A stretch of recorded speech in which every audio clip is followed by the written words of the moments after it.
Okay, there we go. That should be fixed. I thought that was weird. All right. So sadly, I didn't.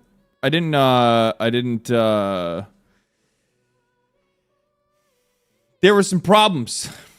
There were some problems. I think we should be good now. I think everybody should be able to see me. I think everything's fine.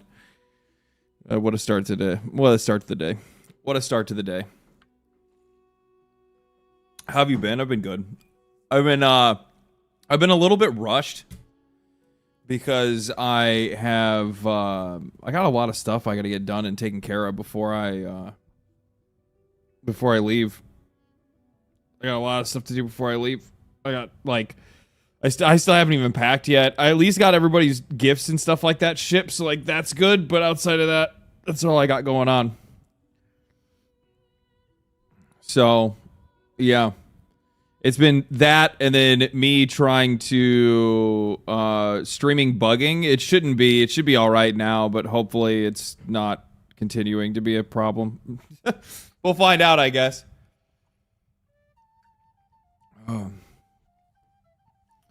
Tried to say hi, and it told me I wasn't subscribed. Well, were you not subscribed?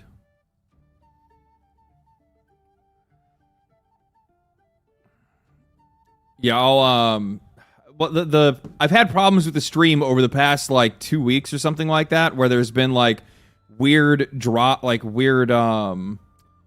like quality issues, like stream health issues on the YouTube side specifically. I don't know really where that's coming from. Initially, I thought it was coming from Kick, which I cut the Kick stream, which then kind of helped with it, but it still seems like it might still be like a little bit of a problem now, but I don't know. We'll have to find out. Hopefully it's not.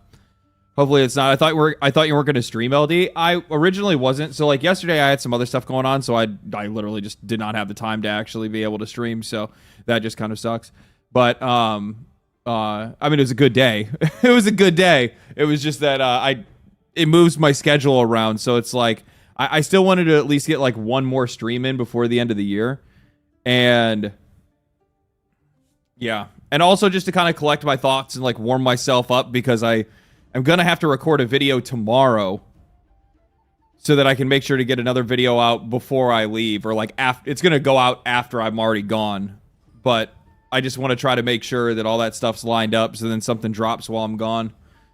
Mostly because like I have a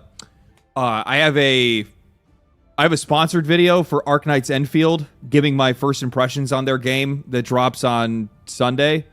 And I don't want to like leave with a sponsored video and that be the only thing on the channel for like 2 weeks. You know what I mean? Or like a week or whatever it is.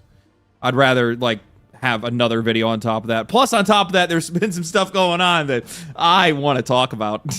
I want to talk about it. Oh man, do I want to talk about it. Oh, I cannot wait.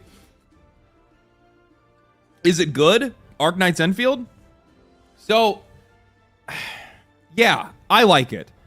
I don't know if it's like the thing for that game that I think is going to be really interesting to see is like whether or not people are really going to click with the whole automation part of it, right? Like typically like the games that are very similar to like Genshin Impact, like the open world RPG gacha game, I think in a lot of cases, you know, like it's a very simple gameplay loop. So I think that's why people really kind of dig a lot of those games. But Arknights has that, but then they layer on top of it, essentially.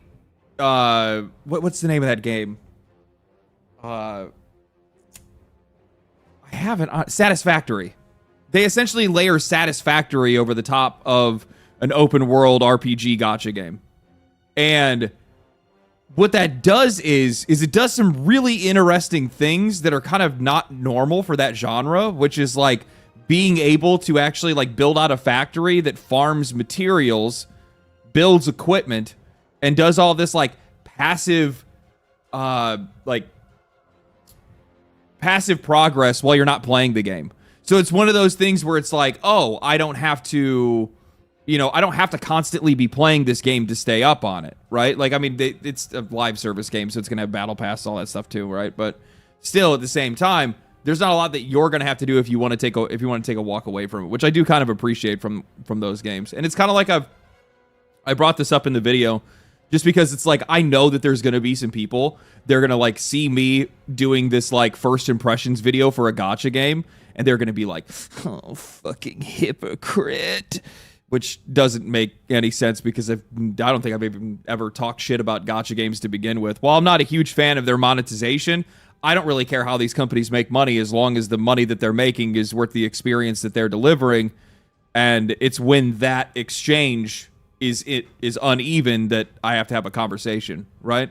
So for me, I've played gacha games myself. I mean, I played like a little bit of Genshin Impact, but fell off of it.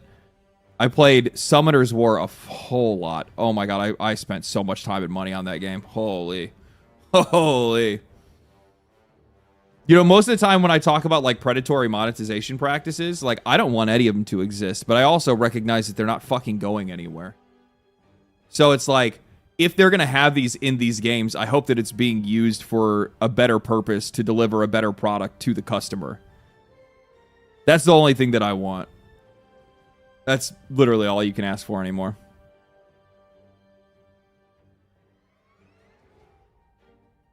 I think I missed a super chat. I'm sorry. Brian in PNW, thank you for the $10. Two things. One, I just graduated with my business degree. Thank God it's over. Congratulations, my friend.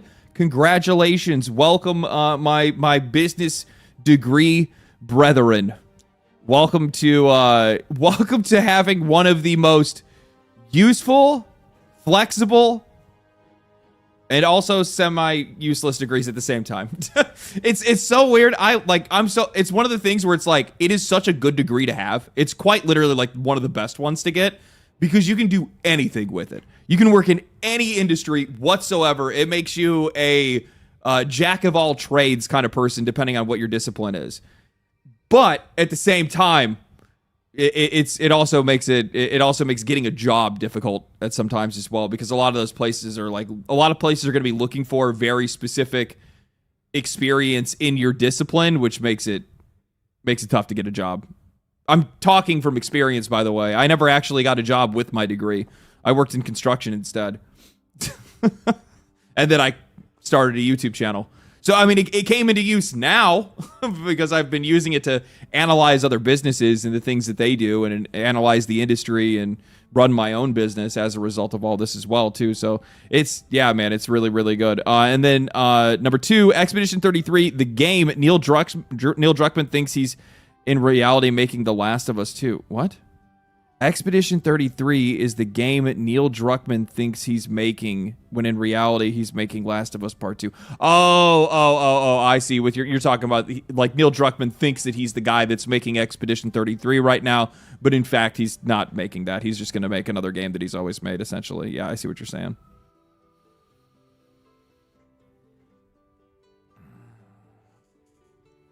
I miss Dragalia Lost, probably the most free-to-play friendly gacha game that I've played.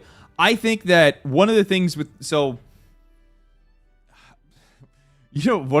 I actually hate about gacha? I hate that gacha taps into my brain in a way that I don't like, because I am weak to it. I'm not going to pretend like I'm not weak to it. I like cool looking and attractive characters, so it's not hard for me to be able to be bought in on some of that stuff.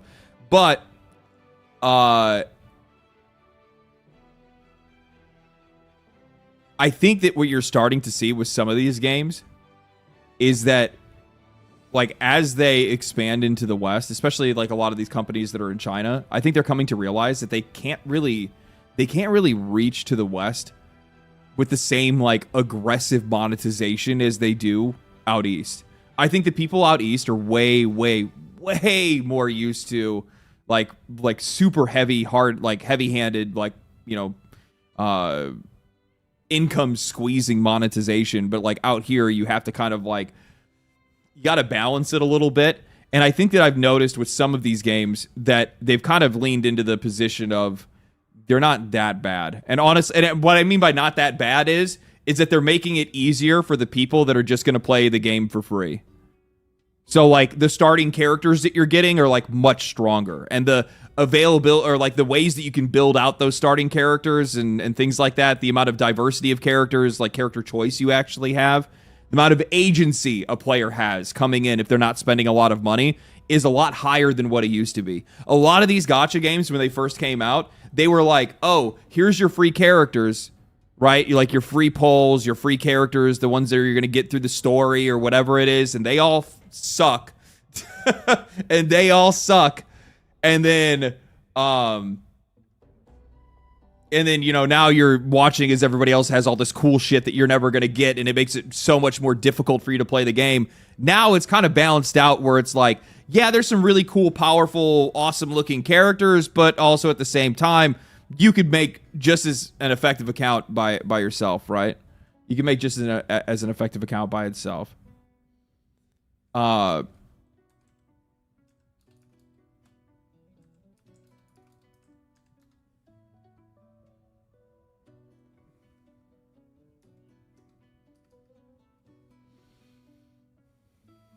The polls feel way too good too. Well, that's because we love Gamba.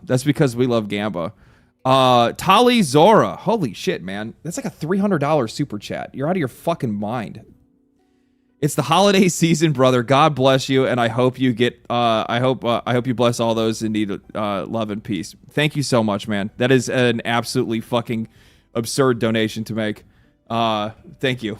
I don't even know how to react to that. Make sure that you're being safe with your family. Make sure that you're taking care of your family. Give love to everybody that you possibly can. The holidays are my favorite time of year, man. You guys have no idea how fucking excited I am.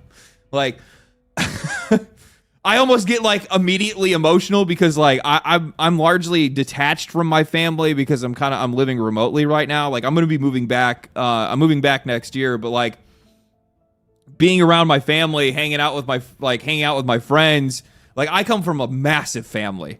I come from like a massive family. Like my mom has 4 sisters, and my dad has had a few have passed away, but like 9 brothers. So it's like, and then now keep in mind that all of them then went on to go and have anywhere from 2 to 4 to 5 kids apiece. I have a shitload of cousins. Like I have a shitload, so like, and it's not like, oh, I just have this huge family. No, it's not just a huge family. It's also like we are very close. So like I always look forward to these moments where I get to go back and hang around with family, and I get to just spend time and hang out. It's gonna be really good. Plus on top of that, it's gonna be kind of cool to just kind of disconnect from all of this, right? Like I'm not really gonna be out there making videos or anything like that. Like if anything, maybe I'll do like a little bit of writing. Maybe. Who knows? Just depends on how I feel. But yeah.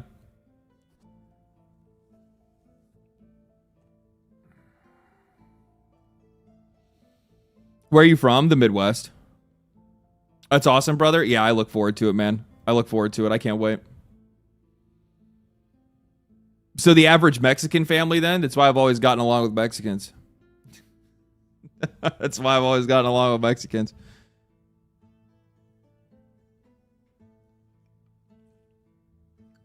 You always wear awesome band shirts.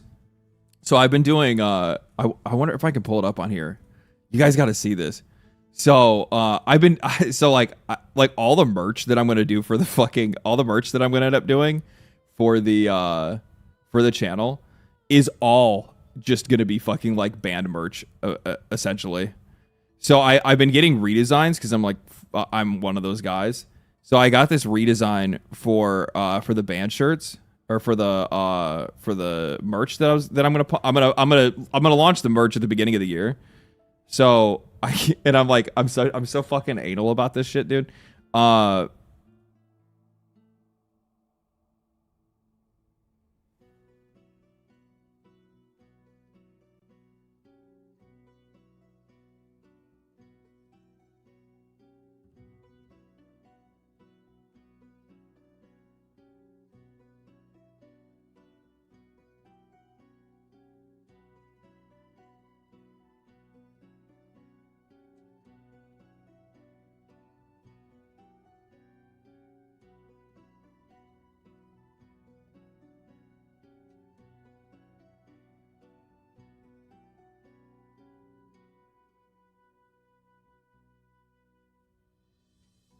There.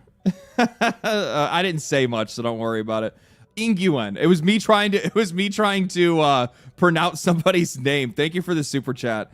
I know you simply speak the facts, but I can never express enough how much I appreciate you saying what you say for the players and consumers against in this industry. Appreciate it, man. No problem. I mean, I talked about this recently because I got totally fucking baited. I ended up just deleting the whole fucking thread on Twitter because it pissed me off so much. It triggered the fuck out of me.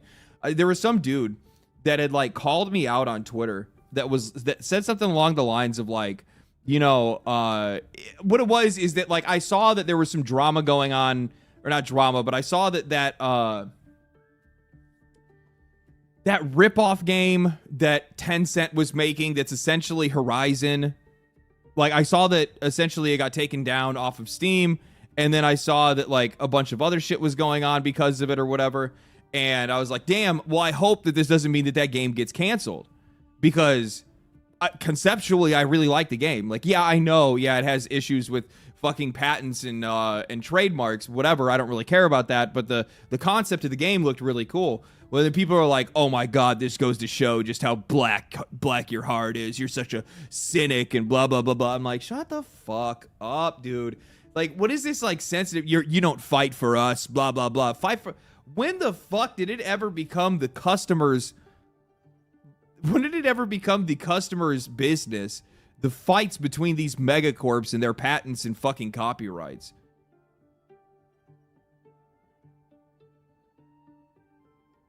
Like, when? Light of Montreum, that's what it was called. Yeah, Light of Montreum. That's like I'm sitting here and I'm like, why would I want to advocate for the patents and copyrights of corporations? I could give a fuck less. Let them bite each other's throats. Let them go at each other over it. I don't really care about it. All I cared about is like, well, the concept of the game looked cool, and plus on top of that, do I really want it to be? I mean, what are we even talking about? Like, I get like the whole stuff with like the issues that people had with Horizon's like character. Like, they were obviously trying to emulate Horizon's character. Are we trying to say that robotic dinosaurs are just like, that's Horizon now? Can't have that. Even though like those motherfuckers straight up stole that from Dinobots. Like, I mean, let's be real. That's literally from the Transformers. I'm like, what are we talking about here? Ark did it before them too. Well, I'm going far. I'm going way back. I go way back. We go back to the concept, baby. They stole shit from Elden Ring and Horizon. Yeah. It was like monster animations from Elden Ring. You see that shit all the time too. And the problem is that you don't know what like the you don't know what the exchange is, right? We don't know how that even came to be. In some cases, some of these guys, like I know for Anata, right? Like, this is where this shit gets like super stupid. That Anata game that's coming out, right? Like, if you've seen some of the gameplay and it shows that like there's like the dude that was using like the Spider-Man move to get around the city and whatnot, that game, Sony has an agreement with that game. There is a very good chance that they just shared assets with them. So, like, in some cases, you don't know about it. Like, obviously, in this case, we know these two are, you know, in a legal battle or whatever. So that's a little bit different, but yeah.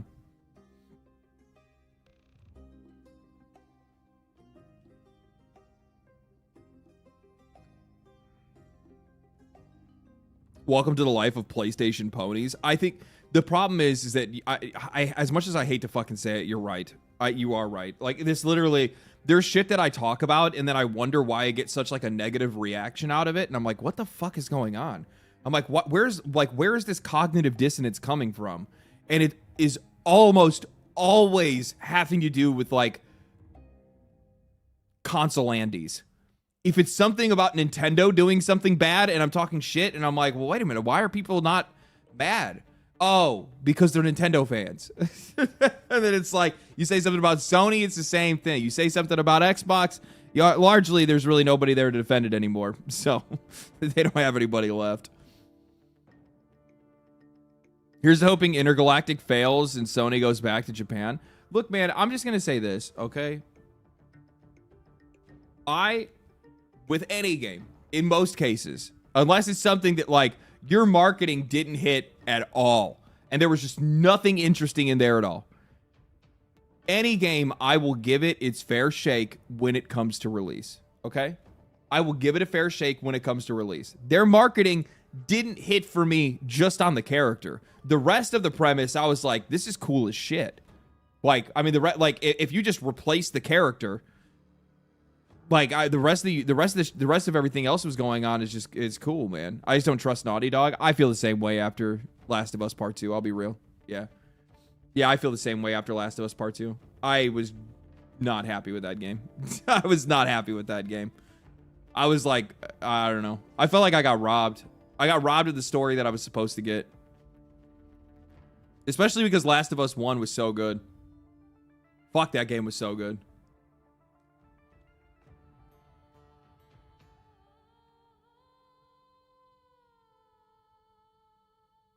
When are you coming back to play Warframe, the old piece? I'm going to do it at the start of the year. I got way too much shit going on right now. I've largely just been playing brain turn off games recently because I'm not really trying to like get into something that might end up turning into a video or something like that. Like there's been a gnawing for me to like talk about Warframe in like the context of like live service more recently. Just don't get spoiled, please, because there's some epic shit in that quest. That's also the fucking problem with my chat sometimes. People will come in here and be like, literally, what was it? I'm going to be real with you. I don't think I've ever been more mad at a gaming community than the Warframe community. Like when Jade Shadows was coming out and the amount of people that were dumping into my chat and were like, can you believe that Warframes can get pregnant? I had to ban so many people that day. I was like, I didn't even get the chance to play it yet. I probably banned like 20 people in one day. Fucking idiots.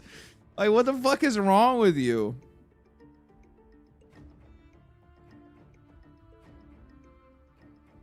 And honestly, now I realize in hindsight why these guys are all so excited, because they're fucking perverts. Now all of a sudden their greatest fantasies just came true. They're like, oh, does that mean I could? Can I marry Ember?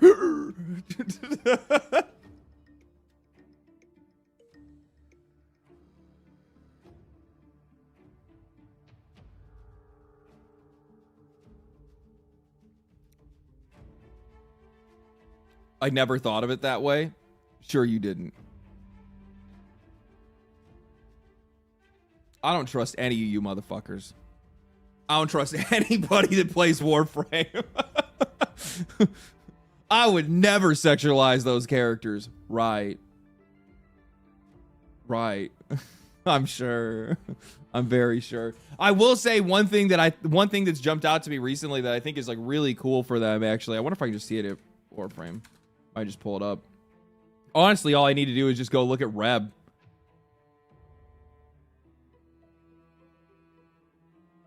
Warframe crazy, man. Go fucking play it, Paul. This dude is so insufferable to me sometimes. Like, there's like, he's like one of the only writers where like there's sometimes he says some stuff that I'm like, yes, okay, you get it. Yes, this is good. He'll write something that's really good or whatever it is, and then all of a sudden he'll flip side and say some shit, and I'm just like, bro, what the fuck, dog? Like he's like antagonizing the guy from Lords of the Fallen. And then like with this, we're like, this dude keeps posting about Warframe, but then won't play it. And instead he goes and he plays fucking Destiny. And then complains about it. And then he also posts the fucking shit out of it. Like, cause I follow him on Twitter. He posts the fuck out of Destiny on Twitter. Holy shit. Gets a drop and he's like, oh, yeah, oh, Hydro Cannon Gaming. Jesus Christ. Hydro Cannon Gamer. Thank you for the $20, brother. Holy shit. Thank you so much. As someone who practically grew up with Nintendo and PlayStation, it's irritating a lot. It's just irritating that making a lot of bad decisions. All three. Nintendo, I'm going to say this. Nintendo's most recent releases over the past like couple of years have largely been kind of mid. Like, don't get me wrong. Like, I enjoyed Tears of the Kingdom and Breath of the Wild. Like, they were good. I mean, but were they as good as they could be? I still want them to make a more mature Zelda, right? Like, I like to see them go back to like kind of a little bit more of like a Twilight Princess, you know, grit that had a little bit of grit to it that I really enjoyed. But I guess Donkey Kong was really good. But at the same time, I mean, they literally just made essentially Mario Galaxy, but Donkey Kong. So it's like, how is that not going to be good? I don't know. Xbox, all they do is make bad decisions. Like, those guys are literally the people that just keep like stepping on rake after rake after rake. And you're just like, why? Why? Stop doing that. So something that happened recently.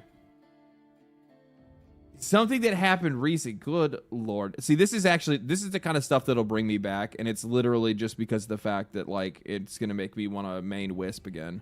So the thing that I have seen recently is that like, and this just makes me want to continue to main Ember.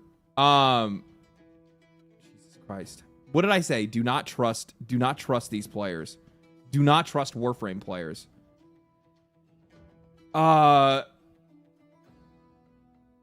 So like, is this a VTuber? Yes, it is. So that's like a lower, like not one I was looking for. So something that I had seen recently, I'm not really pulling them up right now. Like I saw that like Iron Mouse has been playing. I've seen like a lot of, so did Warframe or DE, did they partner with HoYoverse? Or not Hoyo, fucking, what are the VTuber things, the VTuber company? I said Hoyo, that's fucking HoloLive. Thank you, HoloLive. Did they partner with HoloLive? I think they would have had to, because like they've, like literally all of the VTubers are playing Warframe right now. Like all of them are. They sponsored them. Smart move. The smartest move they could ever make. This is the most genius marketing move. I'm actually not even kidding you guys. So, so like who's a big one? Who's a big one that's been playing it? I'm sure you guys probably know. Honestly, you know, the only thing that I have to do is if I just go and what am I doing? What am I doing? If I want to find out, all I have to do is go find Reb. Who are you replying to, Rebecca? Let's find out.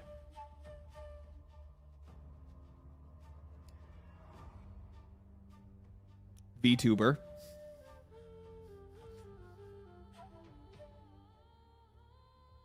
VTuber. Yeah, Hollow EN. Here you go. So you have these VTubers that are coming in to play Warframe. I thought about this, okay? So this is crazy. I don't even remember. I wonder if it's actually still, I don't know. Maybe I talked about it on stream before. I feel like I brought this up at one point. Maybe I haven't. I had an idea about this, I think like last year or something. And I was like, you know what would be the smartest thing for Warframe to do? Would be to sponsor HoloLive. Would be to go after VTubers. One, because there's an actual like canonic like connection to it, right? That I'm not going to spoil for the people that have not played Warframe, but there is a canonic connection to the idea of VTubers, right? So like that's really cool. But beyond that, I think that like Warframe speaks to them and their audience in a way that very few live service games do. And it's a very easy game for a lot of these VTubers to play. It's not a high skill ceiling game, right? It takes like a lot of build knowledge and shit, but you can find people for that. You can look up guides and whatnot, but it fits right into their content pipeline so well, especially with all of the like, you know, the ways that you can dress up your Warframes and all that kind of stuff. And yeah, VTubers are not okay though. What does that even mean? What do you mean they're not okay?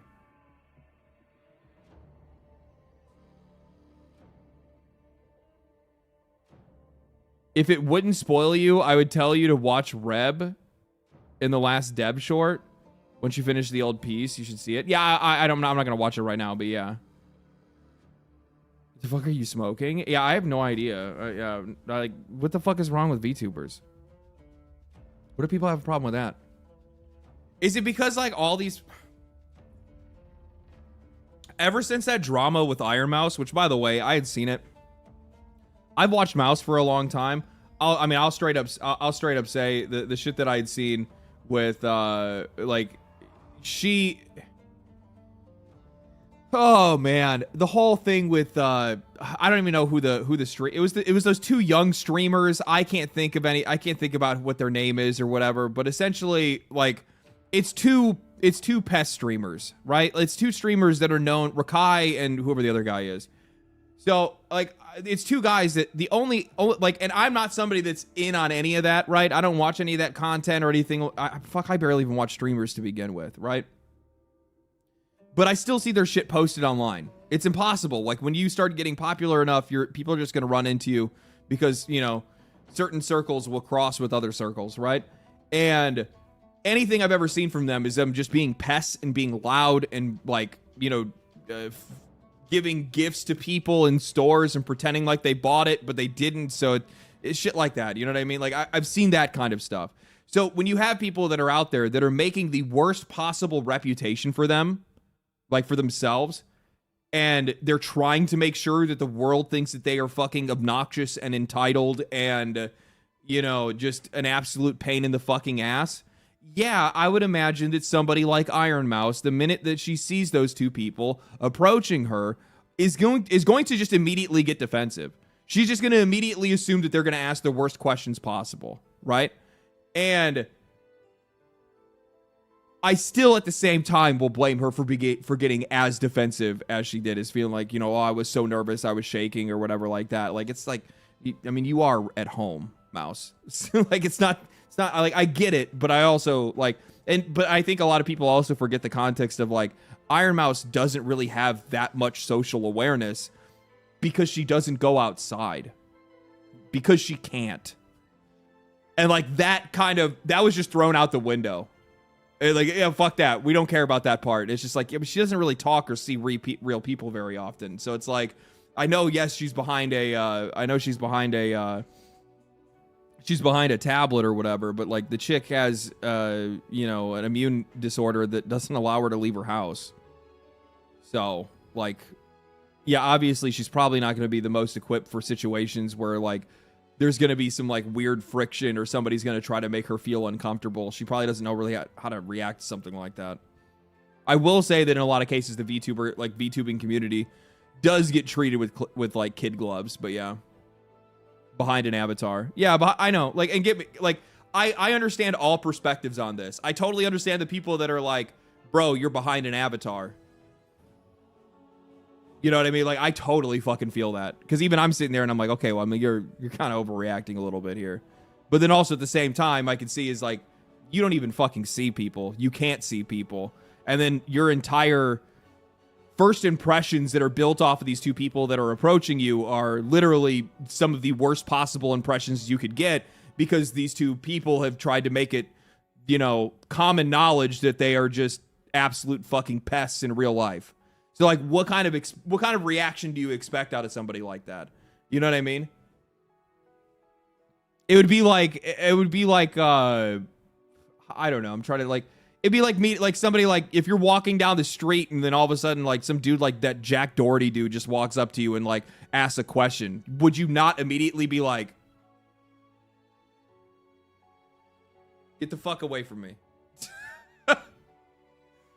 Get the fuck away from me.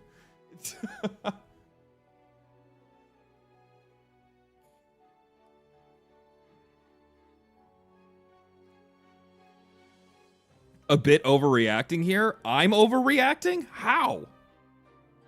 You guys have never had to deal with any of these people in your fucking life. What are you talking about? I had to go through this. I think it was like last year at one point. I was playing Magic the Gathering at a card shop, and some fucking goober came in with his girlfriend. And some goober came in with his girlfriend. She's holding a tripod and a camera, and he's coming up to people trying to be, he's a kick streamer, wanna be a kick streamer. He had like 2 people in his chat, and he's just like trying to piss people off, trying to rile people into a fight, picking on nerds at a fucking Magic the Gathering game. And I'm like sitting there looking at him. I'm like, bro, you need to go. And like, he immediately gets defensive.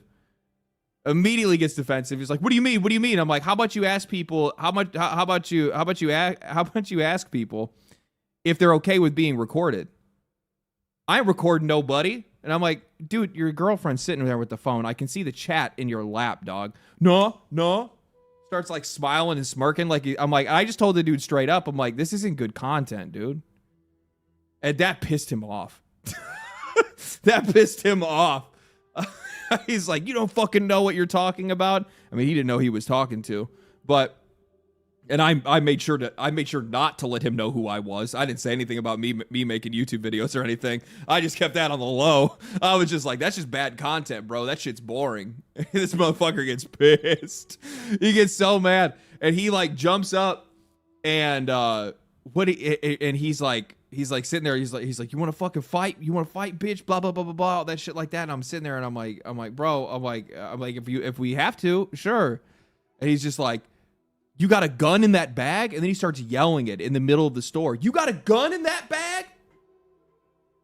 And then he starts like yelling that like I'm calling him like that I'm a racist. And then he starts talking to me as like, Trump already won. What are you so mad about? And I'm like, what the fuck are you even talking about?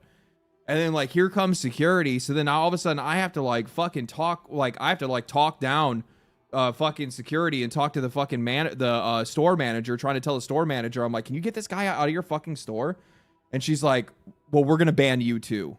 And I'm like, ban me too? Keep in mind, right now I'm in California, so everybody out here is a fucking pussy, right? So it's like, oh, you, the person that was helping to defend our store and our customers, yeah, we're gonna ban you because of conflict. It's like, you fucking gotta be kidding me, dude. Luckily I had to like yell at some of the people that were there. I'm like, can somebody please stand up for me in this? Like, I did not threaten the guy at all. I don't have a fucking gun. I have magic cards. Right? So it's like, here's this dude, like literally, I mean, like he, like if it was probably anywhere other than California, I mean, he could have gotten me killed right there, right? Especially with the security guards and stuff, trying to yell that I have a gun and whatnot.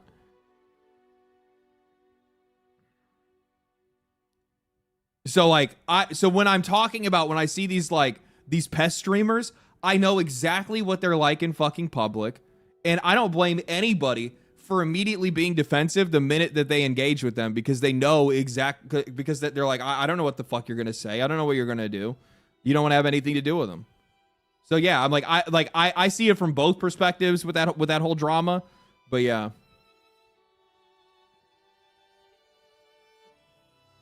Nuisance streamers are the worst. I love it when they get punched in the face live. I mean, like, I don't, things shouldn't even have to fucking resort to that. I just wish the platforms wouldn't fucking platform it. Simple as that. I just don't think that content should be online.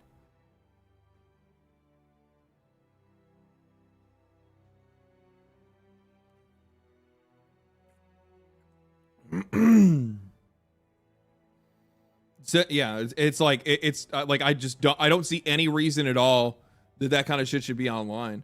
And like, and this is also coming from somebody that at that age, especially some of these guys that are like 13, 14, 15 or whatever, that are running around doing that kind of shit. Like, I was doing the same shit. I mean, not like that, not like telling people they had a gun in public or anything like that. But I mean, like, I was going around throwing rocks through windows, stealing people's garbage cans and stuff. Like, I was doing all kinds of stupid shit, right? And I was recording it. There's a lot, mostly because a lot of us are watching like fucking Jackass and CKY. So like, everybody was fucking doing it. But yeah.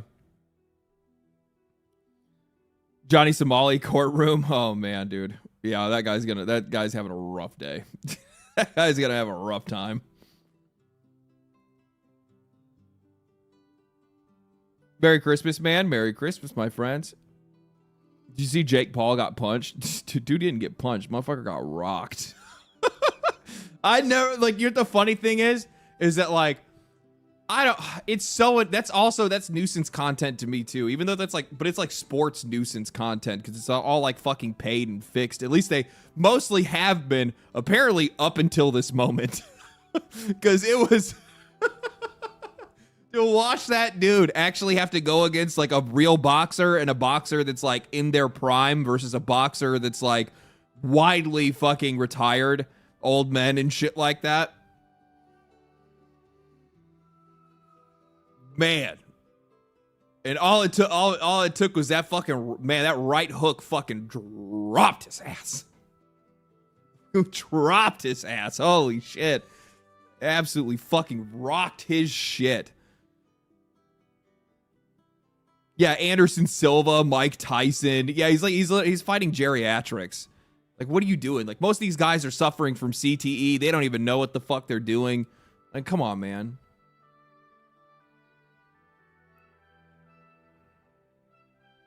Nah, Jake is legit. Rodney, what the fuck?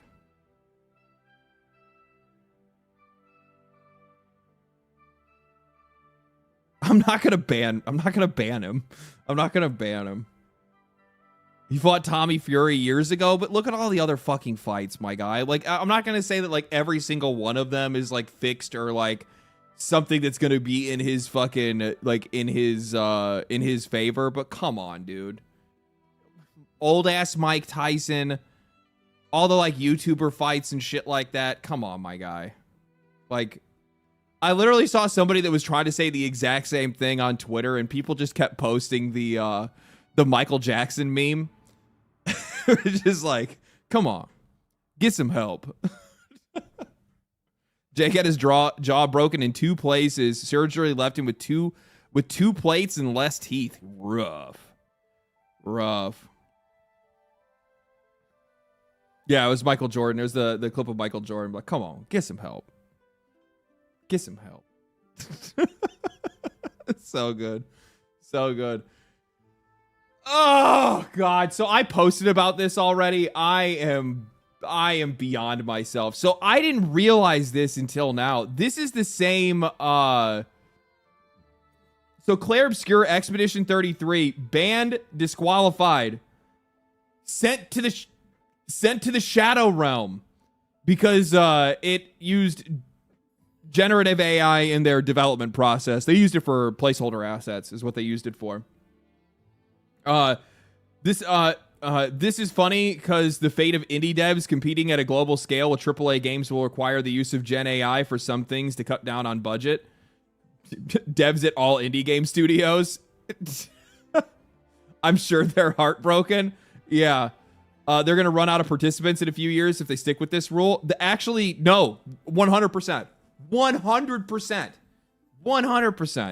So let's read this really quick because I'll read some of the comments as well. The Indie Game Awards took place on December 18th. As many people could assume, Claire Obscura Expedition 33 took home awards for Game of the Year and Debut Game. However, things have changed at the Indie Game Awards, making a big decision to strip Claire Obscure and their developer Sandfall Interactive of the award over the use of Gen AI in the game. So I made a post about this. And I think that this is probably the most accurate take. It's their rules. It's their rules to enforce, and they'll do what they will.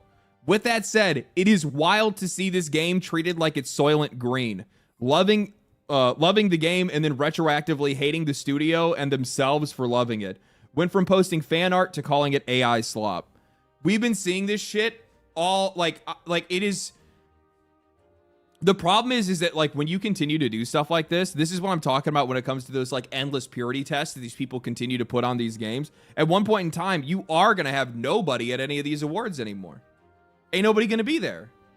What games are you going to have? Because most of these games are going to be used with some tools in some way. Like, I'm sorry, man, but like if we really wanted to sit down and think about this, and I mean like really think about it, okay? I'm sure that you could find something that you hate about all of these studios, something that you find unethical about the way that they make their games. Maybe one of their developers has maybe they got a 401k that's invested in Palantir.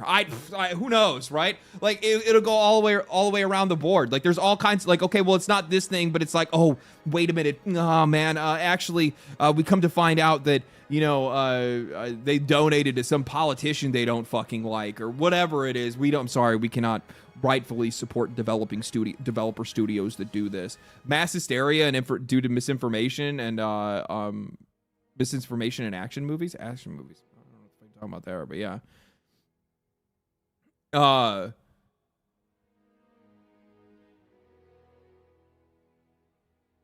Terminate what?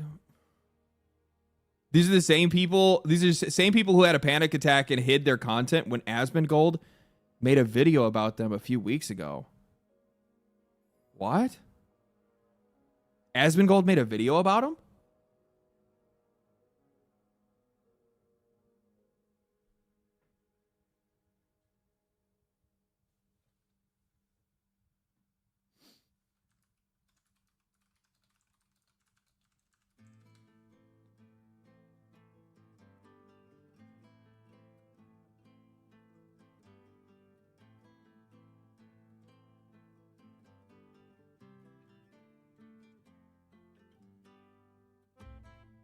Is it this one right here?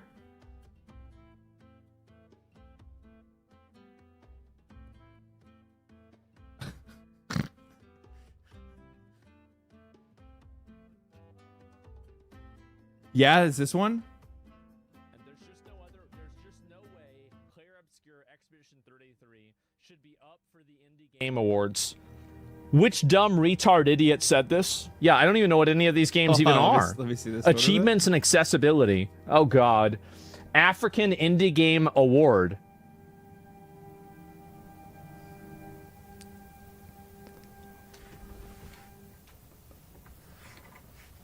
This fucking dude. I love how much he fucking plays shit up. Great actor. Excellent actor.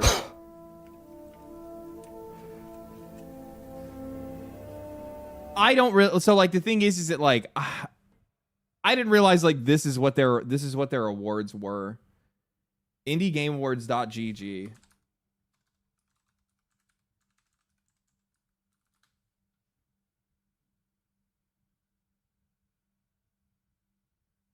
Why would you make? You can't even read this. Devs of color?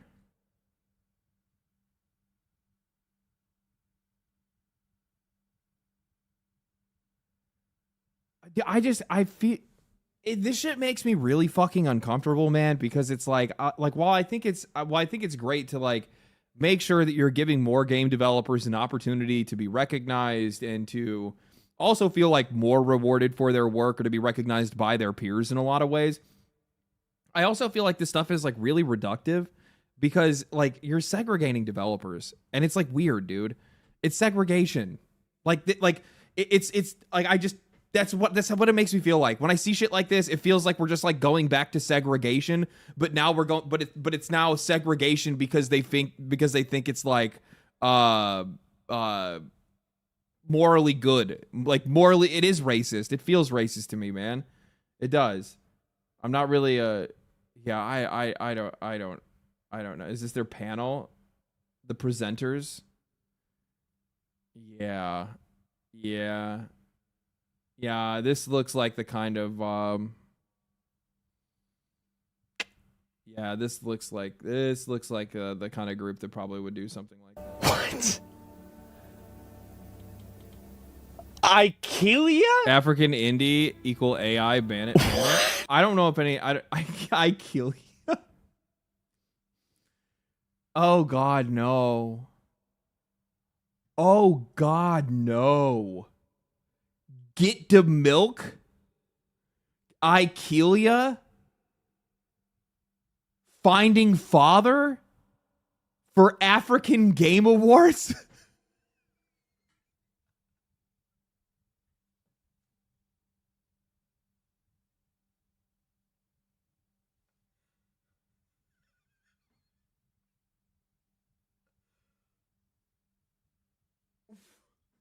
It really is. It really is. They're just wearing a different face. I would just say this. Like, I don't. Is this like a rogue dev? Like, I mean, it had to have been like this is the top. Like, in terms of like prime real estate, the top one in the middle is the prime real estate, and you put that one there, and you nominate that one. This is like, yeah, it feels like this is satire. No way! What the fuck is this? Oh my god! Look, top left. Get the milk. I get the milk, finding father, and I kill you. I can't, guys. Does he look up some of the games too? Absalom is peak. Okay. Hold on. What's the context of this? I shouldn't be skipping around. It's not a long video. I can watch it really quickly. What pathetic brain dead retard came up with this list? Indie game of the year. Okay. Let's look at some of these games. Absalom is peak. Okay, like I'm sure he's gonna see that the player count is pretty low, but like Absalom is actually really good. It really is. It's very good. It's a whole lot of fun, especially if you can play with a friend. It's a really good game. Let's pull this one up.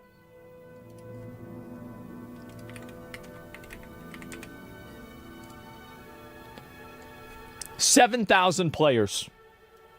Let's look up And Roger. Probably like 5 players. So let me get this straight. Hold up. Wait a minute. See, like this is the problem with awards like this, is that like these awards essentially all they do is they just turn into just like people giving if I was Expedition 33, I wouldn't be worrying about this award at all, because like this is all just so fucking superficial. It's all just to try to make themselves like look good and feel good and participation awards. Yeah, essentially. We have a video game that had 68 total players. Concurrent players, all-time peak. And it's beating out Megabonk? Oh, they didn't put Megabonk on the list? Schedule 1. And Ball Pit. So let me get this straight. So you have 3 video games. Every single one of these video games. But you guys don't understand. What the gamers find popular isn't the games that we should be nominating. And also, there's another one. Notice, and like this is like the one thing that I really do not like about certain sections of like the gaming industry is that like, and I brought this up in, I think it was like the last video. Like there is such a desire for the players to be wrong. And it's not just for the players to be wrong, it's for there to be different bad audiences. Like, that's the wrong audience. Don't pay attention to them. Don't make games for them. Don't let the games that they like be the winners of the award shows. That's another one. RV there yet? I don't know about that one. Escape from Duck Off? Yes. Was Duck Off ever... Yes. There's another one right there. Okay. Off. So what we have here is probably one of the most pathetic things that I've seen in a long time. 301,000 people playing the game. Duck Off is so good, dude. Okay. I need to put it on my... Oh my god, I bet that game would be so good on my fucking Steam Deck. I got a new Steam Deck. With a positive rating of 94%. Ball Pit with 35,000 people playing the game with 92% rating. 117,000 people playing Megabonk with 91% rating. Schedule 1, 96% rating with almost 500,000 people playing the game. And not a single one of those games made the list. But this bullshit game, And Roger. What about this game, Consume Me? Let's see how many people played this one. I've never even heard of these games.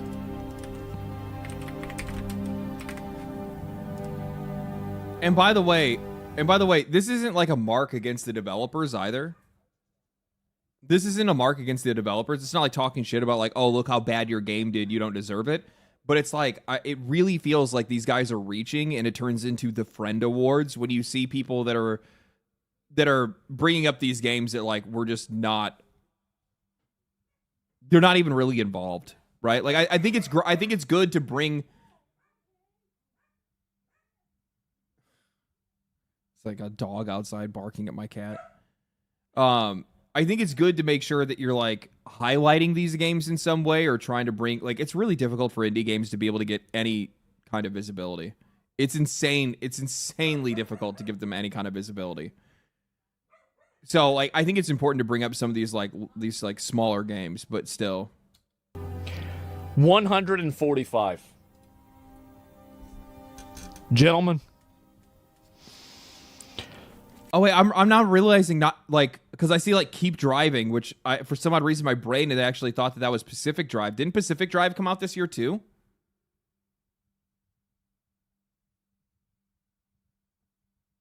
Smaller, yes. Nanoscopic, no. Well, like here's the thing though.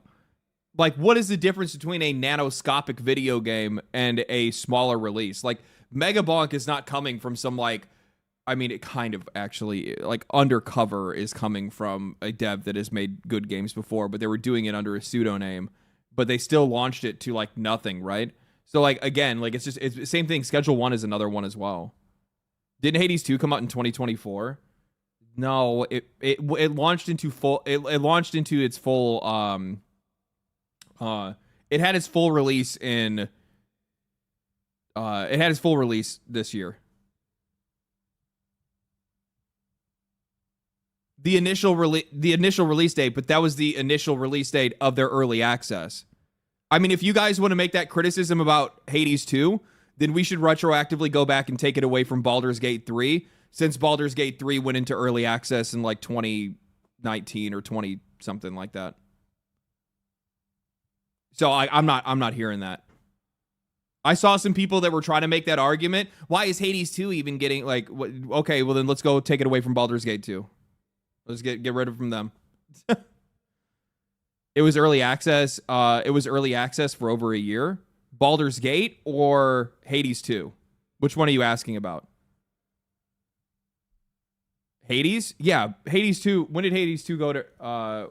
When did Hades 2 go into early access? May 6, 2024.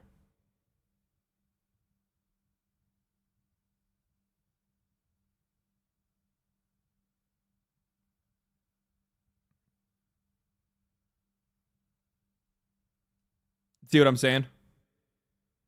As long as the rules say early access is okay. I mean, this is always how it's been with early access.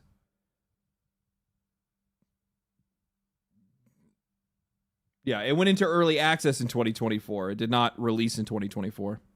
I'm gonna. Where are they on Twitter? Who's it? Indie Games. Where's it? Indie Games. Where's it? Who did this? I'm Indie Game Awards. Where's it? He's tripping. Yesterday, the excellent Indie Game Awards. I didn't realize he went. I didn't realize he went on. Where's your Twitter? Where's your Twitter? They don't have one. On Twitter? No, they have Blue Sky. Of fucking course, they would only have Blue Sky. Of course. It's like the immediate, like, you know, this is some bullshit hug box fucking pillow fort shit. The minute that you see that they only have a Blue Sky account, you're like, that's the only reason why you get folks like, Jason Schreier posting on Blue Sky being like, if I would have known that this article would have been so controversial, well, then I would have posted the transcripts.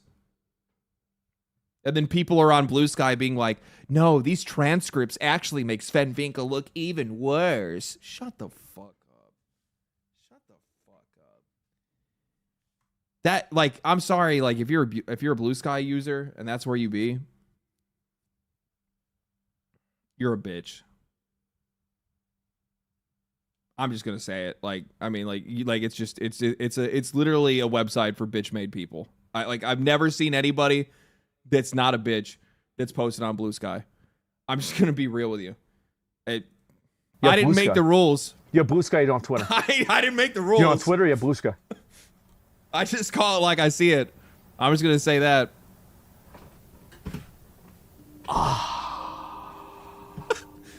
Well, hey, you're profiling. He's profiling. I wouldn't profile like that. I get it. Never mind. He can profile like that. I ain't gonna profile. Don't mind me. Oh, there it is, guys. Oh my fucking god. Well, I'm not surprised anymore. Let me just say that. So the Indie Game Awards, and to be fair, there are probably people that look just like that are in his audience right now. Great. Award season is in the air. On behalf of 6-1 Indie and all of our partners, we're proud to introduce the... There are definitely people that are in his chat and in his community right now that look like that. Like, who the fuck are we kidding? Who are we kidding? Like, 2025 Indie Game Awards nominees and presenters. like, both of these guys play World of Warcraft. You already fucking know that. Honestly, I take that back. These are probably the people that used to be in his chat, but he's banned them because they kept begging him to go back to World of Warcraft. Great, thank God. Let's hear. Let's. His fucking chat. Do you see his fucking chat? Just.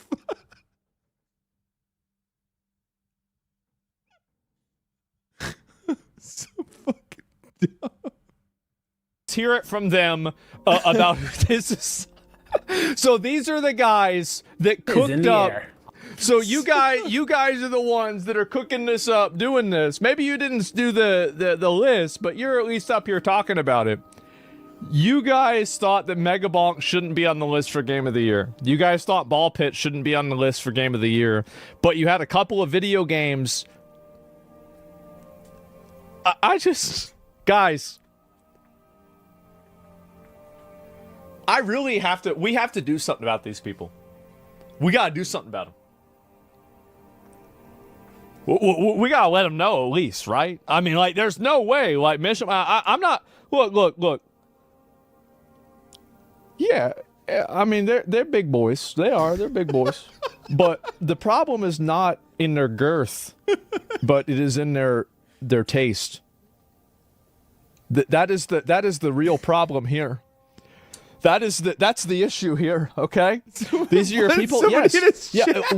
Somebody in his chat said send him to Korea.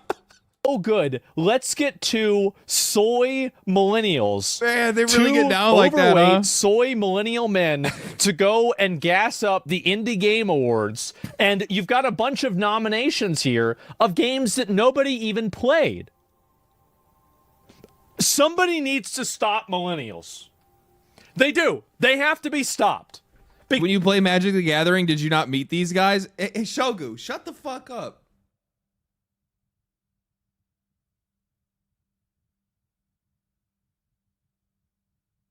Why are you profiling? Look at me. Do I look like a Magic the Gathering player? Don't fucking answer that. Actually, you know what the funny thing is for the most part, here, you got to keep this in mind. Hobbyists today usually are, for the most part, pretty well kept taken care of people because they kind of have to be able to afford to play these games anyway. Like, go look, like the amount of times that I see some like absolutely fucking jacked dudes that are like well kept, very professional looking, those guys are playing Warhammer. Like the place that I go to, they got some Giga Chad Warhammer players. Giga Chad War player. Holy shit, dude. Man, these motherfucking guys right here. Because at this point, guys, it's too much. It's just too much. Award season is in the air. You're getting downvoted. 6-1 Indie and all of our partners. 6-1 Indie. Fuck you. Really? No Deltarune. You cannot nominate a chapter. I never downvote videos on YouTube. The only time that I do is when they're talking bad about me. Of the game. When it finishes, though, I think it can get something easily. I don't like this. Oh, I thought Deltarune was finished. Is Deltarune not finished? I don't even know. Great categories and nominations, although I personally feel like Expedition shouldn't be here at all. I really don't know what to do, man. Why? So why don't... Okay. I want to find out why people are saying I that really it don't know what there. to do.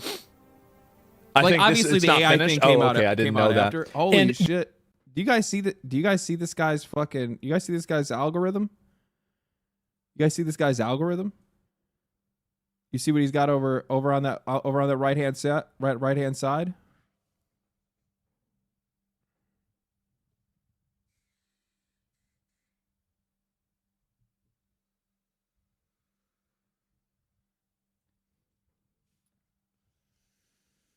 Some no-name YouTubers? Shut the fuck up. Oh, okay, I didn't know that. And you could say that, okay, maybe Ball Pit doesn't get listed. I was thinking about this. Maybe Ball Pit doesn't get listed because it was published by Devolver, okay? Let's take that one off the list. Oh, shut up. But what about these other ones? Shut the fuck up. How about this? How about Megabonk?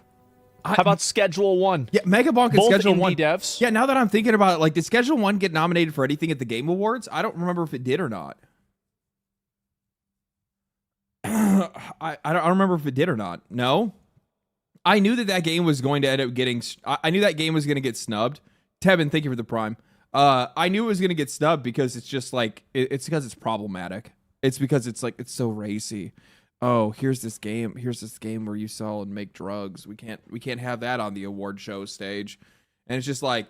And then meanwhile, at the same time, they got games where there's like, you know... banging and murdering and all this other shit. And you're like decapitate, like you. I mean, like Kingdom Come Deliverance as an example. Like Kingdom Come Deliverance is literally just like decapitations and fucking big old honkers. Like, but they're like, oh, that drugs game. We can't have that on there. Like, Neither of them got any degree of validation. Peak also? Yeah, I don't know. There's nothing you need to do. Is people already have zero engagement going their way? No, they can't. No, there are 400 likes. I can't live in a world where this gets 400 likes, bro. Like, how does this happen to me? One day there will be a best fishing mini game, and I will scream. I can't live in a world where this gets 400 likes. What are you talking about? It's on fucking Blue Sky. What do you expect? And maybe cry a little bit. What? Is there a fishing mini game? Oh my fucking god. We have to make being a millennial against the law. I think that's the only solution, guys. My generation is the most insufferable people on the internet. I try to do my best to not be one of them. I want to let you guys know that I think that it is actually like an active part of our DNA in some way. I have to hold myself back. There's moments where I can like feel the call of the wild. Like somebody will say something and like I like immediately feel the need to make a Dave Chappelle show reference.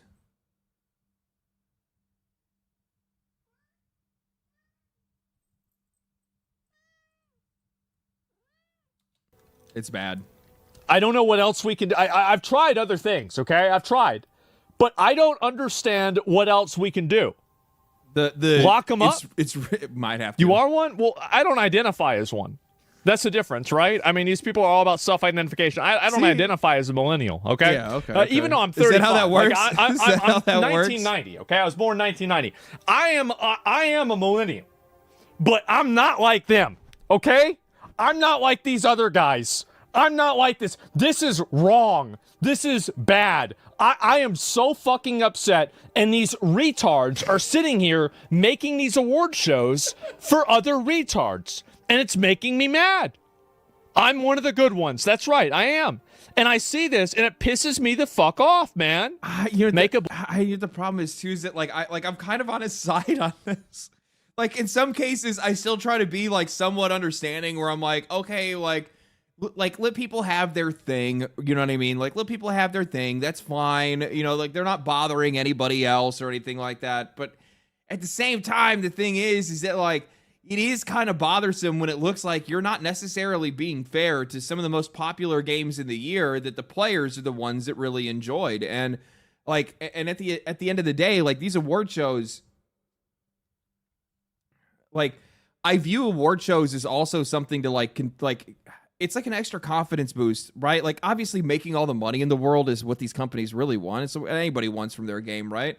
But at the same time, like this is also like that extra, like, it's the same thing for like YouTube or anything else that you do. Like, yeah, it feels good to be good at your job, but you like a little extra recognition, and that kind of ends up pushing developers forward to go and make more and better stuff. And it's like when these guys get snubbed and like they made a good game, a good indie game, and people just walked away from it, man, that's kind of fucked. It is. And again, this is not me throwing shade at the developers of these games and not saying that there shouldn't be a light shown on games like Keep Driving or Consume Me or And Roger or whatever these other games are. Blueprints is actually a really good game. It's actually just a little bit too five-head for me, to be honest. I just need to take the time to sit down with the game a little bit more is what I need to do. I need to put it on my Steam Deck. That's what I need to do. But, yeah, like, I don't know. I like there's a fairness in there that I don't like, man. I don't like. Blue Sky and roast them? I'll just get banned. Why would I even waste my time? Imagine when millennials get political power. Will you, Asmin, and Charlie or whoever start a Game Awards? My brother in Christ, I do not make that much money. I ain't even on those guys' fucking level. I'm not even close. I'm not even like I'm not even a pebble on the ground to these guys right now. You're talking about something that's like, shit, okay, you know what? Let's get me to 15 million. Let's average me like fucking 2 billion views a day. And then we'll talk about it. It's a little bit way off into the future on that. I would participate in a Game Awards. Abso-fucking-lutely. Obviously, I wouldn't want to do it for like the standard industry because I'm a little bit too risque for a lot of that, to be honest with you. But yeah. Yeah, I was actually really upset that they didn't do their Shame Awards because I would have been so down for that. Oh, I'd have been there day one. Are you kidding me? Give me Worst Journalist of the Year award, and I'd probably just give it to fucking Jason Schreier every year. I mean, just being real. Power?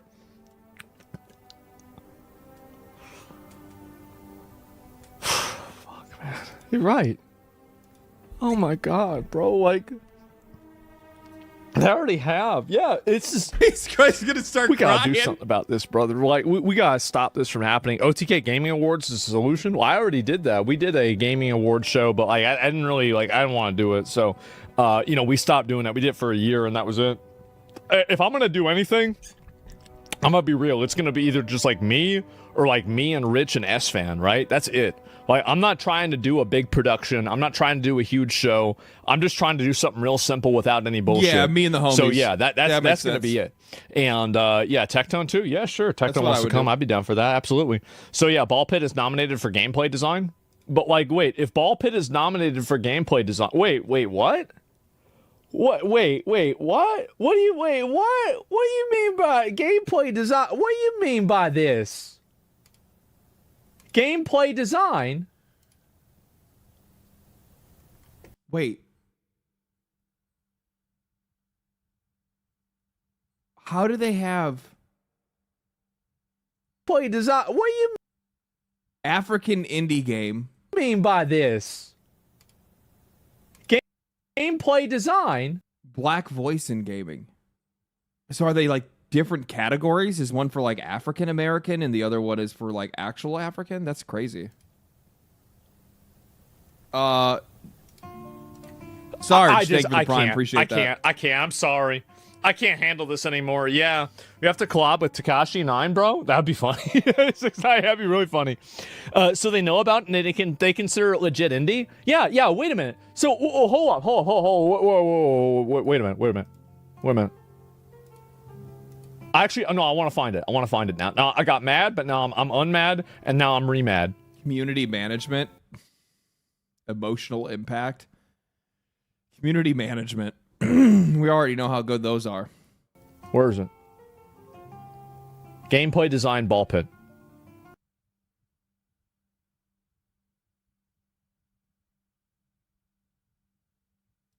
But then they wouldn't put Expedition 33 in here? I mean, I guess Expedition Ball 33 Pit was published by Devolver Digital. Devolver Schedule 1 was early access, homie. Oh fuck, you're right. Yeah. Good point. For Digital is a publisher. Being an indie game means that you don't have a publisher.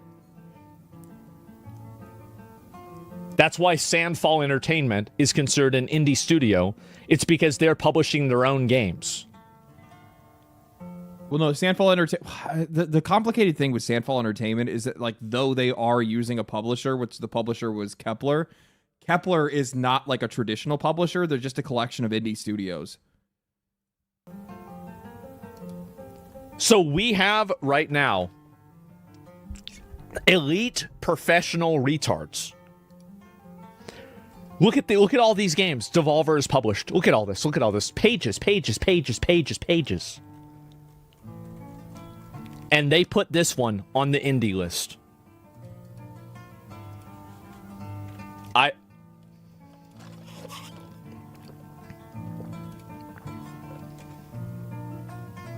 This is pathetic. It's pretty bad. Expedition 33 is published by Kepler. Yeah, I don't know really if is that a big one? No. Stanfall is the studio. No, okay, no. so like the thing is, they gave a deep explanation on like how they used or who they used for the for everything that was going on with like Kepler for Expedition 33. They were just there for the most part just to help those guys get voice actors. That's what they used them for. It was just to get the voice actors. Because like that if you guys notice, like that's basically like what a lot of these guys have been using them for. Expedition 33 was a job posting for a AA game. Okay, well then yeah. I mean, I guess that could be like what their production level would look like, but still that doesn't make any fucking sense because these guys spent less than $10 million. Well, no, I guess it still makes sense because like a solo indie or an indie game would probably be even less than 10 million. So what does indie game even mean to them? Did they even explain what indie game means? No, because they just kind of make it up as they go.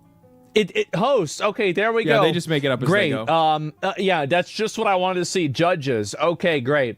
So we're gonna have women-led games, Latin America Games Showcase, wholesome games. Let's see here, Black Voices in Gaming. He goes in on these motherfuckers. Do we have any more of these here? Any other of these identity groups that are trying to pretend like they like video games? The Game Awards did the exact same thing as well, right? Like the Game Awards had like Vanity Fair that was on the voting list. The Game Awards also had like Variety, NPR. What else do we have? I think that might be all of them, which is good. Hidden Block Games, Nerder, what the fuck? I don't even know. They shouldn't be allowed to do this. Well, like some of these are literally just like indie, like some of these are just content creators, I guess. Probably like friends of friends, right? Like Nerder She Wrote, so that's probably a content creator. I would Slashy. That sounds like these are just content creators that they picked. I don't think they should be allowed to do. How can they do their show and have like this is ridiculous. I'm pissed, bro. Blue Hair Games, yeah, all woke shit, bro. All annoying, cringe, like millennial slop woke trash. It's pathetic. Absolutely fucking pathetic. I can't see this anymore. He fucking went in on it, man. He went in on it. Holy shit. Okay, well, that explains a lot as to why these guys had their game disqualified. It makes a lot. Kepler is still corporate. Is it really? I'd have to look into them a little bit more. I mean, what I consider, like, technically I consider it, it's an independent studio. Independent is the thing that I care about. I mean, I care about indie as well, but, like, it's an independent studio, and on top of that, of it being an independent studio, it's also a studio that's made, that made their game for less than $10 million. Those are the things that I care about the most.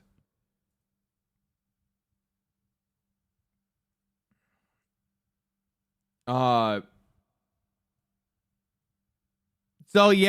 these guys got their game removed. In the announcement on Saturday, the Indie Game Awards, the statement.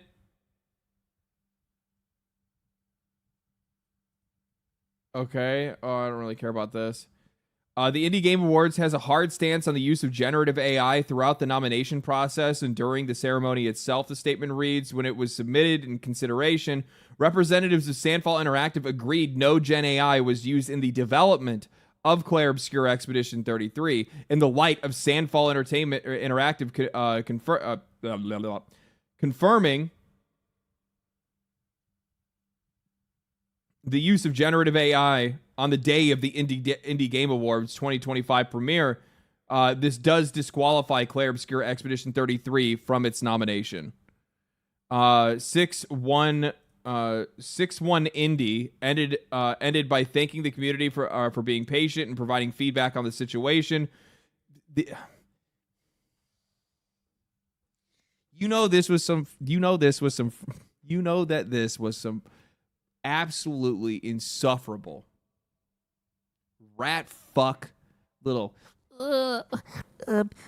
Excuse me? I think that we should make sure that Expedition 33 needs to be taken off the list because they used AI, and AI is evil.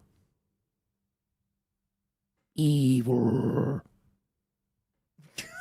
Like, per my last email, retard.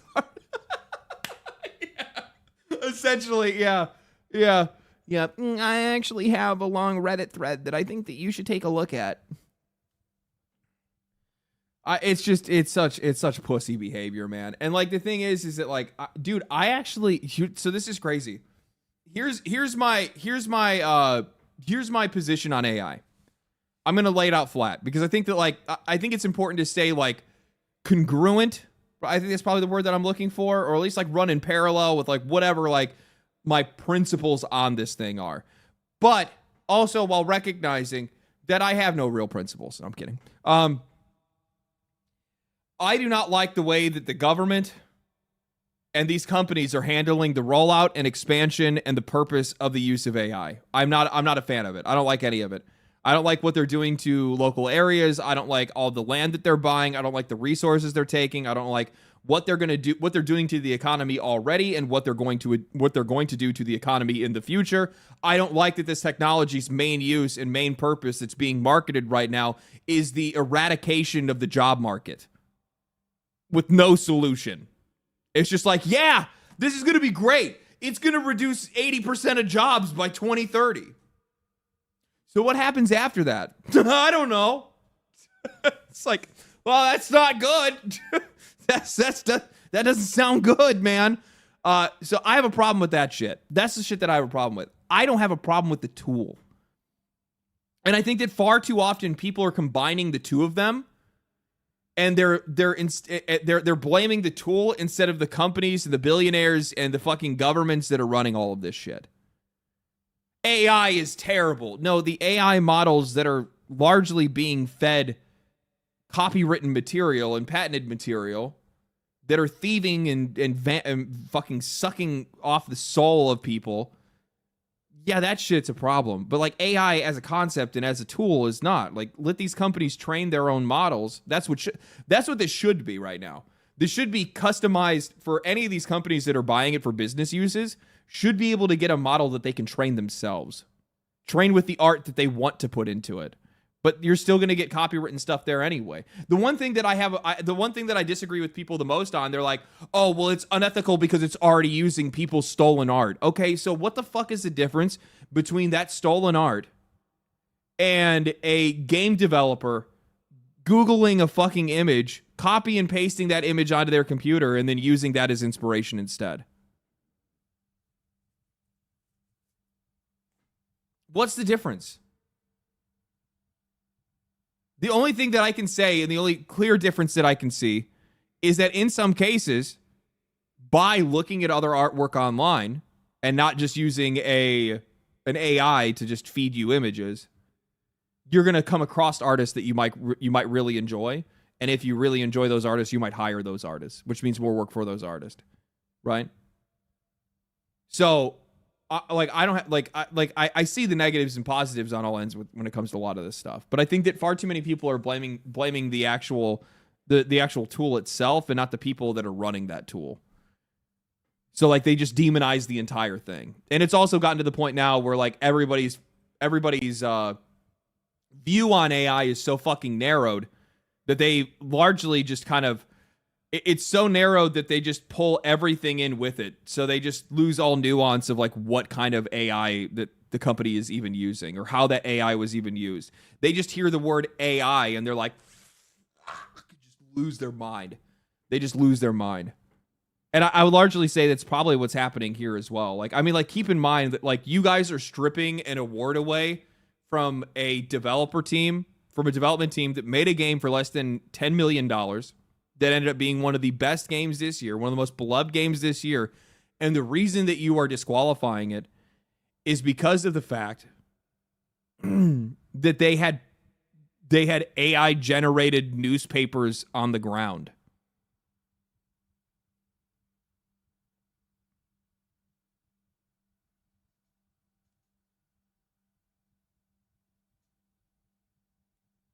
That got removed. Yeah, that got removed.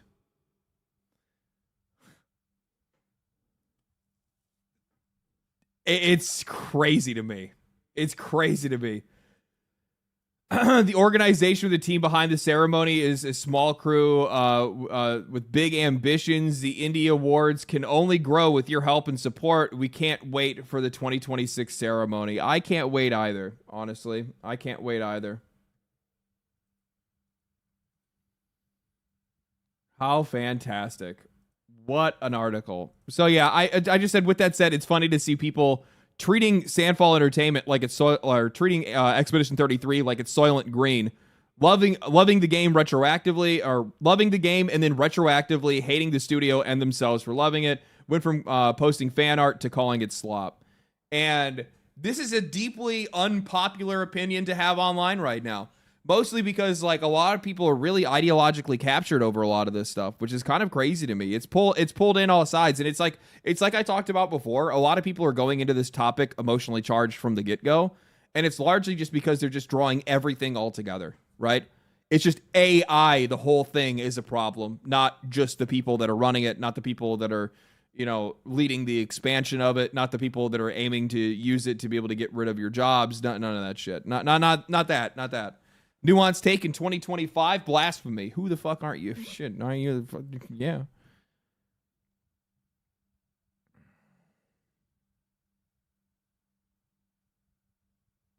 It's kind of true. It's kind of the same, though. You support the tool, you support the company. Well, I mean, yeah, okay. But then here's the thing. The minute that you start having that argument, you are now going to put yourself through a series of purity tests that will not allow you to use fucking anything. Ever. Do not participate in anything ever. It never stops. That's the problem. Like, if you do not know how to be able to, like, have a nuanced position or a nuanced perspective on something, and then some people are going to be retards, and they're just going to say, "Oh, well, that's you hand waving or making excuses or being a contrarian or being hypocritical or whatever it is." What do you? No. Okay, well, then that's the case for fucking everybody, and we all do it all the fucking time. We do it all the time. Disagree that shit is fading away. Ultra purity tests are starting to lose their power. They kind of do. They kind of don't. It depends on where it is. It depends on where it is.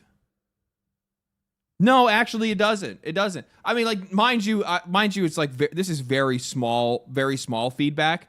But I did see on, like, one of my last videos, like, a bunch of people got all fucking upset because I posted. They're going to get even more upset because they're going to see that I have a first impressions video going up for a gacha game tomorrow. But I had posted one of my videos. One of the last videos had an ad for it that was for a gacha game, and people were fucking losing their. How can you ever talk about the games industry the way that you do and then promote a gacha game? You're a sellout, hypocrite. Shut the fuck up. Shut the fuck up. Just shut the fuck up. Loud minority, very loud minority.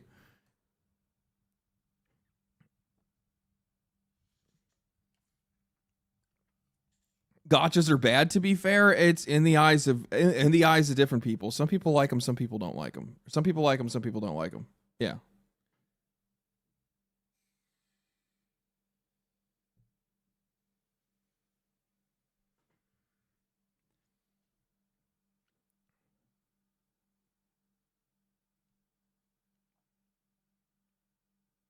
I like the fan art. Everybody likes the fan art. Everybody likes the fan art. Yeah, I don't play gacha, and then I load up Where the Winds Meet. Yeah, I mean, everybody likes different flavor of different things. Girls Frontline 2 is good. I've never played that before. I take gacha over COD or Assassin's Creed. Honestly, you're not fucking wrong. Like, they're better games. My whole thing is, like, when it comes to, like, gacha games, like, one of the reasons why they're so fucking popular is because largely the studios that are making those games are, like, over-delivering hard on content. Like, some of them fuck up with that, and that's when their communities start getting all pissed off and shit. But a lot of these games are just like, you want a video game? Here's, like, everything you could ever think of in the world in a video game. And you're like, holy shit. I think that Anata game is probably going to be very, very popular. The idea of having, like, that, you know, this is going to be a fantasy open world GTA fucking, essentially it's like GTA Genshin Impact. That's going to go hard. People are going to fucking die for that game. Holy. They're going to go crazy for it. Yeah, I want to try that Anata game. I do too. There's another one. There's like 2 of them that are like that are coming out relatively soon that I'm really interested in. Derp Dog with the $10 says, hey man, just wanted to drop in and show some support. I discovered your channel through Baldy, and I've been a subscriber ever since. Love the content. Keep fighting the good fight. Happy holidays, everyone. Thank you for the $10, brother. Appreciate that, man. Appreciate it. Thank you so much. You have a good holiday too. Drama doesn't exist if you stay off Twitter. Yeah, but it's still entertaining. Still entertaining. Let's see.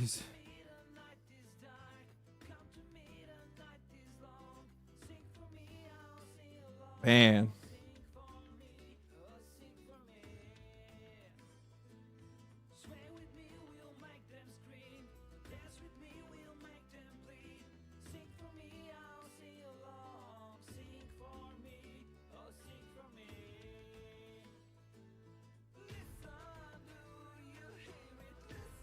Man.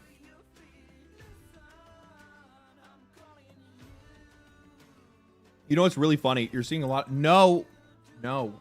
This is mine. No. No, you can't have beef sticks. No.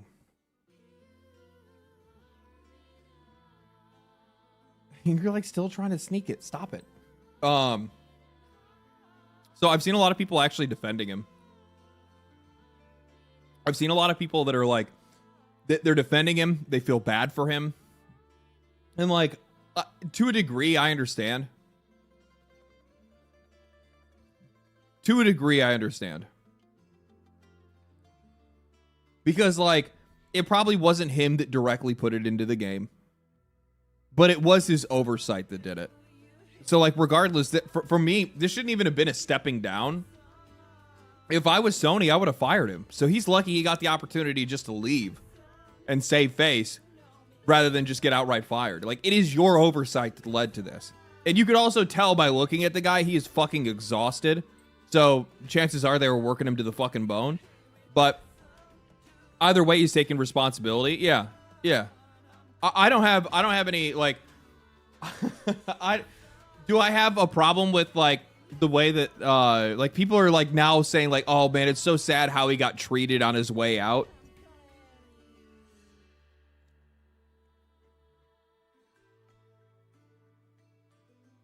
Welcome to the real world. You're in a customer facing industry, man. I don't know what to tell you. You're also like involved with gamers, you're involved with the internet, you make online games.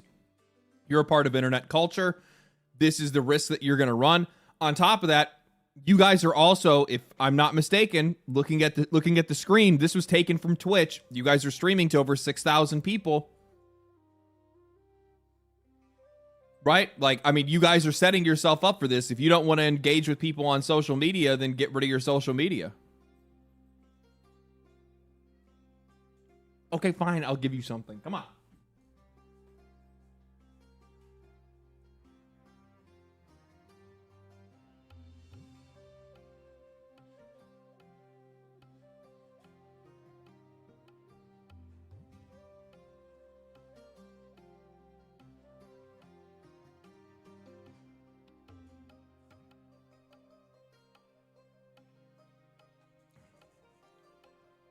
God.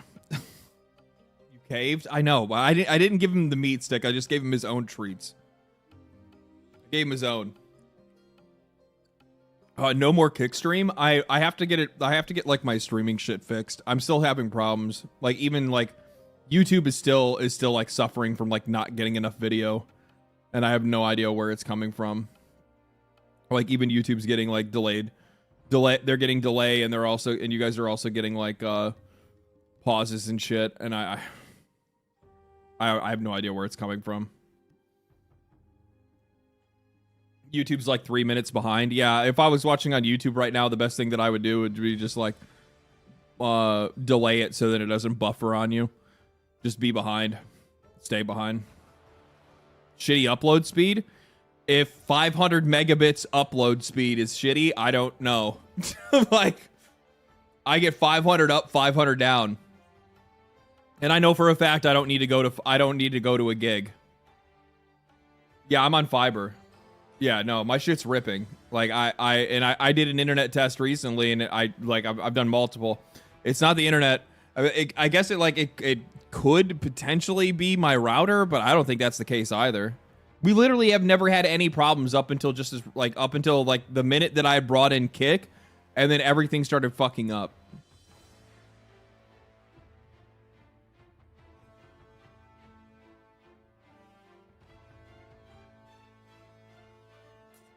Yeah, no, this guy's gone. He's cooked, man.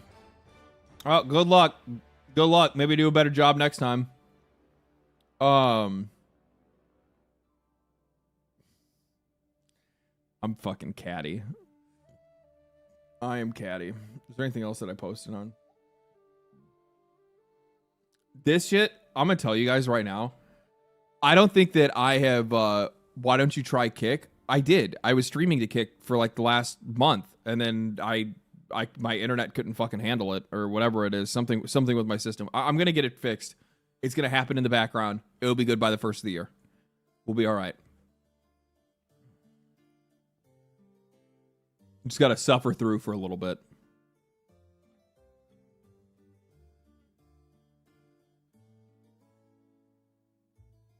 So, this right here.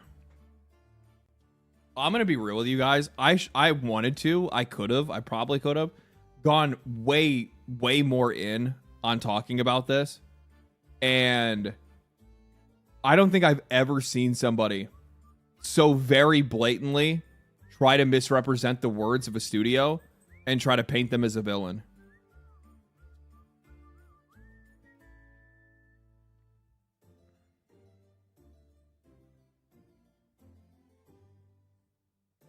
Oh, you guys are getting ads on Twitch? I don't run them. They run automatically. They run 1 minute ad breaks. The only thing that I could potentially do...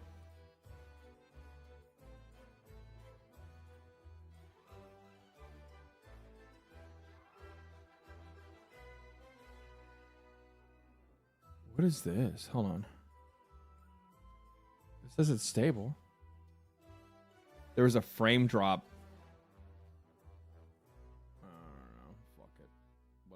Now all of a sudden it's Twitch 2 that apparently is unstable as well. I don't fucking know. I don't know, dude. I don't understand any of this shit. I hate technical difficulties. I hate technical difficulties. All good on Twitch end. Could be OBS. It could be OBS. Blake Rogers with the 10. Didn't realize you were streaming today. You see the new Sony AI patent censor games in real time. And what's the hate with the Lord of the Fallen stuff? Fuck, we got a lot of shit to cover. I got a lot to... thank you for the 10, man. We're gonna get to that stuff. This really fucking... I'm gonna be real. This actually pissed me off probably more than I've been pissed off in a long time when it comes to journalists. Because in most cases, like... Sure, these guys will be like a little bit dishonest to their word ways. The word things in a way that I'm like... Really? Like... Okay, like you're kind of bending the truth here. This wasn't a bend. This wasn't a bend. This is fucking like high grade yoga. I had never seen anything like this before. So I had wrote I had wrote, if there is anything artists ask for, it's more concept artists. In the transcripts between Sven Vinka and Jason Schreier, Sven had brought up that they had bought a concept art boutique the moment that everybody else was laying off to use AI. And I said, why wasn't this mentioned in the article? So, like, I had actually gone through and looked at the entire transcripts, and I read them in the video that I had made. I am blown away that none of that was ever mentioned in any of his article. None of it was mentioned in his article. So if I actually go and look,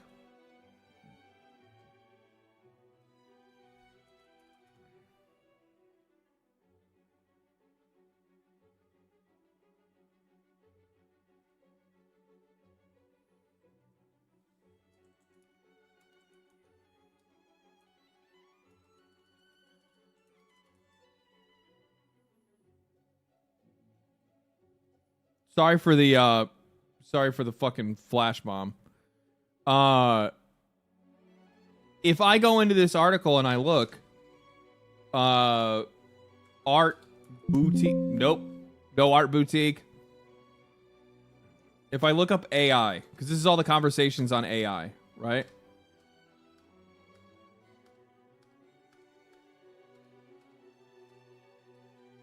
Here it is. Under Vinka, Larian has been pushing hard on generative AI, although the CEO says that the technology has not led to big gains in efficiency. He says that there won't be any AI-generated content in Divinity. Everything is human actors. Everything writing. Oh my god. Everything is human actors. We're writing everything ourselves. But the creators often use AI to explore ideas, flesh out PowerPoint presentations, develop concept art, and write placeholder text. The use of generative AI has led to some pushback at Larian, but I think that at this point, everybody at the company is more or less okay with the way that we're using it, Vinka said. The funny thing is that I don't think that this isn't even how he actually worded it in his... Excuse me. I don't even actually think that's even how... Now that I'm realizing this, let me look really quick.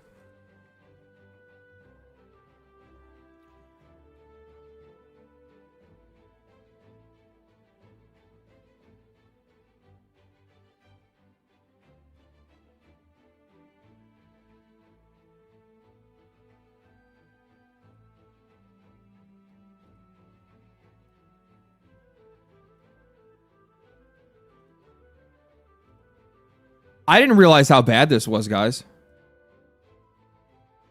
In hindsight, I didn't realize how bad this was.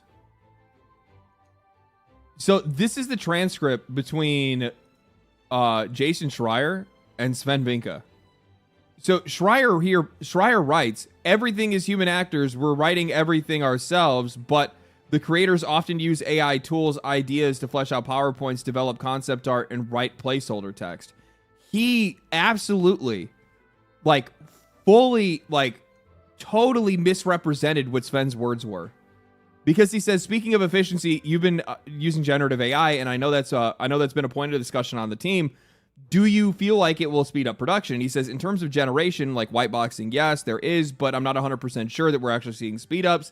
You're seeing more, you're trying more stuff, having tried stuff out. I don't actually think it accelerates things, because there's a lot of hype out there. I haven't really seen, oh, this is going to replace things. I haven't seen that yet.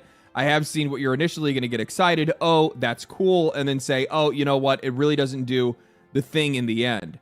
Everything is human actors. We're writing everything ourselves. There's no generated asset. Like, he left out, he took this part right here. Everything is human actors. Everything is human actors. Everything, we are writing everything ourselves. And then he just summarized the rest of the conversation between the two of them into, they're using it for concept art, and some of the writers are using it too.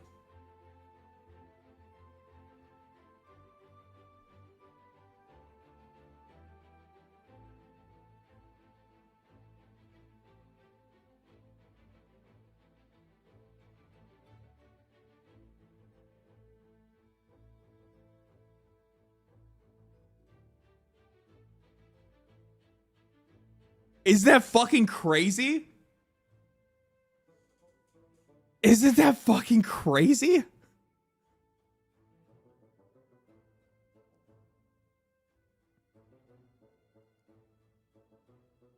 Because like right after this, like the way that Schreier framed it, there's and especially here's the other thing too. Flashbang again, sorry.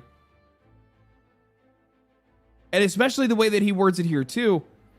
The use of generative AI has led to some pushback at Larian, but I think that at this point everybody is okay more or less with the way that we're using it. Sven never said that.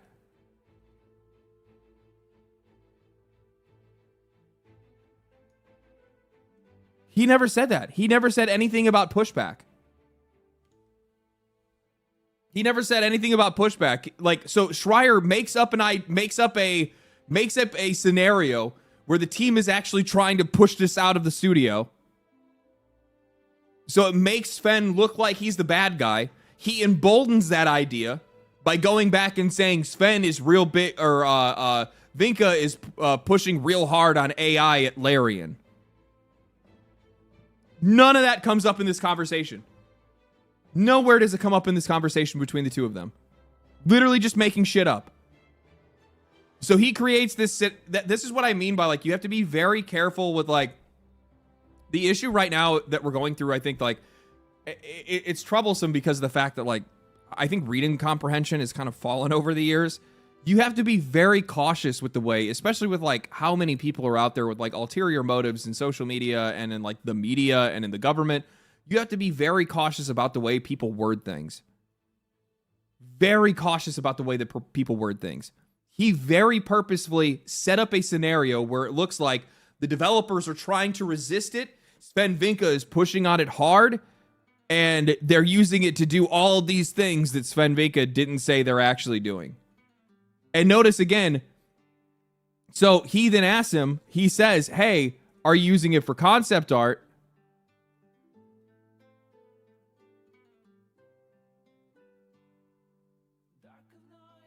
Hold on one second.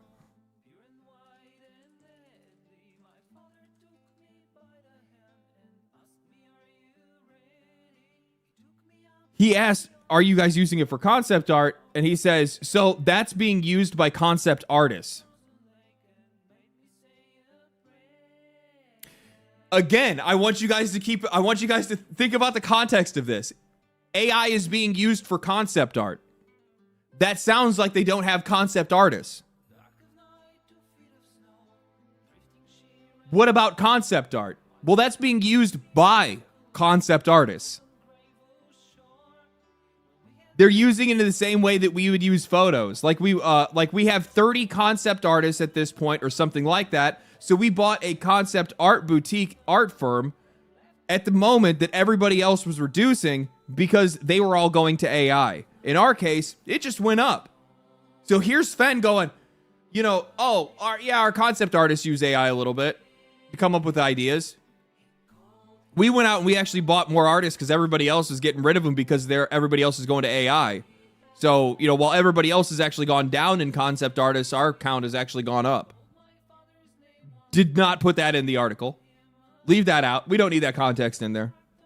That softens this image too much for my controversial, everybody's favorite studio is actually AI stance that I'm trying to create, but this controversy that I'm trying to invent.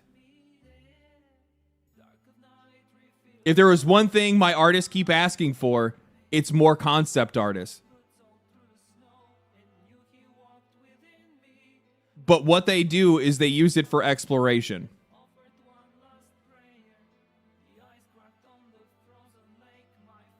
It's unreal, man.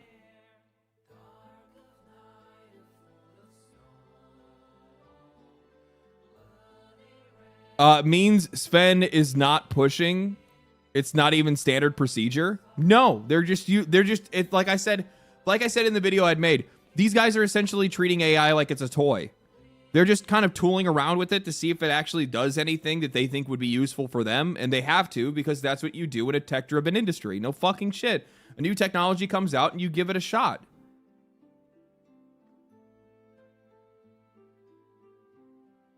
I don't see a big deal with using AI like that. I don't think anybody actually realistically has any issue at all with AI being used if the end product is actually worth their money. That's it. Like, what if you found out, Laz, thank you for the Prime, appreciate that. What if you found out that all of Expedition 33 was AI generated? Would you retroactively, like, go into the bathroom and start fucking yucking? Oh my god! Oh god! Oh god! No! No! Like, as I said, it's going to come down to what are the intentions of the studio? What are the intentions of the people that are using these tools? If the intentions are to make a better product, then that's what they're probably going to do.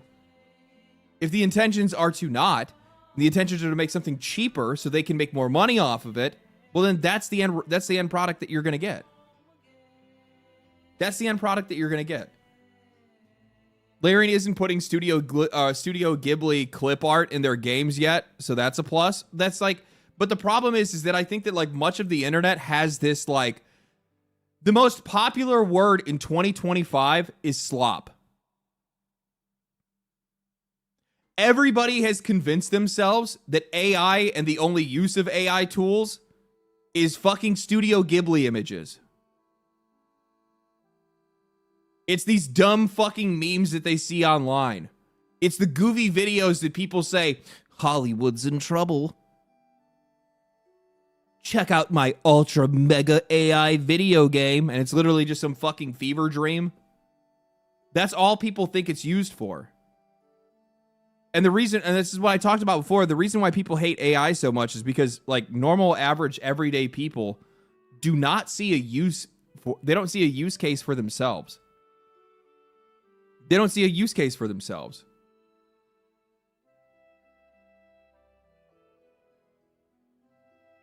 But see, and like even people right now, I love me some good old AI slop and stuff like that. But like the thing is, like, that's not what it is.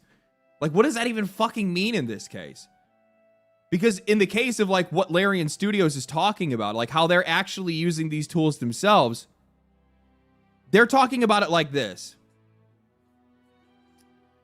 Man, I have a vision in my mind. I know that I need to make, I don't know. I need to make a Kraken. I'm going to go look up some pictures of Kraken. But I also wish I could see a Kraken if a Kraken was flying and it had wings and this kind of stuff. Just to see if that kind of concept could even work. Okay, I'm going to use this AI to look to see what that would look like. No, that looks stupid. I'm not going to do that. But that does give me an idea for something else. And then they start drawing. How, is that AI slop?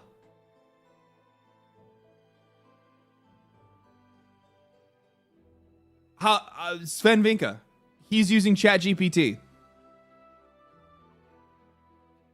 Sven Vinka is using ChatGPT. He uses it because English is not his first language. And all of his games are written in English. And his grammar is not good in English, right? He doesn't have great grammar, right? He has grammar issues with English, okay? So before, when Sven would write, and this is like the funny thing that I find here, he actually brings it up right here. And he says, the other thing I've seen it being used for is placeholders, stub dialogue. Sven says, well, yes, it depends on the scripter. In our case, we do whiteboxing, which means that scripts put over stub text. Some scripters will probably use ChatGPT. Others will write it themselves. It's really up to them. Again, this is a choice. The developers do not have to use it. He's just offering them the opportunity. If you want to, you can. But yeah, it doesn't really matter. And he says, but you found out that it's not speeding up things. It's just kind of slowing, allowing for more experimentation. And I love the idea that like, Lord of Cheesy, thank you for the gifted membership, man. Appreciate that. I love that he's like trying to assert that like it needs to speed things up. You're trying to use this so you can make games even faster, right? So you can push your teams even faster. Like, no, he's just like, no, we're just using it for We're just using it for imagination. That's it. Just using it for imagination. And he says, well, in a sense, it does speed up things because your experimentation is broader. But I mean, it's not as if the dialogues are suddenly being written faster. And on the contrary, it's not as if you're seeing the scripting go faster. It's just more stuff is being done. But I mean, if you use ChatGPT, it helps you organize things, get you a faster. And then, you know, he goes on to like interrupt him. And he's like, essentially talking to him like he's like, well, oh, you don't need to, because like Sven goes on to talk about like how, you know, English is not his first language. And that's what he's using. That's what he's using, you know, ChatGPT for, is to be able to help with. What he's talking about right now is he says what's happening right now is more stuff is being done. But I mean, if you've used ChatGPT, it helps you organize things. The reason he's talking about that, and he's bringing that up, is because since English is not his first language, he has a problem with grammar. He needs his grammar corrected before he can move on to start writing on the next thing. Correcting your grammar, making sure you're using the proper grammar, helps out with the script writing that you need to then go and give to the voice actors, right? To the acting team, and also to the people that are going to be doing like the voice rigging on characters, face rigging and stuff like that as well. It also helps. I mean, the writing of the game, the dialogue of the game is going to essentially set the tone for everything that happens in the game, even things that are going to happen in a moment, right? So like you're even dialoguing out like action scenes and stuff like that as well. So for him to not have to go through and format all of that writing and have to go through and rewrite all of his stuff and try to make sure he got the grammar right and that he's using the right words, he can use AI for a very practical use, no different than you would use something like Grammarly, essentially, and do a one pass and see if it's any good. And then there you go. But this is like the ultimate sin. It's just beyond me. It's beyond me.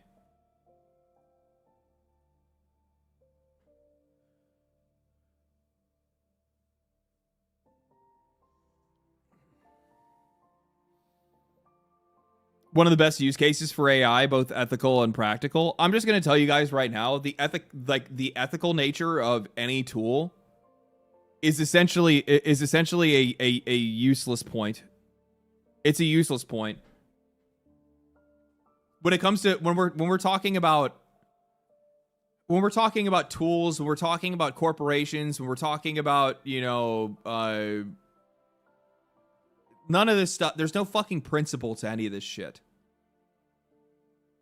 There's no principle to any of it. Is a hammer ethical? Yeah, I'm just not really down with the ethical idea behind it. Like the fact that like all of a sudden now we have to make, like, is our computers ethical?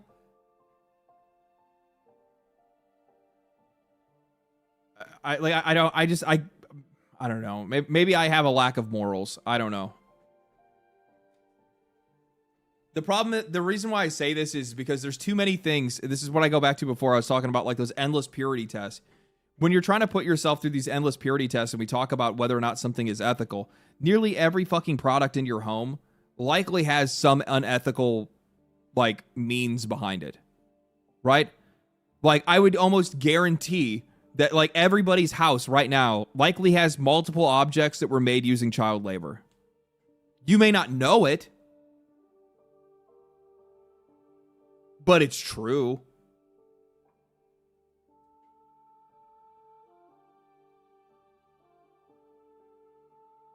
All our phones? Yeah, phones, especially if you're talking about the lithium batteries and everything like that.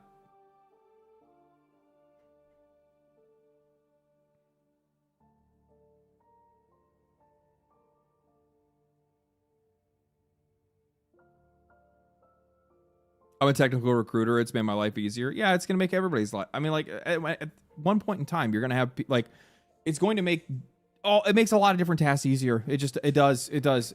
Obviously, it's not the most trustworthy thing, so you still have to check it, but it's also still very early in its life as well.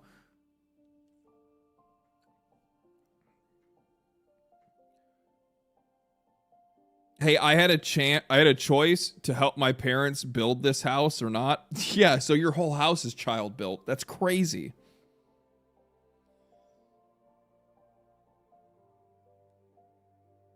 It's not even like, and I also see like people are like, AI is just going to take over everything. It's time to get used to it. Like, it's not even that either. Like, I feel like it's not even an end all be all. I'm going to be honest with you guys. I don't necessarily have the most faith in the technology being the science fiction version that I think a lot of people have convinced themselves it's going to be. I'm just going to be real with you. The only reason I say that is because I just think the human race is not competent enough to create something that good. I really don't. I really don't.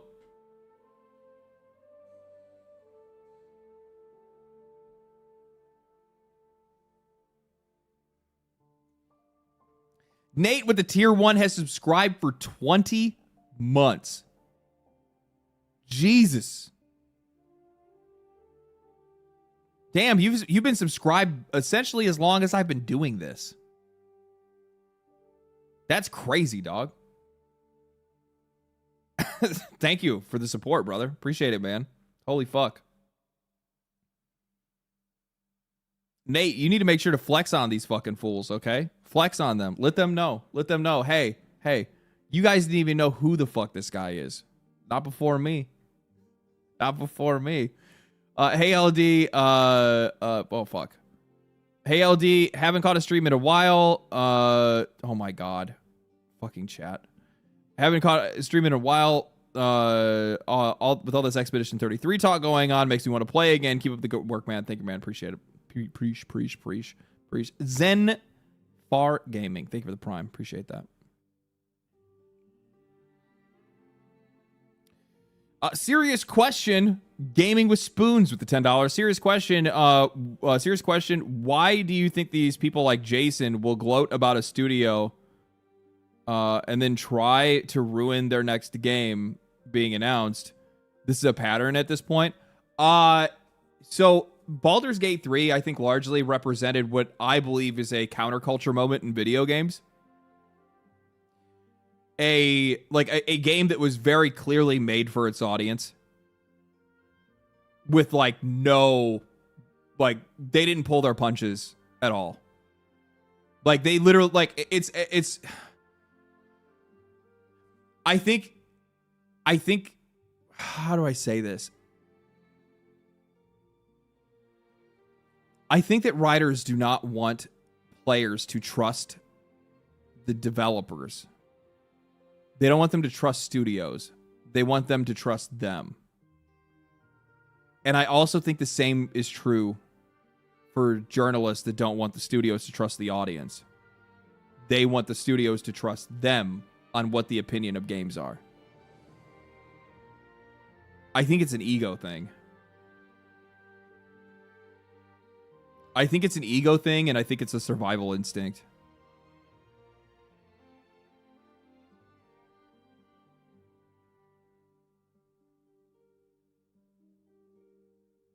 No, he's just a two-timing piece of shit. I'm going to be real with you. Jason Schreier is the one journalist that I hate the most. I'm somebody that largely, anytime an article comes out, I try to read in good faith, right? I try to read and understand it in good faith. I do not see how in any way at all you could read Jason's article and not come away with, you lying fucking rat. You dragged these motherfuckers out there. You did this to them. That's the reason why Sven got all pissed off on Twitter and literally said, I want to show you guys. I'll show it again.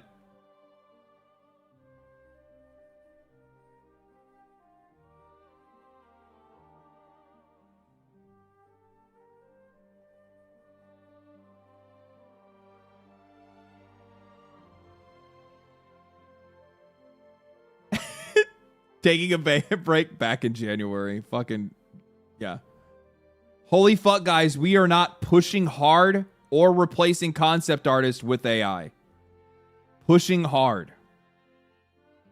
Where did he get that word from? That was the thing that that was the thing that sent me down the rabbit hole to go and find his fucking article. That line directly comes from Jason's article. I feel so fucking bad for him. I feel so bad for Sven because I think he largely, like, these game developers will go into these, they'll go into these interviews and they'll let their guard down. They'll let their guard down. They're like, they're not thinking that the guy that's going to be talking to them is going to be trying to misrepresent them in some way. That's going to be trying to like make a rage bait article with their interview. If anything, they would probably expect that more from content creators, right? Which is sad because it's not going to be the case, right? Like it's not like I've only done a couple of interviews myself, mostly because game developers don't want to talk to me. Who would guess? Who would guess? But the ones that I have, I mean, like look back at the interview that I had last year with the guys over at Grinding Gear Games. It was a great interview. Fuck, the amount of times that I set those guys up with softballs to make themselves look good. Mostly because I like them too, which, you know, that's a thing. But yeah, still.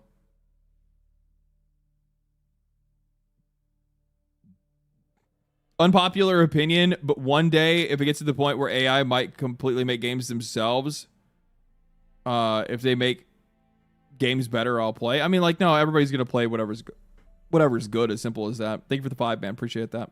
Def not famous. Sven, a total sweetheart, forced to defend a studio when they did nothing wrong. Essentially, yeah.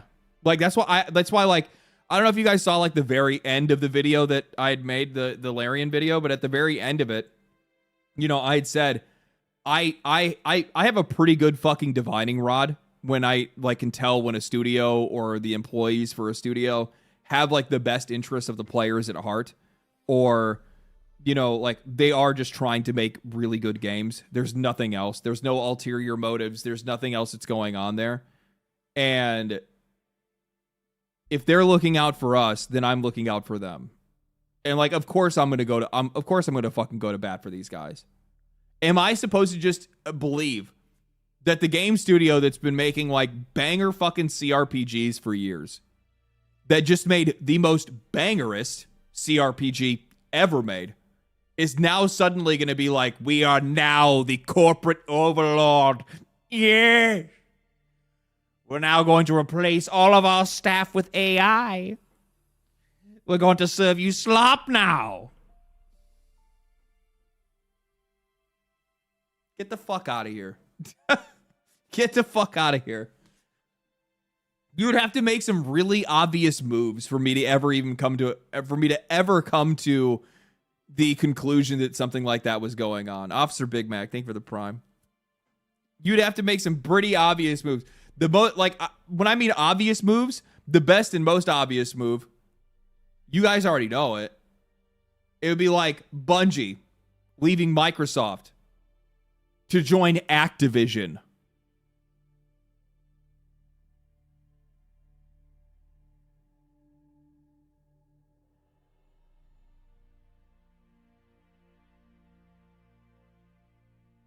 Like, who didn't see that shit from a fucking mile away? I mean, don't get me wrong. I was still hopeful and hyped when Destiny came out, and it wasn't really what I wanted it to be.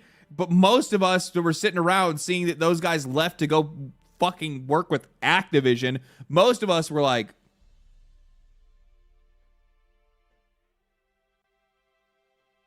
the fuck? Why? Why would you do that?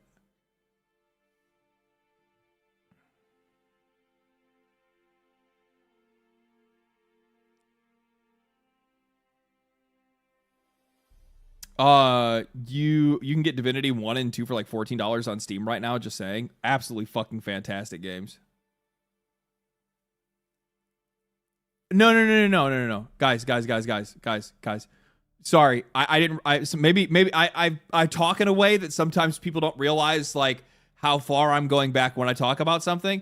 I'm talking about when Bungie first left Microsoft. So right after they were done making the Halo games, when Bungie left Microsoft, the first place they went to was fucking Activision.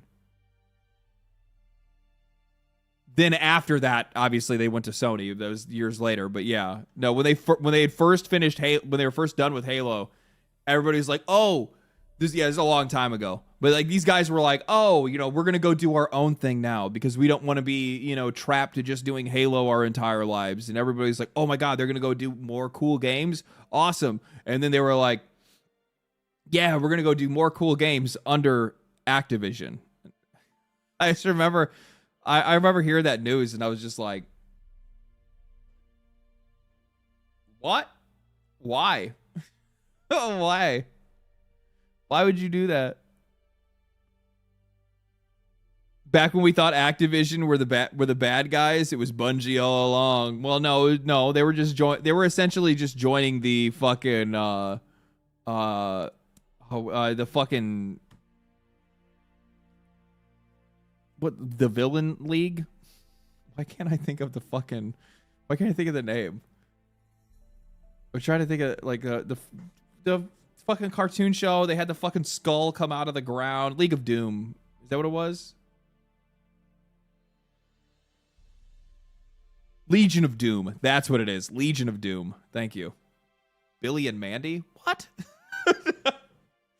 Yeah, Legion of Doom. Yeah, Super Friends TV show. I remember seeing that shit on the TV when I was a kid.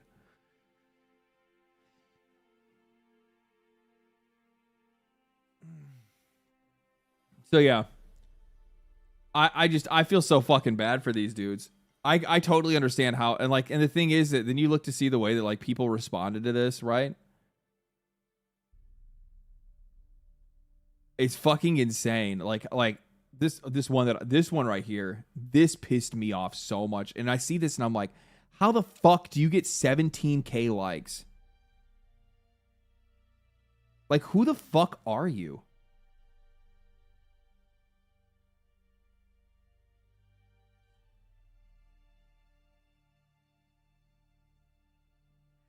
You know what it is?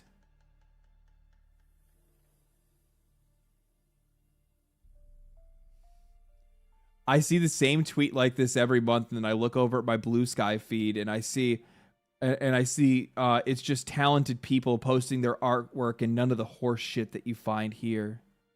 Okay, then go there. Then go there and stay there. But you won't, because you don't get the attention that you want there. And also, who the fuck are you saying that when you're also the one that's doing the exact same thing? Fuck off. And I'm gonna tell you right now, every single person that is on here that is criticizing Larian Studios right now, all the most popular tweets are coming from artists and journalists. It's not the players that are complaining about this. It's a circle jerk of artists and fucking journalists. That's all it is. You guys got another ad? I'm gonna use the bathroom then. I'll be right back. Give me a second.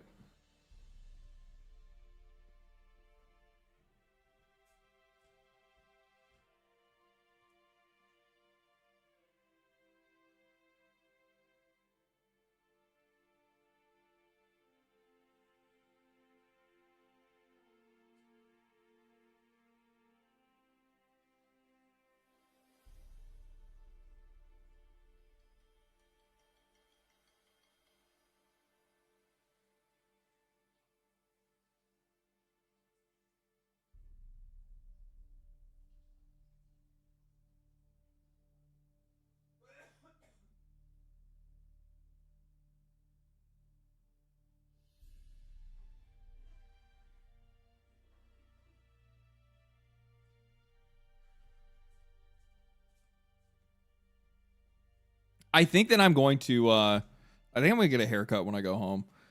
I think I'm going to cut some serious fucking hair off. Not too serious, but I did see an older video of mine like semi recently that I was like, I guess it was actually from like the summer. And I saw like my hair in the summer and I was like, man, I kind of like that length more. Bald? No. It's time. Are you guys really trying to do that shit right now? Let me show you something. Look at that hairline. Look at that beautiful fucking hairline. Look at that beautiful hairline. I'm going to do it to him. Look at it. Oh, no peaks. No valleys. Crooked a bit? Well, that's because my head's crooked. because my head's crooked.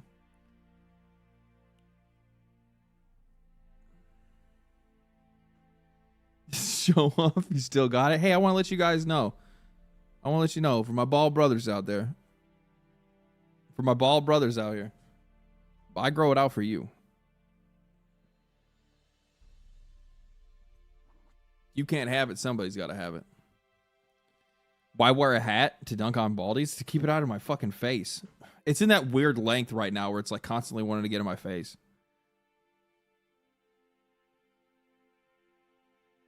Fuck you and your perfect hairline. Sorry, man. Shit. I come from a hairy ass family.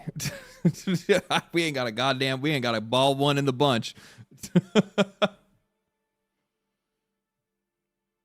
We ain't got a bald one in the bunch. Bro is taking a break. Could have been such an easy win by just going, you made yourself clear, we overstepped, and we will ensure to not use infringement models in the future. Merry Christmas. You know what? I actually have the biggest problem that I have with this is you don't even know what model they're using. You don't even know if it's an in-house model. And also on top of that, the idea of just like concept artists, because we're talking about like the concept artists that were using it. What is so different from them using, again, I'm going to say it. What is so different from them using that than them just stealing images off of Google and fucking coming up with ideas for their concept art off of that?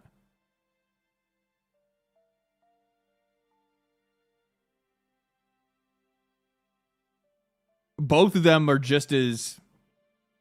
Should they not use search engines anymore? Should they not look at Pinterest anymore?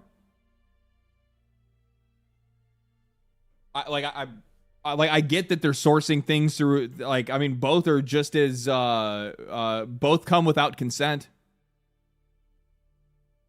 So I don't know which one's the problem. But instead, a refusal to apologize and shifting the blame onto us, Lamau. Where in here is shifting the blame onto players? Nothing in this at all. Not a single time is it ever them shifting the blame onto players. The only thing they say is, I just love, and I you know what it is? It's because they posted this. They put his profile image here. And then nobody actually clicked and read this. All they did was just read this and go, yeah, true. Fuck them. That's what it is. I guarantee you. Guarantee you. Because most people can't read past this anyway. Most people aren't going to read past this anyway. They're going to go, oh, true. True. Fucking retard. I hate people like this. I hate people like this. I hate them so much.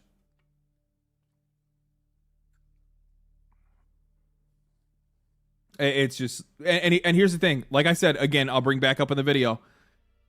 You bend to these people, good luck. Good luck. You bend to people like this. You capitulate to people like this. And look at the way that they asked for it. You could have had it. All you had to say is, we get it. We overstepped. Overstepped what? Overstepped what, bitch? It ain't your company? What the fuck are you talking? Overstepped? They're not talking about charging you more money. They're making it sound like they're Nintendo charging $80 for a video game. Unbelievable. The fucking gall of some of these people, man. If you cave to people like this, you are only going to set yourself up for just a never-ending ladder of purity tests. And everything you do, and this is proof of it, by the way. I want to make sure that's clear. This is proof of that. Because technically, Larian is capitulating because they're going to do an AMA and they're going to let everybody ask questions to all of their different departments. So they are capitulating to the hate in some way, in the best way that they could, arguably, right? I'm not going to shit on them for that. I'm not going to shit on them for that. But with that said, if you you go that far and you say, hey, we're actually going to take time off and we're going to make it where all of our developers are going to have a conversation with you and you guys are going to be able to ask questions, ask anything you want about our process, about AI, about whatever you want. And this is the response that you get back from these people. It's not enough. No, you saying that, hey, we'll have an open conversation about it is you shifting the blame onto them in their eyes. So no matter what you do, they're just going to keep pushing the bar further and further and further and further. And I've seen it, by the way. I've already seen it completely boil down to just, no, you're using AI. Any use of it, even looking at it, even smelling it, you are quite literally the worst company in the world. And you could already see that by the way that the studio was treated immediately after all of this. The next thing you see is just constant purity testing and constant fucking virtue signaling all over the internet. Larian is using tools that are specifically going after like black communities, is what that one girl had said. Where was that one at? That one was the one that like fucking got me, dude. That took me the fuck out.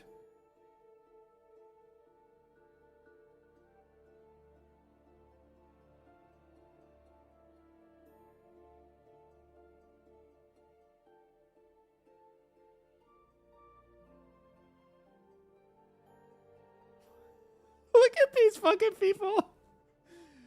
We heard the discussions online concerning us and our values, so we want to make sure we're absolutely clear on this. Expedition 33 was created with respect and tolerance by teams and partnerships from diverse backgrounds, cultures, and perspectives, and our game was crafted with love. Please don't weaponize it to spread hate. Go fuck yourself. Say no to AI.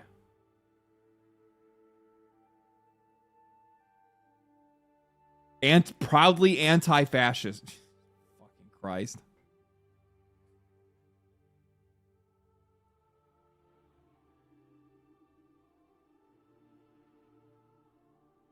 We need a world war. I'm just going to say it. We need a world war.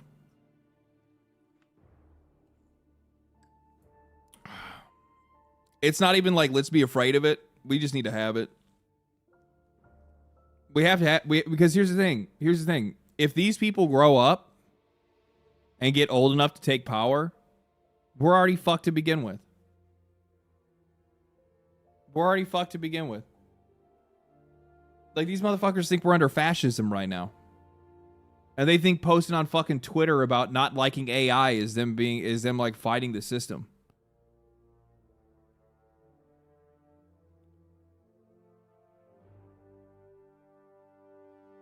Human race needs a reset. Something, man. Like none of these people know suffering at all. It's not even suffering. It's just struggle. They don't even know struggle. That's it. They don't know struggle. They don't know nothing. They've never endured hardship. And because of that, like everything is a fucking righteous crusade, and they think they're on the right side of everything. And it's just like, that's why like no nuance doesn't have to exist, because they are so like ideologically captured by every fucking single thing they see. It's crazy. Front loads token black characters. They got baited. Oh my fucking God. Oh my God. These people are literally fucking brain dead. Oh my God, they're literally brain dead. This fucking idiot got baited. They got baited. Cerberus Chud is a fucking joke account that literally makes posts like this to bait the fuck out of idiots like them.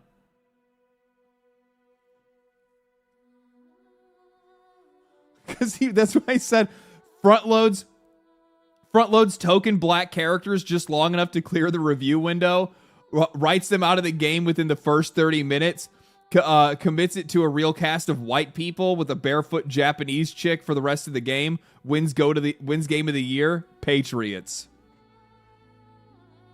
And then they're like, they post this about how like, oh no, we're actually a diverse company, and they're like, no, you're not. No, because I saw this post. You guys are racist. Racist.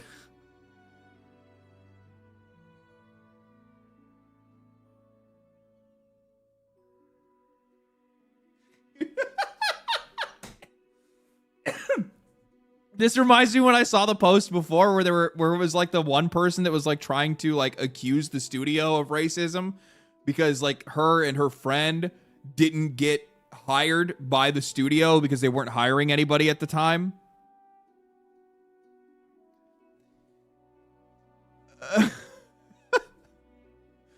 Unbelievable. I've never seen somebody get baited so hard. Crafted with AI too, but only a little, so it gets a pass. Absolute game of the year. Too bad it used AI. This is the extent their Gen AI. Yeah, this is the extent. This, by the way, I hope you guys know this is the extent of the Gen AI that was used in Expedition 33.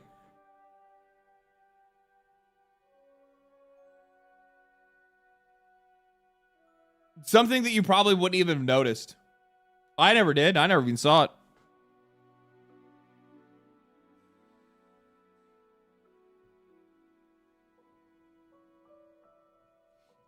Actually, take it even further.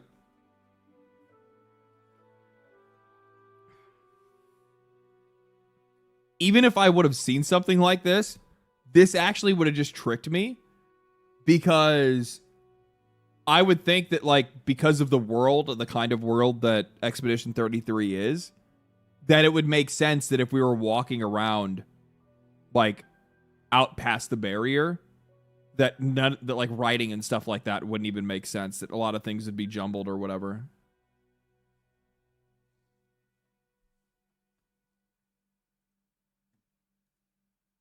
AI is being used for deepfakes and AI and fake media, hacking, fraud, scams, etc. Shit like that. Might even call that unethical. Who gives a fuck if a dev uses a little AI in a game for some newspapers? Really, like, I here's the thing, and that's just, and you bring up a really good point. Like, if we're talking about AI, let's talk about the shit. Like, if we're gonna talk about unethical uses, if we're gonna talk about the bad shit, like, yeah, talk about how we need to have protections in place for fucking some serious shit like fraud. Not for a game developer using fucking AI for placement holders on a fucking lamppost.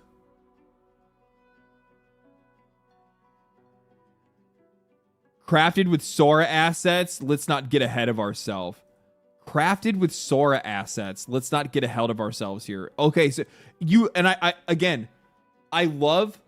fucking love how all these people are all gas, no brakes. They're all gas, no brakes. There's one thing in the game, or they were using it for, like how Larian's like using it for experimentation. The entire game is now made by Sora. I just imagine their eyes being like super wide when they say it. Like wider than I could even make my eyes. Like, and they just like deadpan stare you in the eyes when they say it. Like waiting for a reaction. The whole thing. The studio's not even real. The studio is actually ChatGPT just talking to Sora.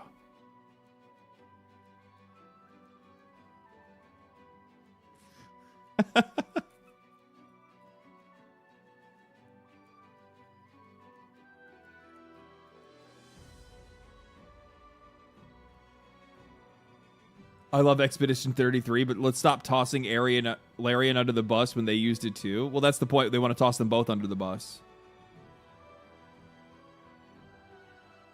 From what I understand, Expedition 33 is another overrated game like Baldur's Gate 3 anyway.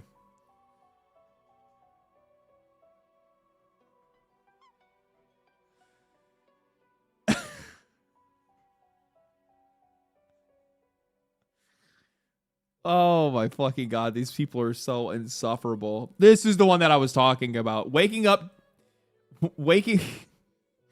Waking up to both Larian Studios and Expedition 33 teams admitting that they were using Gen AI wasn't on my bingo card, and I am so immeasurably disappointed. I am so tired of AI being shoved down my throat by every app and website. Okay, like, that's a different app.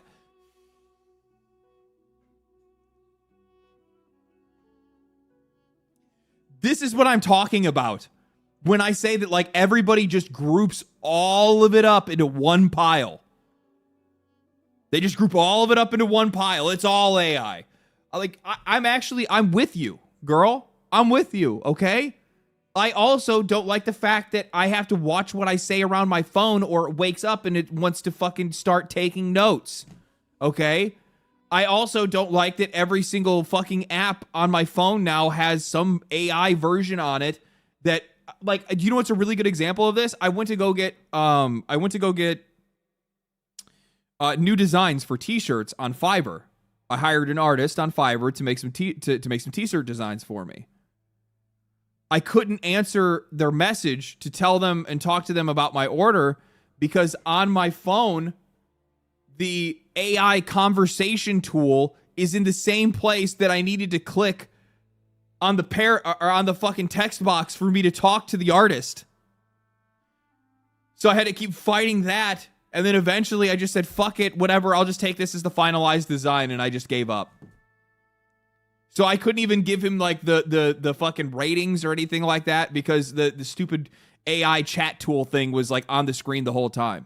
Like, it is getting very tiresome that like every website now needs to have it. They all need to have their own chat bots and all this other shit. Like, it is annoying. And it's also like incredibly unhelpful because we never actually get to fucking talk to anybody anymore. Right? Like, every time I need to talk to a customer service, there's no. First, you need to go through the AI. Then you need to go through the AI customer service voice model that's on the phone. Then maybe you potentially could get somebody, a human, on the line. But come to find out, actually, they got rid of all of their human staff. Right? So, like, yeah. Like, that's the stuff that it's just like, okay, that sucks. Right? Like I get that. I'm right there with you. But somebody using AI in their creative process is not something that directly impacts you. Not in a meaningful way. And acting otherwise is just virtue signaling. And of course, that's exactly what they do, because then they go on to say that it's so, it's so harmful to the environment and black communities. I'm sorry, dude. That is the most performative fucking line I think I've ever heard. It's literally, it's like sometimes these people can't fucking stop themselves. They got to go, how do I make this more extreme? Let's make it about race. Which race? Asians? No. Blacks. The blacks. It affects black communities. What? I'm pretty sure that it affects all communities, not just black folk. I don't think that they are somehow uniquely more damaged than everybody else by the economic impacts or even the impacts to the job market than anybody else. I mean, the first level of people that most companies are getting rid of is middle management. And I would doubt that middle management in the US at the very least is completely dominated by black people. Isn't that post bait? It's not bait.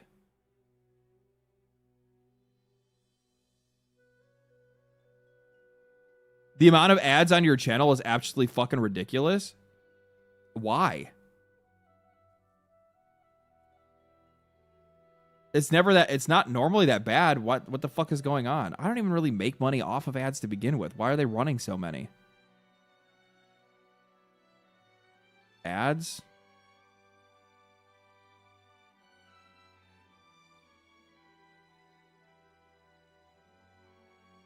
Mine are on low.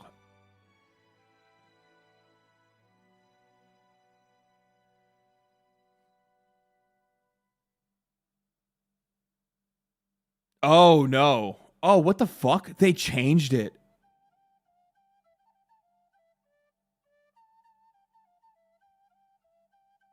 They changed it. I'm so sorry.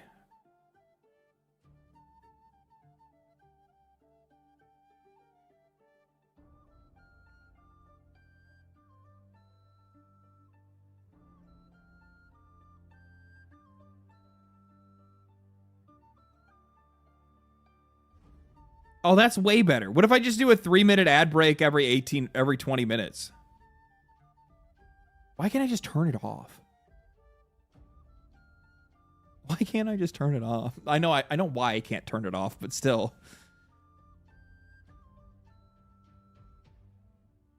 How many minutes of video ads do you want? No, my God. How many minutes of video ads do you want to run per hour? I don't fucking know.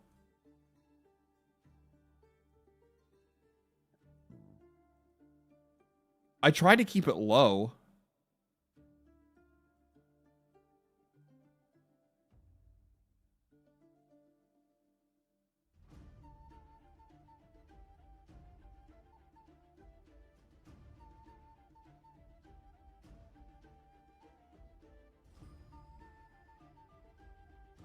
I think the minimum is 2 minutes every, or 2.3 minutes every 3 hours. I guess. I don't know.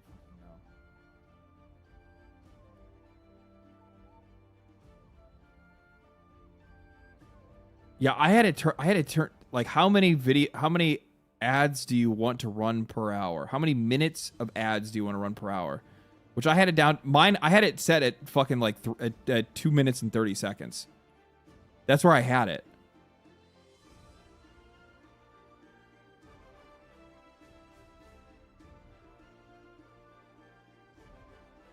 Three minutes every hour. All right, I'm going to put it back.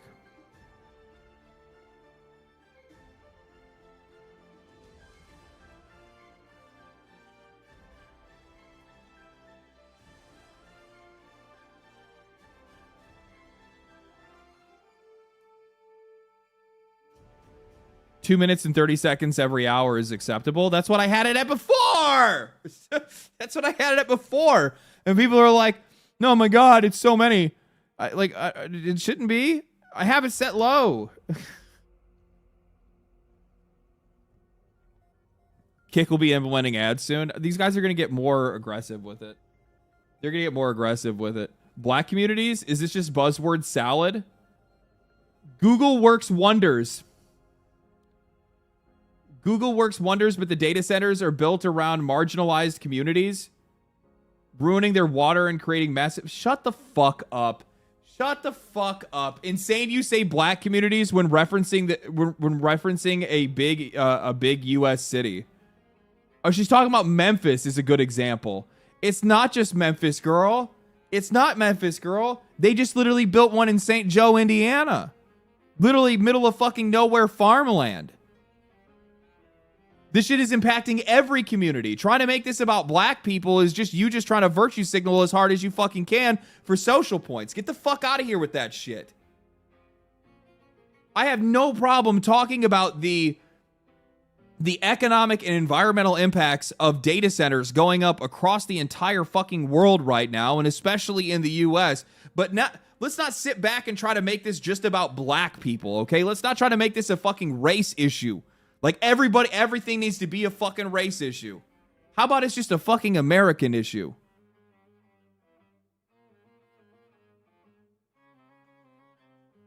Like, what are we talking about? These are going up everywhere. The one in Louisiana is another one that's like the one that Meta built in Louisiana is in the middle of fucking nowhere. It's all poor white people out there. The one in St. Joe, Indiana, the big fucking Amazon one, that's all white people out there. Poor white people. The one in Virginia, same fucking thing. It's so annoying when people do this. You are reducing your own argument. You're segregating an issue that doesn't need to be segregated. This is the reason why I don't get into fucking politics. Because like everybody is so separated on so many fucking issues right now, and all that shit is coming down to just like the dumbest shit ever. Nobody's talking as a nation. We need to be talking as individual groups all in our little fucking boxes. It's just it's so annoying, dude. It's so annoying. what is this? Because you neither paid nor credited or even fucking acknowledged the artist, or even acknowledged the artist. I added that one in there. Or acknowledged the artist's work that you are now implicitly using. That's pretty simple. Again, this is what I'm talking about. This is the problem with these conversations. Is that you have people that confidently state these things. 15,000 fucking likes on this. Do you not realize how much of a fucking problem that is? And you have people that are espousing, they are projecting issues onto Larian Studios with no basis in reality, because this person didn't even read the article, let alone the transcripts that Homie didn't post until later. And you're like, you neither paid nor credited nor acknowledged the artist whose work you are now implicitly using.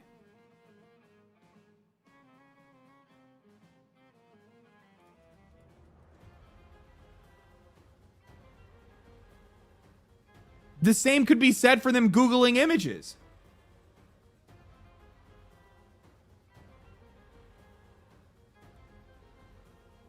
If you go to someone's portfolio page on the internet and get ideas, you now know who that person is, and maybe you really like them, and so I agree with this.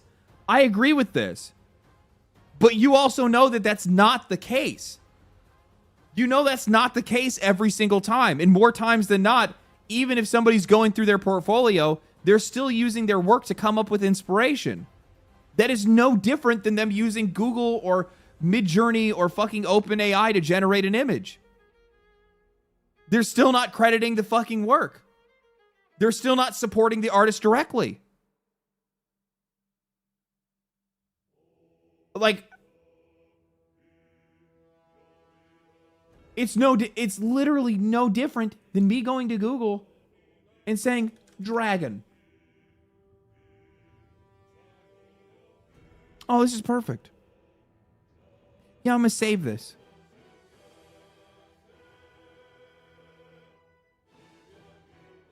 Oh, this is great. Yeah, I'm gonna save this. And then saying, okay, now I'm using this as like my inspiration work. There's no fucking difference. There's no difference.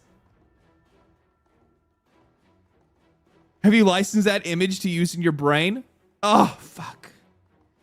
Can someone please put the credit card reader, the fucking chip scanner on my temple? Beep, beep. If you ask generative AI to generate ideas for you, you pay Google, open, that's it. The artists who made everything, they go, oh my God, shut the fuck up. They do not get money. They do not get exposure. They don't even get the bare minimum acknowledgement from you that they even existed. I'm glad that players are angry about generative AI. It's not, because you're an artist.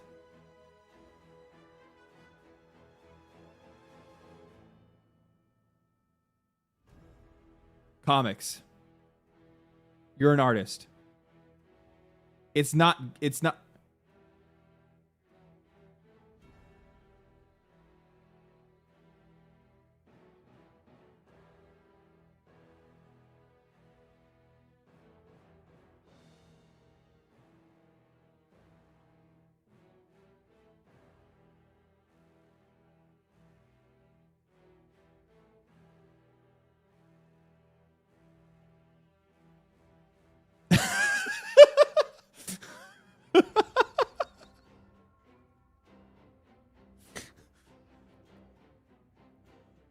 I'm sorry, man. Like, I'm really that looks a lot like AI.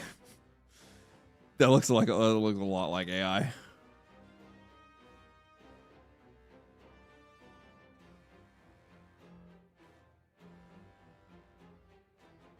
But I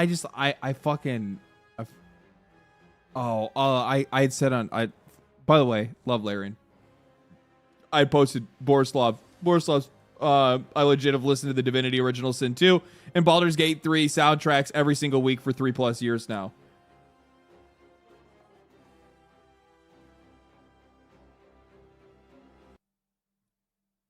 It's literally the backtrack to the fucking stream every single week, baby. I'm just like I am a where'd it go? I am a that's me. That's what I do. That's what I do. And he actually saw it. He ended up commenting saying thank you, but Hans Zimmer is a one of a kind, and I don't think the world has another one like him. What a nice dude. What a nice dude.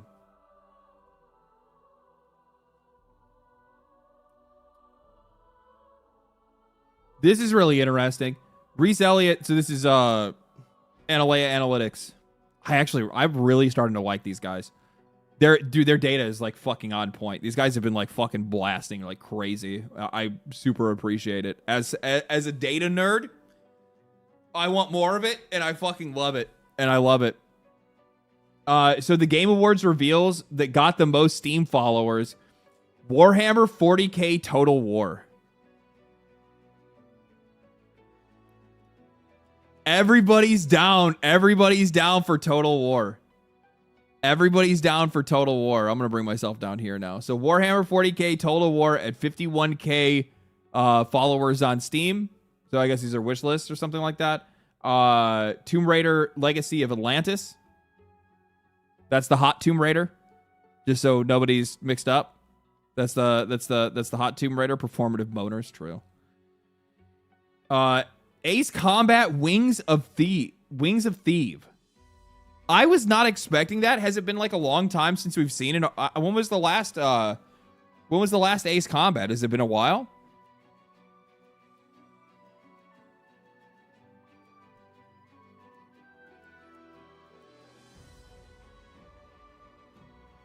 Early 2019. Okay, it's been a bit.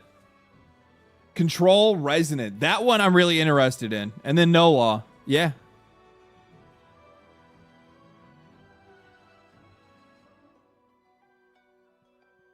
Warhammer, the fucking Total War Warhammer is going to be sick, dude. I'm really looking forward to that. These poor fuckers. I thought it was really funny. I thought it was like insanely funny that you would see I don't know if I still have it on here. Maybe I don't have it anymore.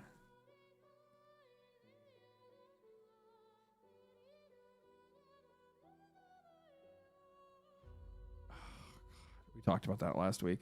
I had seen it on here, but there was a tweet from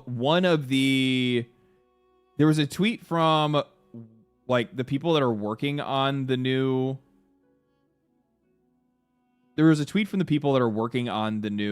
Tomb Raider game. And it had like 50,000, 60,000 upvotes. People are like, "Oh my god, so excited for the new Tomb Raider." And then you see these poor bastards that are like, he's like, "I'm very excited. We've been quietly working for 4 years on this new and very exciting we're very excited to show you High Guard." Ain't nobody interested. Arrow Bear, thank you for the tier 1. Appreciate that. John Video Game. I think I nailed that. Description. Tell me this dude doesn't look like John Video Game.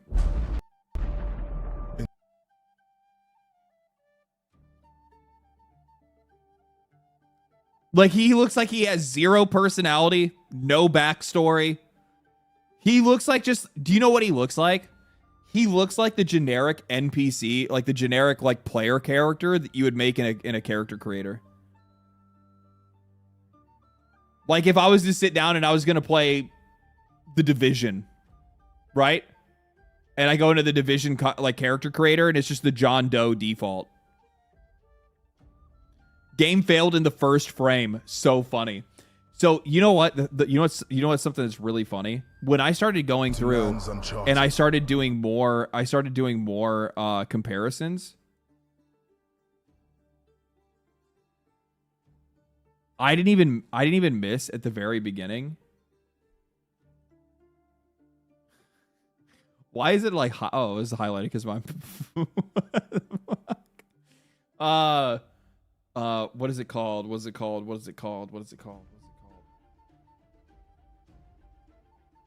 What are you thinking of? Concord gameplay trailer. Trailer opens up. Spaceship. World. Ship drops in. Watch. So the trailer opens up in the at moment 10. So 10 seconds into the trailer, it comes in with this like ship floating in, right? Like this. This trailer here.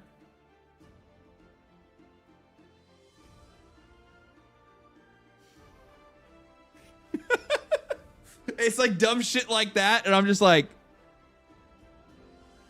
this is why I'm like, I feel like I've seen this before. I've seen this before. Like I've literally seen this somewhere. Where have I seen this? Didn't some Concord devs work on High Guard? There's two Concord devs that are on High Guard. One is their outsourcing manager. So maybe there could potentially be a like an outsourcing thing where they like outsource either some assets or an editor like for the trailer.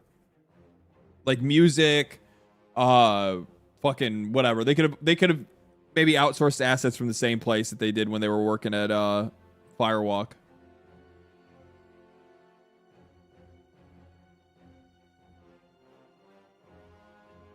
Also, do you know what? Somebody else brought up something that's really funny.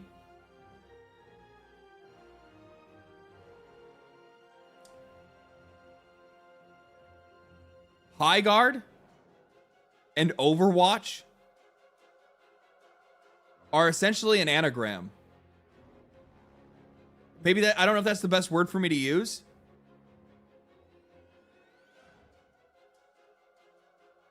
So high, over, they're synonyms. Yeah, they're synonyms. That's probably better. Yeah, because high and over are synonyms. Guard and watch are synonyms. A lot of imagination went into this one, guys. I hope you guys know that. Like a lot of originality. 4 years of originality.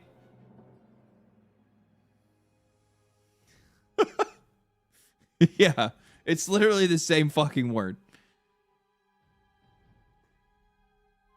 Anagram is the same letters. That's right, yeah. Thesaurus hero shooter. True. True.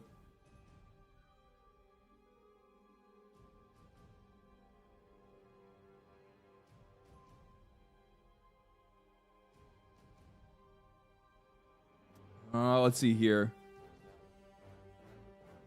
Oh, fuck. We have the other shit to go get into today, too, right? We have, oh, my God. Here, give me 1 second.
All right, we're good.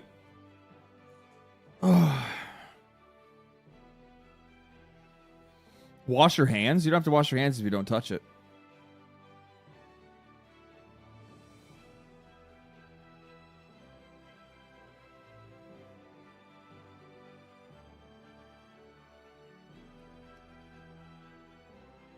You know, the other thing that really pissed me off with all this is like how quickly journalists jumped on board to immediately try to throw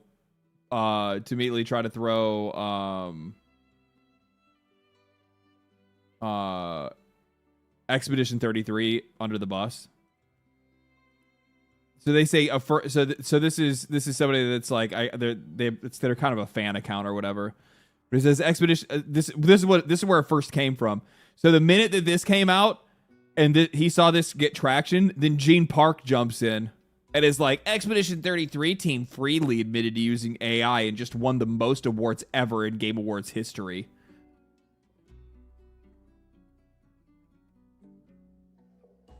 Yeah. Yeah. And then somebody else reposted it and says, a firm no to creative AI. However, at one point, a question was unrelated to the game itself. The role of artificial intelligence in video games. This, of course, is not refers to the capability of computer opponents, but to the creative. This topic really stirs up a lot of emotions. On one hand, we have publishers that openly admit and express that they're using generative AI, and developers. Broche made it clear the studio doesn't want AI involved in anything creative, and isn't interested in anything made by artificial intelligence.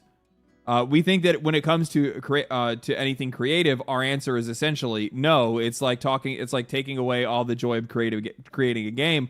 We love making games. We love creating. Creating is one of the things, is the most beautiful things that people can do.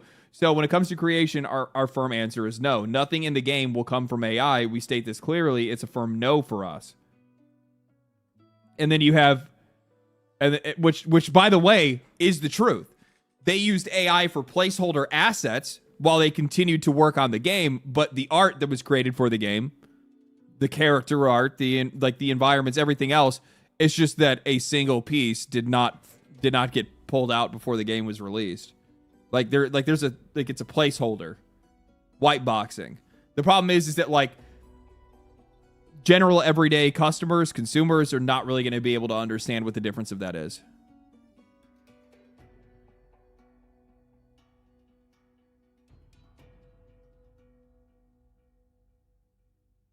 Guys, I think I'm freaking out. The Twitch stream and YouTube stream are not the same stream. They are the same stream. It's just the YouTube one is really far behind because, I don't know.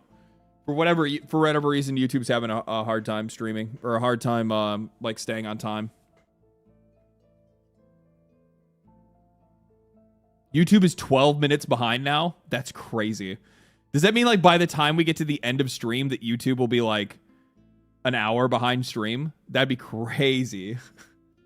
That'd be wild. Your cam is still at the top? Damn, dude.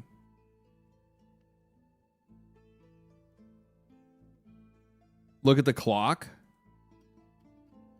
I can't see anything on it. I turned it off. The people that are working on the new...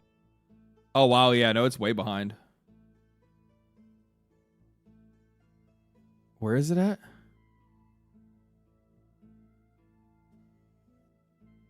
I can't see it. It's not going to show me in high definition enough for me to be able to tell what time it is. Yeah, it's way behind, though. I don't know what's causing it. YouTube people will find out in about 10 minutes. Yeah, they'll find out in about 10 minutes. YouTube also keeps like crashing on me, too. Like the browser keeps crashing on me. I could have sworn you made a video about Nvidia and how little gamers make their profits in comparison now to the AI market, but I can't find it. Yeah, it's the fucking one with the like office that's on fire. I think it's like, so they're just gonna ruin everything or something like that. I can't remember what the title was. Hello, YouTube. I'm from the future. True.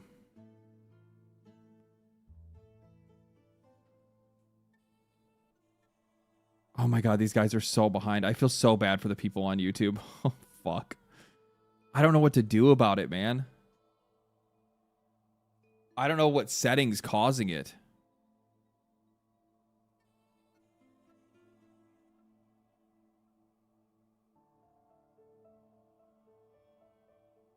Compression? No. I have no idea. I have no idea. I haven't changed any of my settings. It's weird how it's progressively getting worse. Yeah, it's like deteriorating. But I haven't had any problems at all with like stream itself, if that makes any sense. Like stream itself, I haven't had any problems with.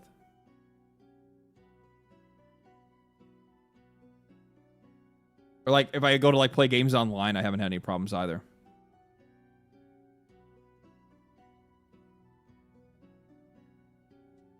It's a generic YouTube problem, but we've never had this problem before.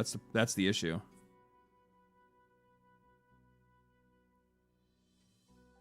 On the viewer side, there's periodic millisecond pauses. Fucking goddamn it.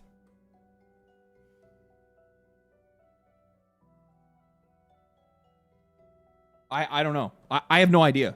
Like literally there's no like I've not changed any of my settings. The only thing that I could do is literally shut down stream right now and restart my computer and modem. That's the only thing that I could do. But I don't think that's it either.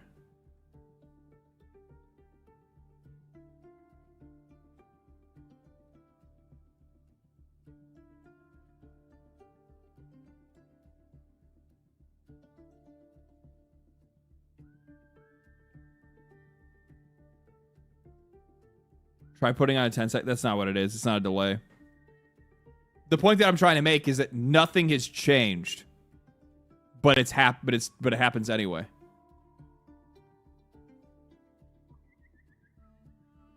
I don't know. It is what it is. Just gonna have to get through it for now.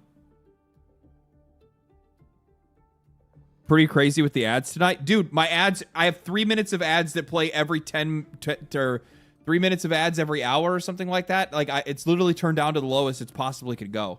So I don't know why people are complaining about that either. Like I haven't changed any of my shit. I don't fucking touch any of my streaming shit. I literally like the stream is just to hang out. Like I don't really try to make money off of it or anything like that. So I don't know why it's doing that. And I can't turn ads off either. That's not an option. Once you reach a certain viewer count, they essentially force the fucking partnership on you or whatever.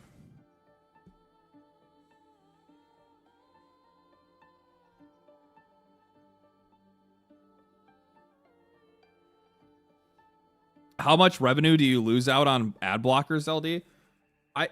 I don't think so the only place that I know that like ad blockers actually impact me is YouTube views. That's the only place. If you're watching a YouTube video with an ad blocker on, it won't count your view at all. That's something that happened back in August. It clipped the fuck out of me. If you guys couldn't tell, I have a very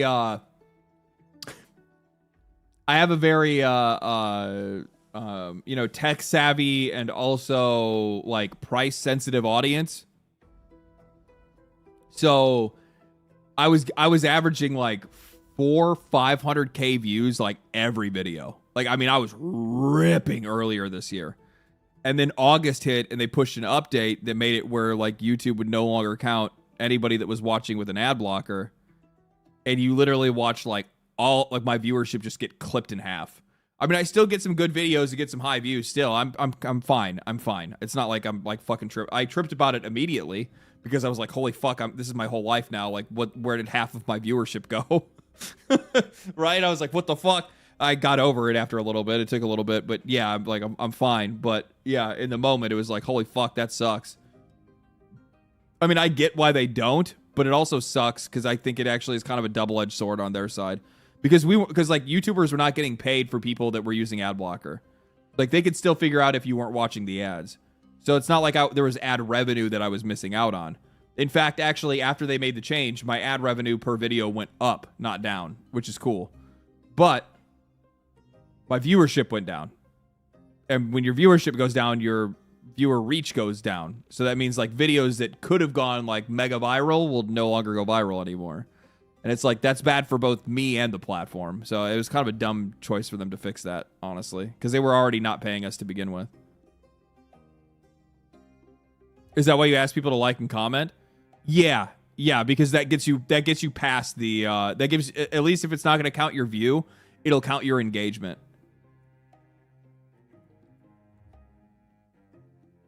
Baldy's got you? I don't get anything from Asmongold. I wouldn't want anything from anybody. Last thing I'd ever want to be is indebted to anybody. I said this 1,000 times before. If the YouTube channel ever starts going down to the point where it doesn't make sense to do it as a career anymore, I just go back to work. I just go back to work. Simple as that. Yeah. Like, I'm not gonna e-beg and shit like that. I ain't gonna get into that kind of shit. What did you used to do for work? I worked in construction. I did traveling construction and worked in management. Not gonna take the DSP route. No, that shit's pathetic, dog. I couldn't do that. That's like, I have too much pride for that kind of shit. Plus, on top of that, the other thing is too, it's not like I hated working. Don't get me wrong, I fucking love what I do now more than what I was doing before. But with that said, it's not like oh god, I got to go back to work with the boys again. What? Dude. Record of Lodoss War is so good. So there's actually a there's a Dreamcast game. There's a Dreamcast game that's Record of Lodoss War. It has some anime scenes that are in it. Super good. It was a Diablo clone. I love the fuck out of it. It was the coolest shit ever. But it felt so like weird and dark and just weird. That Dreamcast game is baller. It was so good. It was so good. Let's see here. So something that happened more recently that somebody was pointing out earlier, and I think it's probably worthwhile to bring up because, like, obviously everybody's on the hate campaign. This is fake news, and I've never been more fucking mad about it.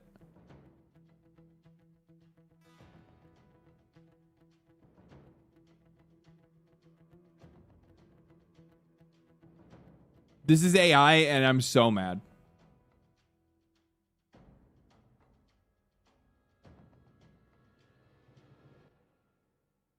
I got baited by this so hard. Krogan Hunter, happy Friday, LD. Well, it's actually Saturday, my guy. I see the AI BS is still flaming people. It is. Thank you for the membership, brother. Appreciate that. The secret ending is Malevola. Shut the fuck up. What is this? Sucker Punch will begin a new chapter after a very successful launch. There's one possible conclusion to this, and I guess you guys know which one. Dude, I'm sorry. I'm sorry. So, like, the fucking, I know Cabrutus is, like, a part of, like, the fucking, you know, the, fuck. I like, he's the guy that made, like, the Sweet Baby Detected and stuff like that, if I remember correctly. Anti-woke crowd. Yeah, go woke, go broke crowd. Yeah, essentially, DEI detected those guys, right? This idea that Ghost of Yote failed is just bullshit. I like, and like, I don't know why people are so stuck to it. They made that game for like $30 million. Like, they made it for like fucking like pennies on the dollar. Like, they made it for barely nothing. It's a Sony exclusive. It sold well on Sony's platform. That's the only thing that Sony gives a fuck about. It'll be forgotten, which is a win. Well, I mean, like, either, like, okay, like, it's not the best-selling game of the entire year. No, it did not blow the fucking doors off. It's not going to. It's a Sony exclusive. Sony exclusives almost never fucking do that. Not anymore, at the very least. Yeah, I mean, it's obviously, it's okay to say that, like, hey, it's not a game for me. I wish that's not the direction that they went in. I totally agree with at least, like, the direction and quality that game ended up being, for sure. Like, I totally get that. But the rest of this shit, I don't think so. Like with the sales and whatnot, I mean, like we can't call a game a failure if we don't know. We don't know what it actually sold, right? Not my cup of tea. Yeah, I'm not a fan of it either. But that doesn't mean I'm going to sit around and try to call it a failure if I don't have, like, absolute fucking sales data in front of me to show me. I literally am that guy. I will not say shit about the sales or success of these games unless it's on Steam. I won't. Because if it's a platform exclusive, there's too little data available for us to find out how well something did. There's just not enough for me to be able to go on. Steam Master Race easy. Well, I mean, like, Steam literally can show us, like, how many units a game sells. Like, Steam's full transparency is also one of the reasons why game developers, at least AAA studios, fucking hate it. 1 hour my ass, 30 minutes in a row now? It's 30 minutes an ad now? Dude, do you want me to show it to you?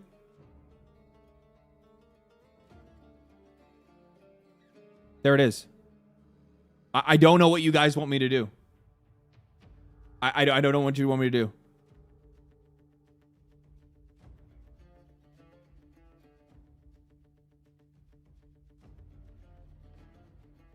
I'm not doing it to you, so I have no idea. I don't know why Twitch is doing all the ads. I will tell you this though. I will tell you this, and this isn't against you guys or the ads. Any more complaining about it, and I'll just fucking shut you down. I'll mute you, or I'll fucking turn the stream off. Cause I ain't doing it, and I don't know how to fucking do it, and I don't know what to tell you. I'm just saying. Like I'm starting to get sick and fucking tired of seeing people complain about it. Like, I literally have it set on like the lowest fucking setting, dog. I don't know what else to do. It's not me pushing it. Do you really think I give a fuck about 200 people in a fucking chat for getting some ads? Like, it's not enough. You need thousands of people in ads. You need thousands of people in there to be making money off of ads. I think you guys know well enough I'm not here to try to fucking farm you for shit. I make all of my fucking money off of... I make literally all my money off of sponsorships. I don't ask anything from anybody. Luckily, I don't get ads from where I'm from. Yeah, well, and like most of you guys are sub to anyway, right? Yeah, I mean, I have it on like the lowest fucking setting possible. I don't know what else to do. I can't turn it off, so. Are the ads in a room with us? I guess. I don't know. This is like the first night I've ever seen people complaining about ads, though. Turn it up? No, because like the people that are complaining about it are like long-term viewers. They're people that are here like all the fucking time. I don't know why it's doing it right now. I have no idea. Couldn't tell you. All I can say is I can tell you once that I don't know why it's happening, but I don't want to hear about it the entire fucking night. Especially when I'm seeing like the same people posting about it. I'm like, hey, shut the fuck up. Okay, I get it. Weird, no ads for me. Yeah, I have no idea. Octopath Traveler. I think I might end up buying. So I didn't buy this. You know what I bought recently? I actually bought 2 games recently for Steam Deck. I bought Final Fantasy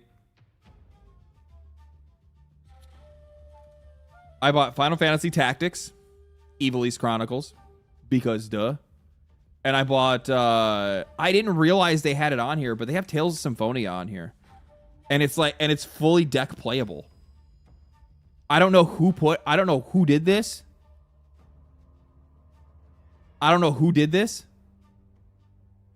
But there's a Steam Deck verified Tales of Symphonia. Yes. The banner looks scuffed. I know. I don't know who did this. They literally just like, it must have been some fucking like Giga Chat at the studio that was just like, well, you know what? I'm just gonna put fucking, I'm just gonna put Tales of Symphonia on there.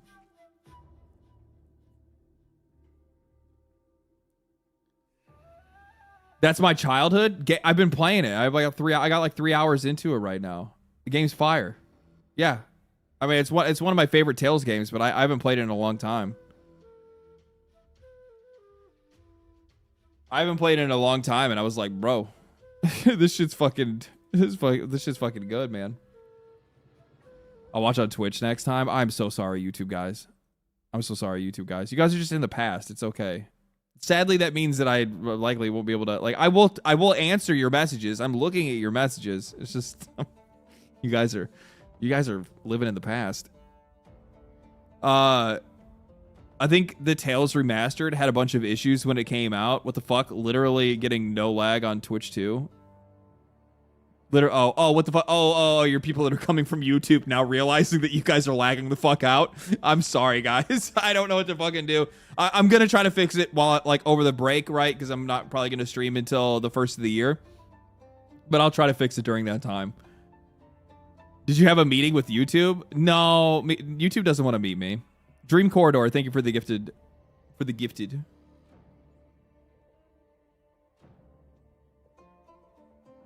Yeah.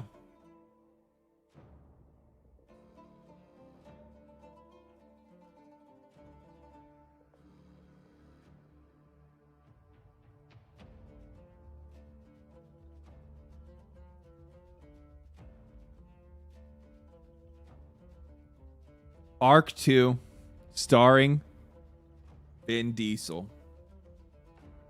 Plan to launch 2028.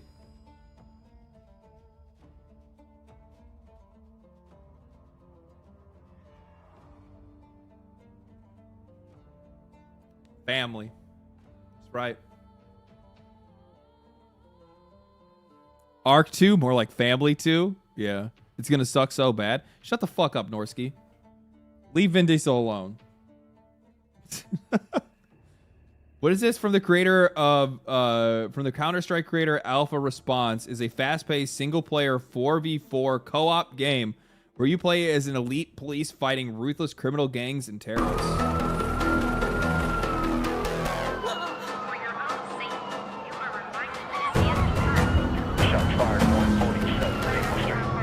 Was this made in Source?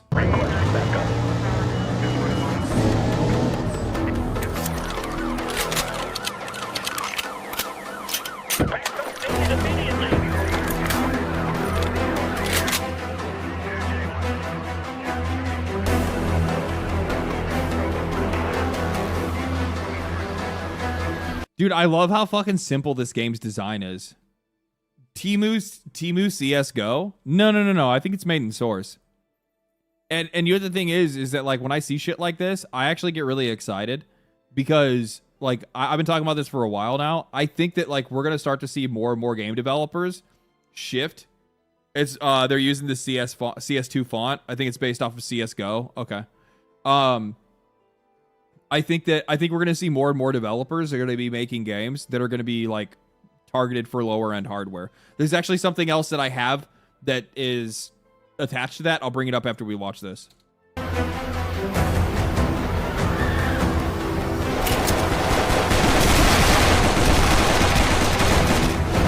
And you have to keep in mind too that like a game like this does have an audience because if I do remember correctly, I think Ready or Not kind of like scuffed its image with the public a little bit when they did the whole censorship thing for console.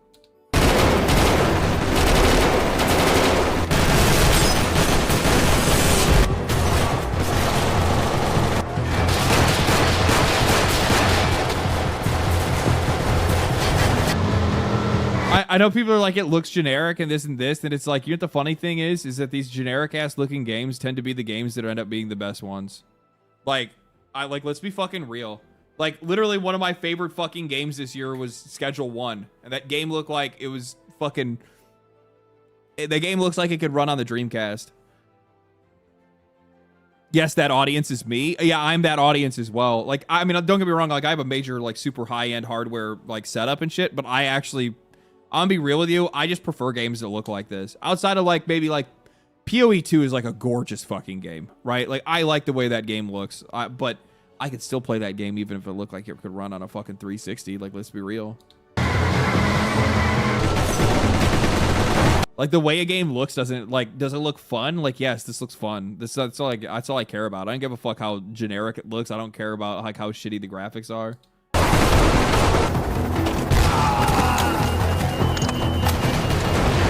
Hell yeah. And plus on top of that, like the minute that I hear that this is like some like stupid little fucking, I shouldn't say stupid, but like the minute that I see it's like like a passion project from like a handful of developers. I'm like, all right, what are you cooking? Because you already know they're cooking. You already know what it is.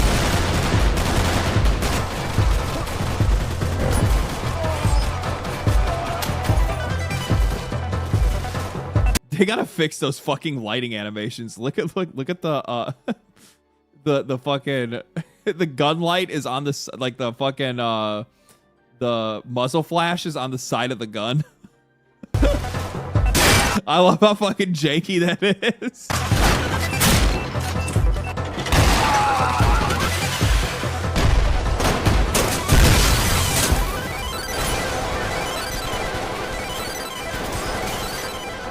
Cool, man. Cool. So from the Counter-Strike creator. Oh, so this is the guy that made Counter-Strike. And if I remember correctly, Counter-Strike was a mod, right?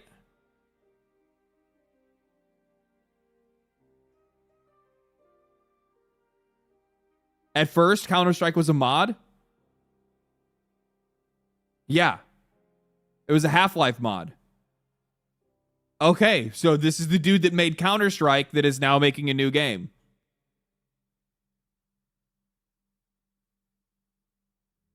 Very cool.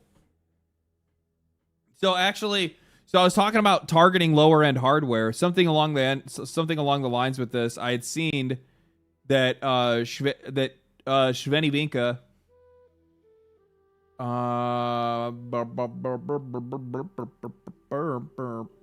don't give a fuck about your AI bullshit. I don't give a fuck about your AI bullshit. Stupid fucking journalist talking about AI bullshit. Sven Vinka says the prices of RAM and SSDs means Larian is going to be doing a lot of optimization in Divinity's early access that we didn't necessarily want to do at that point.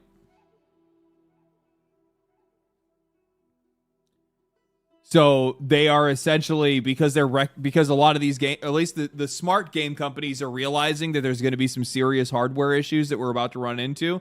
They are already preparing to target lower end hardware, which is honestly what they should have been doing from the get-go. Larian's a little tough, to be honest. Like, could you imagine trying to get Baldur's Gate 3 to run on anything other than the most like up-to-date hardware? That game is so fucking big, man. It's so fucking big. Like, that's one of the only games where I'm like, I get it. Like, especially when you get to, and like, honestly, it wasn't really that badly optimized. It was just really when you got to like Act 3. But now it's really optimized. Now it's very optimized, but yeah. Yeah.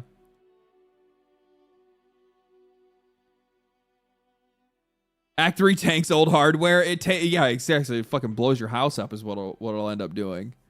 What it'll end up doing. Oh, okay. I'll start liking and commenting. That's very nice of you. Thank you.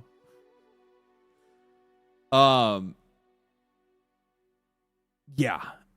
Yeah. So, like, I mean, this is what these guys are going to have to do. This is probably the biggest concern that they're going to be running into. It's not even like, these guys are more worried about like, oh my God, the creative freedom the creative destruction you are making right now, killing all these potential jobs that people could have and not crediting these artists. Like, no, I'd probably be more worried about myself and actually being able to play some of these fucking games, because pretty soon here, you ain't going to be able to afford shit. You ain't going to be able to afford shit. I'm sorry for changing the... Is this the Parasite Eve?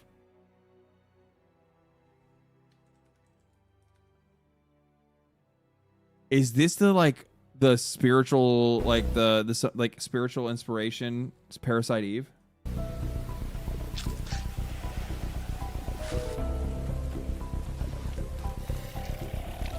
It is. Oh my God.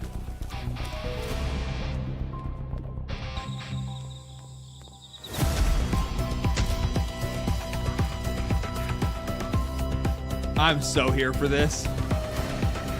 I'm so here for this. I just got like weirdly nostalgic.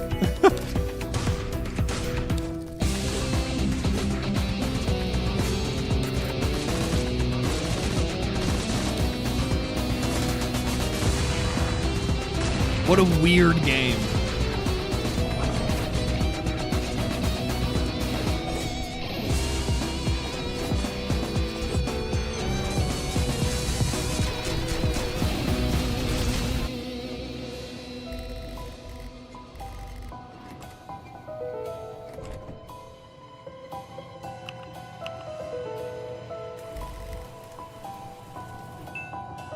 I hope this is good, man. It looks like it has the it definitely looks like solo dev low budget, right? It definitely looks solo dev low budget, but at the same time, like, it's very distinct, it's very cool, and fuck, I hope this is good.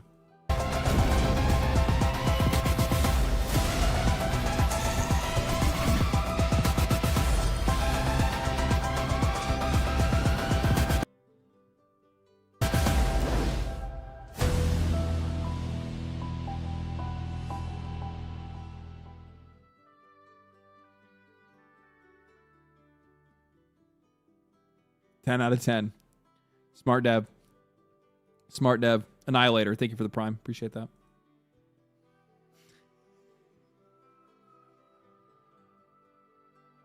We're gonna sneak that one in there. Just like, hey, I want to let you know. Just want to let you know what you got. We just want to let you know what we got going on right now. Okay. Now here's the blood wall. Very cool, man. Very cool. Yeah, I'm excited for this. I'm wishlisting this. They have a demo. So the demo is going to come out at the beginning of next month. So we'll probably play the demo for this next month. That'll be sick. I'm excited for that. Sorry for changing the free download start date time. The Parasite Mutant demo is scheduled to be released on January 7th, 2026 at 10 p.m. Japan time. Please give it a try to share your valuable feedback and impressions. I forgot that it's the Steam winter sale period. Releasing a demo at this time might cause us to miss out on some valuable exposure opportunity on Steam. Oh, okay. I got you. Oh, well, I'm gonna feature the game. I'll play it on stream, and I'll play it in a video. I'll put it in the background of a video. Like, solo indie dev from fucking Japan making a Parasite Eve game with big titty. Like, I mean,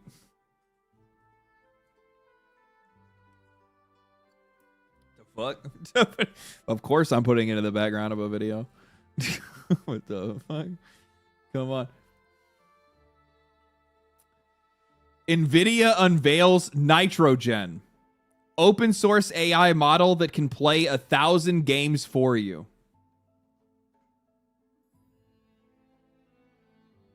And this is the footage they're playing of the AI playing the game for you. Games journalists are both rejoicing and also hopefully realizing that their writing is going to get so much worse. Because now they're going to start having opinions about games that they literally don't play at all. And they just watch play.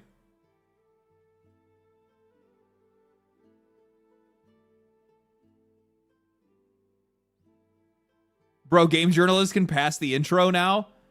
Game journalists will never have an excuse to not finish a game anymore.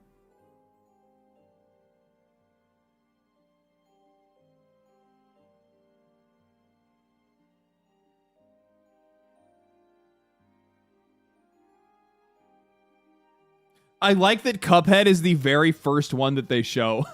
Or like, the Cuphead is one of the first games they show. They're like, remember that one time? This is literally software for games journalists. I wonder if they're going to get mad about this. I almost guarantee we will not see any negative articles talking about this. This is the one kind of AI that the journalists are like, yeah, you know what? That one? No, it's not stealing anybody's art. It's not stealing anybody's work. The other ones they're stealing.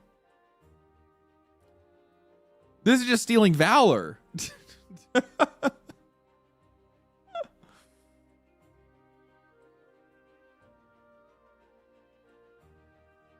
Actually, you know what the funny thing is they're probably going to try to combine these two models. They're going to combine limited language models with ones that can actually play video games, and then now you have a fucking games journalist in a box. These guys aren't going to have fucking jobs anymore. What the fuck is the point? This is actually, you know what the thing is? You know what who this is probably made for? This is probably made for game developers. This is gonna fucking torch the testing side of the industry. I don't think it should though, or would. Because I think that there are certain mistakes that humans would make that a computer never would. Like, I think it's a good supplementary tool for sure. Right? But I would say that, like, you still need to have testers because there's just mistakes that humans are going to make that a computer wouldn't. There's dumb shit that we try to do in games that I don't think a computer would. But I also think that there's dumb shit a computer would try to do that we never would.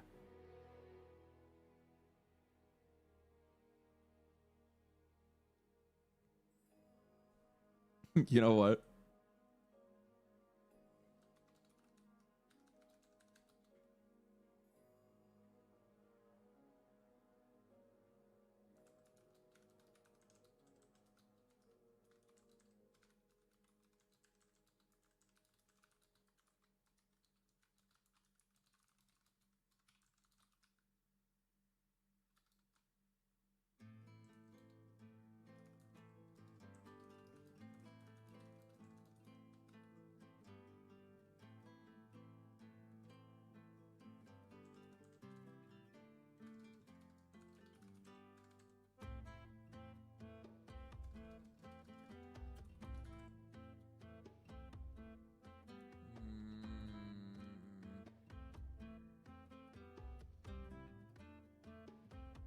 No, I know what I want. I know what I want.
Oh man, fuck, that's good.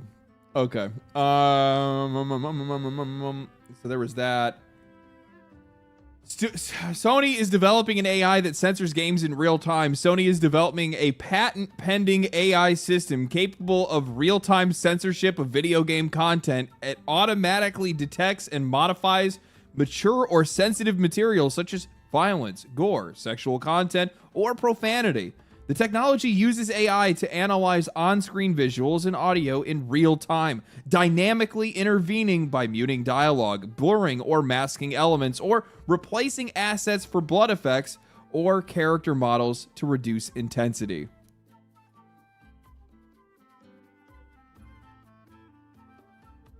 So cool and not so dystopian. Yeah, totally. Absolutely. I love how, like, Sony... Why is it that all of these companies... It's always the ones that you would expect to have the worst ones, like the worst, that would make the worst things, are the ones that go and make the worst things. If I'm not mistaken, isn't it also Sony that owns the patent for making you watch ads? Or is that Activision? No, it's Sony. Sony has the patent. Sony has a patent, if I'm not mistaken. Sony patent to force people to watch ads.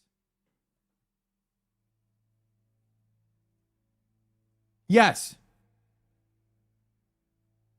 Yeah, Sony has a patent to force people to watch ads. So if you're playing games on your PlayStation or watching something on your PlayStation, they would be able to make it where they would know if you looked away and it would pause the ad. So it says each patent illustrated a figure that they call the patent that they called in patents come in a little caption. Figure 9 illustrates a user interacting verbally with a commercial according to an embodiment. Oh, so you can talk to commercials. Say McDonald's to end the commercial. So then the person has to get up and yell out McDonald's for the commercial to end and for it to go back to their game or their show.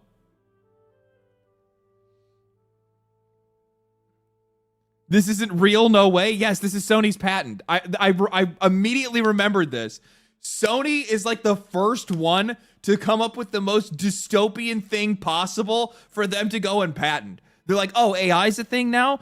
Let's make a patent where it automatically censors things that the user wouldn't even be able to know, turn off, or even, understand was happening. Let's make an advertisement thing for where the only way for you to get past commercials is for you to jump off your couch and yell out McDonald's. So what happens if the TV doesn't come with the mic? It's just permanently stuck on a McDonald's ad.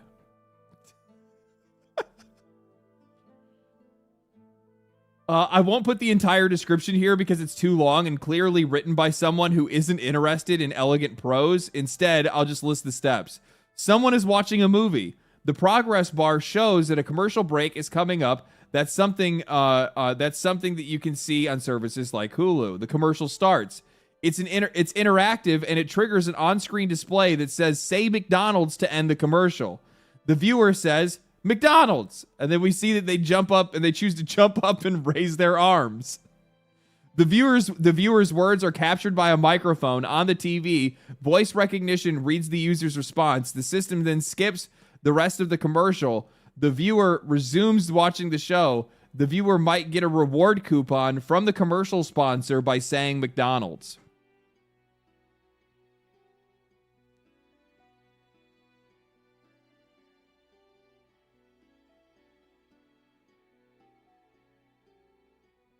Brainwashing, great.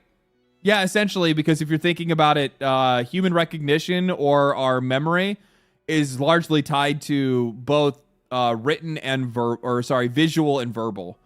So if you see a word and you say a word, you remember that word more regularly.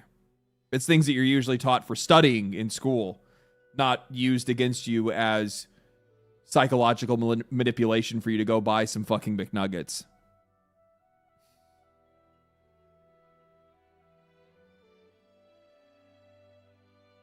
Why is the guy living upstairs shouting Viagra?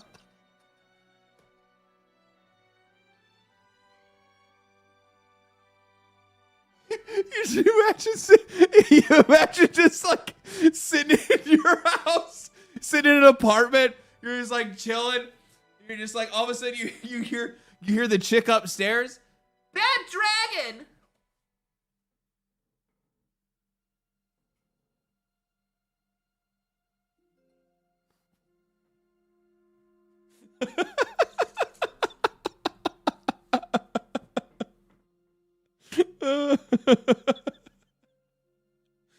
Oh no. God damn it, that's too fucking funny, man.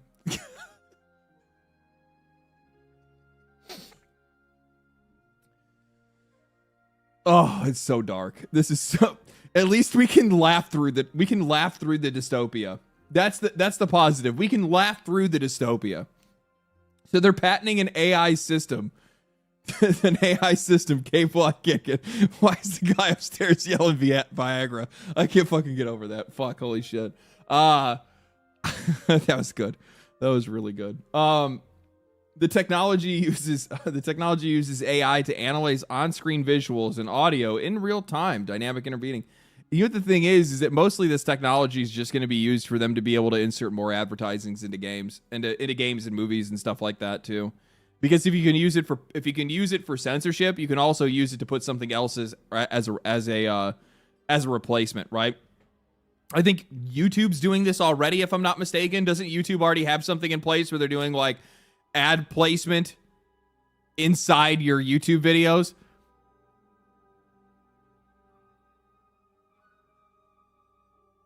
Where if the guy's like normally like sitting there and he's like talking, he's like, oh yeah, you know, like this. Instead, they're just like, oh yeah, here's now he's like waving around a pair of Raycons.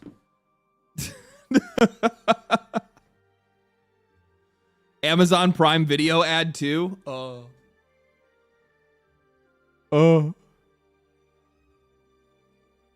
I fucking hate advertising, man. I hate advertising. And I know people are going to be like, you fucking hypocrite. You take sponsorships. Yeah, I know, but I also like money. and on top of that, by the way, like, keep in mind, like, the one thing, like, I try to do my best to make sure that I do this. I have timestamps on every video. I at least try to make sure I put timestamps on every video. I'm not supposed to do that. You're not supposed to do that. Because that gives you an active way, an easy way to be able to skip the ad.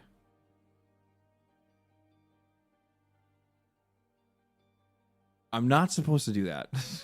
I don't say anything. I don't tell anyone. And I typically try to hide the fucking timestamps at the bottom of the video. But yeah.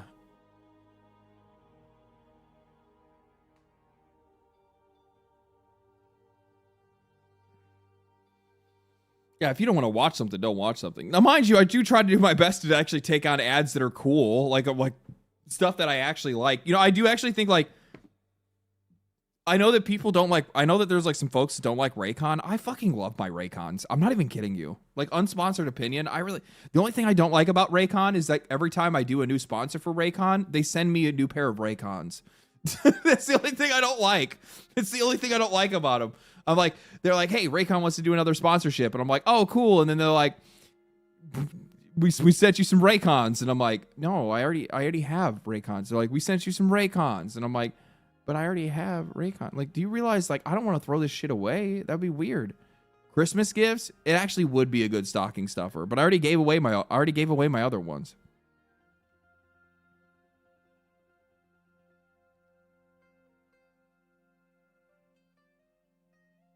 Remember when they found out Raycons banged Kim Kardashian?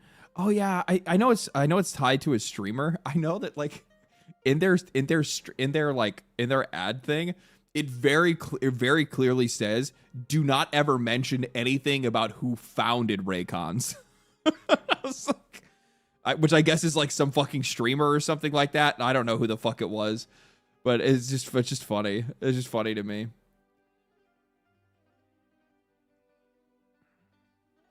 Ray J, I have no idea who that is. A rapper? Oh, okay. Yeah, they're like, don't mention who that is. I was like, oh, okay. Ray J is a rapper. Oh, okay. Music artist? Okay, no idea who he is. No idea who he is. Oh, from the Kim sex tape. Oh, that's why. That's why. Okay. Okay. Well, the headphones are really good. I like them. I like the which ones I have the everyday earbuds, but they sent me these new ones because I got to do a sponsor next month. But these ones are bone conducting, so I guess these are these like surgical implants?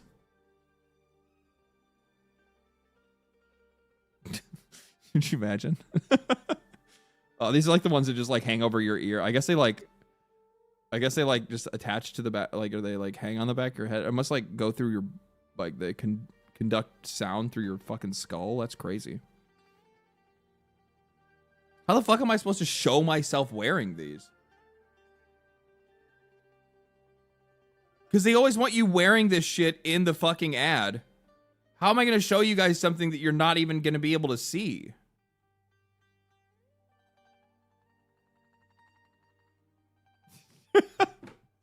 Because it goes behind the ears. I'm not going to show you the back of my ears. No. Ear pics? No. Gym selfies? Yeah, that stuff's easy. It's also nice because then I can show off my progress. I'd be like, hey guys, look at the fucking look at it. Especially if I can get it on, if I do it on an arm day, like right when I get a good fucking pump going, then I'm like, yeah, there you go, boy. Yeah, look at them fucking, look at them tries. Yeah, look at these Raycons. This is just, I don't fucking know, man. Of course these guys are going to be doing this shit. I just love that, like, it's just the most dystopian shit ever. Like, a lot of this AI stuff that you're going to see from some of these companies, it's just going to be the most dystopian shit ever. Like, they're only going to, like, most of these guys are only going to want to use this technology for some of the worst shit. That's like, this is like I said, it's not necessarily, it's not the tool that's the problem. It's the people that have the money. It's the people that are leading this shit. That's really all this comes down to.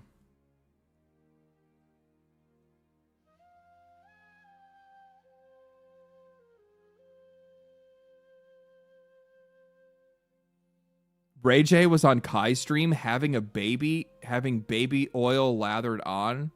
That's what I think when I see a pair. What the fuck? Oh my god. Rough, dude.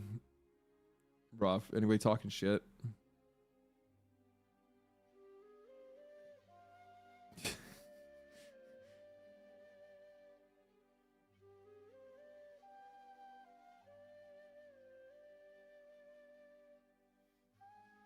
Hey, question. Are you going to buy Divinity regardless of the controversy? Because me personally, I'm a bit disappointed that AI is used, but I ain't going to let that stop me. Because I don't have the moral high ground. Like, I just want to enjoy the game. Do you take me as someone who would give a shit about Larian, of all companies, using AI? I'm not even gonna answer. If somebody thinks of me and like, if you think of me in that bad, like, you don't know who the fuck I am. I ain't gonna worry about it. I can even worry about it. There is no controversy. No, the controversy is entirely made up. Oh, speaking of a controversy though, Lords of the Fallen.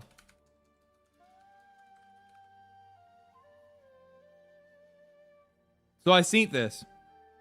There it is right there. Lords of the Fallen 2 is already cementing itself as a game made for all the wrong people. Woo! Man, these guys have some choice words, don't they? These guys have some choice words, don't they? Wow. Man. This year we've talked directly to you, shaped Lords of the to shape Lords of the Fallen 2. But according to the gamer, you're the wrong type of gamer. This article ignores almost everything that we've shown in the last two trailers: epic bosses, lightning fast, challenging combat, seamless day one co-op, endless build variety, and deep. I mean, to be fair, this article ignores everything we've shown in the last two trailers. I mean, you didn't show the co-op. You can't show endless build variety or deep tactical options. You can't show any of that. Rich dark fantasy world, you can show that. Stunning high fidelity visuals and glory and gory dismemberment and executions, all player driven, from 6 million players and 2 million sales to direct feedback, male, female body types, attractive, immersive combat, sexy. It's called dark fantasy. Damn. Hey, I'm not gonna lie. He cooked with that last part. No, yeah, he cooked with that. Sexy. It's called dark fantasy. He ain't wrong. Think about anything that was dark fantasy before fucking 2000 and I don't know, like when did all this shit start? Like 2015 or so. Think about dark fantasy anytime before then. It's hot chicks, badass dudes, and some dark ass shit going on. Think about it in any, I mean, you think about it in any context, whether it's anime or whether it was movies, like it's the same story all over the place. Magic the Gathering? Dude, Magic the Gathering used to be that. You were absolutely right. You are absolutely right. Some of my favorite card art in Magic is all of the older designs. They still have some good card art today. I'm not gonna fucking pretend like all of their shit is just fucking bust down, like gross, like, you know, you don't want to fucking look at it. Like, they still have some good shit. But yeah, Ninja Scroll, fuck yeah. I hate this new age of rounding out any of the edges in Disney Magic. Yeah, it's pretty much across the board. No, he cooks with that last line. Sexy, it's called dark fantasy. What a fucking banger line there, bud. What a banger line there. I think I'm actually going to make a video and I'm going to talk about this. But I'm not going to necessarily do it just like revolving around Lords of the Fallen 2. Like, it's going to, like, Lords of the Fallen will be a part of the conversation, but I think you guys know me. I go meta, right? I don't just go like, I'm just going to talk about just this thing. I need to talk about just that thing and then like 10 other things, right? I'm a natural born yapper. This is the action figure, I guess, that they have, that they, or like the model, or yeah, this is like a model that they made for the game. Like, you know, the funny thing is it like hot for sure. Like, I'm not gonna say like yeah, attractive character. Also, just like badass looking. This isn't even just like, oh, like especially like how like, I mean, how the game, like how the game releases, how they're wording. We'll read the article. But at least how they're wording their title and how they're framing it, this makes it just sound like it's just sexuality for the sake of sexuality. This is like tasteful and like insanely fucking like aesthetically pleasing. Like heavy metal movie or something like that. Yeah, exactly. Like, this looks really fucking good. Is Lords of the Fallen an epic exclusive? That is the one thing that I will absolutely positively shit all over this game for. And I wish, because like I've had conversations with their CEO a few times before. I've talked to Merrick myself. Cool fucking dude. I do think he's trying a little too hard. I should have just offered my services and said, would you like me to be a consultant? Would you like to consult with me? I think they were going to try to do that with Asmon at one point, but I don't think Asmon has the fucking time to do it. I would absolutely help in any way that I can, as long as the game is good. But yeah, but I really enjoyed the first game, and I dig where these guys are trying to go. They just have to just dial back a little bit. This is fucking sick. I just think this looks really good. This, again, also badass as fuck. And also, dude, this is like no happy endings. This is like so fucking, this is such like 2003 energy. This is so 2003 marketing energy.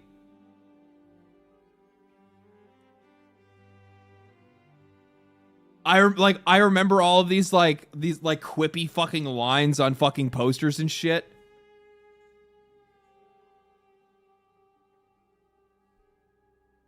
Yeah, double entendres. Exactly. Yeah, double entendres. Yeah, bring it back. Magazine ad. Yeah, I know. That's what it reminds me of. It reminds me of like the old magazine ads. No happy endings. Lords of the Fallen 2. I fucking dig it, dude. I dig the fuck out of this. I really do. So, let's read the article.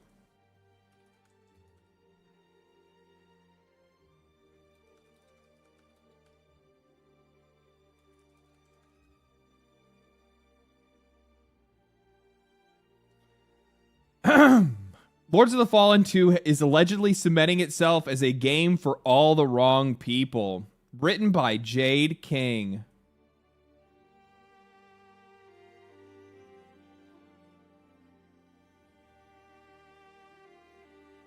Jade King is lead editor for The Gamer, specializes in everything from the latest reviews to in-depth interviews from people across the industry in her time. She's also built a reputation for both covering both animator and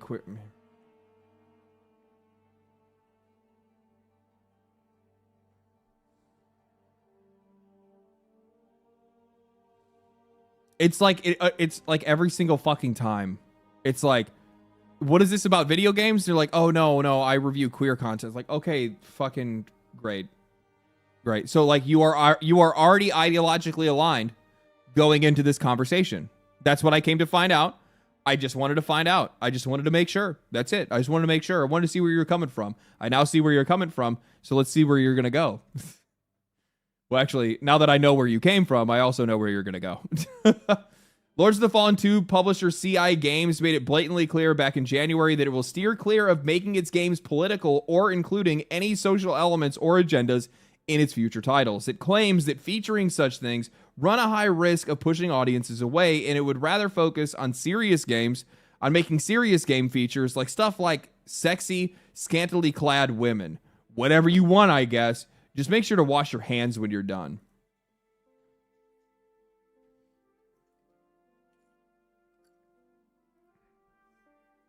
So, you can already tell from this writing that this is a millennial. And they have to use the passive-aggressive irony to be able to, like, shove things aside. Like, one, they're being incredibly hyperbolic. Like, have they talked about having hot characters in their games? Yes, they have. Have they been a little heavy-handed with doing so? Absolutely. I would be critical of the way that they've kind of communicated with audiences a little bit. I think the guys pushed a little bit too fucking hard. But whatever you want, like, and this is the same shaming that they did. And this is like the same group that'll tell you that nobody's trying to make characters in video games ugly. Nobody's trying to like push men out of video games. Nobody's trying to do all those things. But they're also the same people that'll say, make sure to wash your hands when you're done. They're the same people that will backhandedly try to insult you or shame you in some way. They did a similar thing.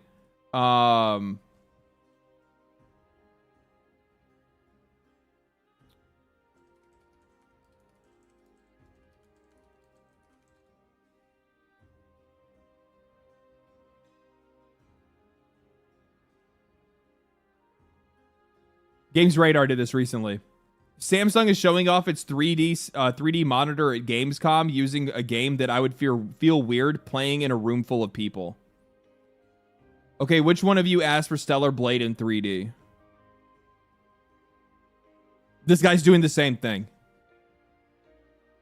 It's the same thing. It's shaming the game, shaming the creators, shaming the people that bought the game. That's what it is. That's what this writing is. It's the same shit.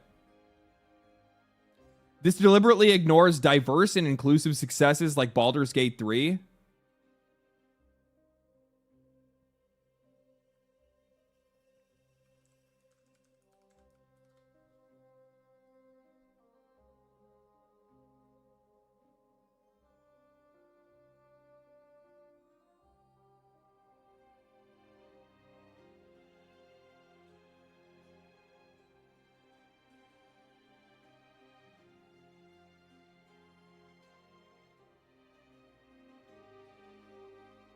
That would be to be fair. That's cosplay. That's cosplay. That's cosplay.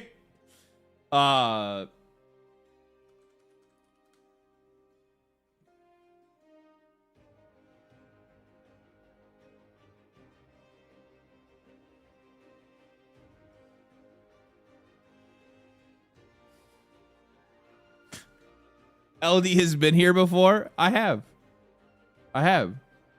But yeah, by the way, this ignores the game. I love how their reasoning is. This ignores the game with all the super hot characters. This ignores the game with all the characters that are fucking supermodels. Like, there's not a single unattractive character, at least in the main party. They're all attractive.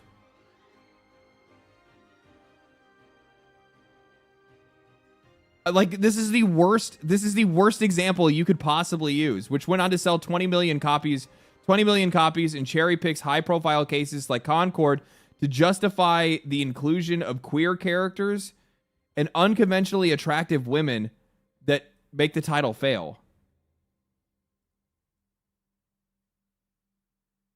Oh no, this is true though.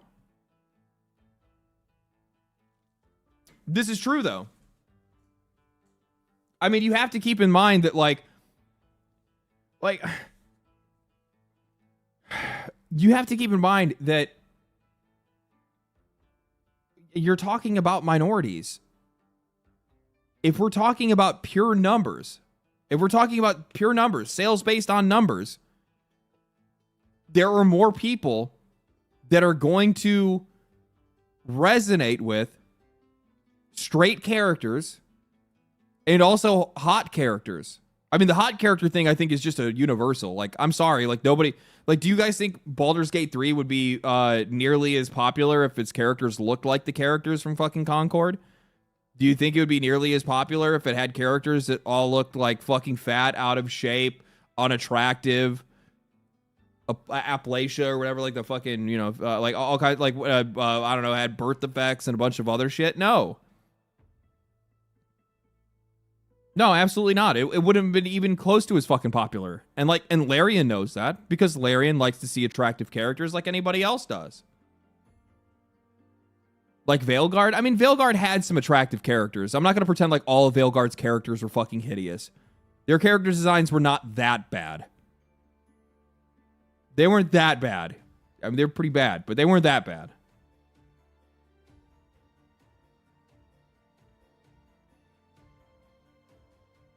Veilguard looked like a Pixar movie. I didn't like its art direction. But it's not like the characters were like fucking, it's just they were unbearably annoying. Yes. Yes. That's a better way to look at it. Like the dialogue was fucking annoying, but the characters themselves weren't like fucking hideous or anything like that. They were just unlikable. Yeah, it's a different story. Yeah, Fortnite Dragon Age, essentially.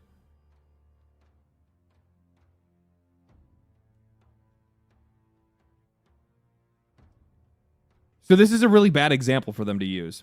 Modern games are apparently in such a terrible state now because of not because of greedy executives ballooning budgets and difficult strain on development cycles, but because of female characters that aren't hot enough.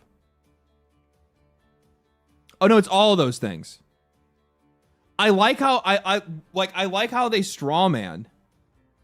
I like how they strawman immediately, and they're like, "Oh, it can't be also this. It just has to be this one thing." I mean, no, don't get me wrong. You know, in most cases, like what a lot of these people are paying attention to is because like they're such like, maybe it's because they're like small fish. I don't really know, but like these are the folks that are like real deep into the, like. I don't want to. Okay, I have to be careful. I have to be careful. I'm not. This is not. I don't. No. That's talking shit. I can't really talk shit like that. What they're doing is they're talking to like the straight up go woke go broke people. That's the only people that they're thinking of. They're not thinking about guys like me who will not only go, hey, yeah, no, like the attractiveness of a character and like the attractiveness of their designs is going to have an impact on your sales. But also on top of that, this is a compounding issue that also has to do with poor management and too much money being spent. Like, these are all things that are stacked on top of each other. It's not like, oh, they have shitty, greedy management and they over budgeted, so the fact that all their characters are ugly doesn't really matter. No, that's still a part of the problem too. It's not like I just ignore that part and pay attention to the other. The problem is that this person probably only pays attention to the people on the internet that do quite literally think that if the characters in the video games aren't the hottest thing in the world, then that game just won't sell. So they are like dialed into the go woke go brokers. That's the only people they pay. That's the only people they pay attention to. What the fuck is neurodivergent? Autistic.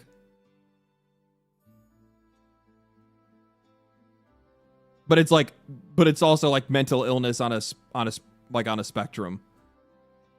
It's the fancy way of saying you're special. Special.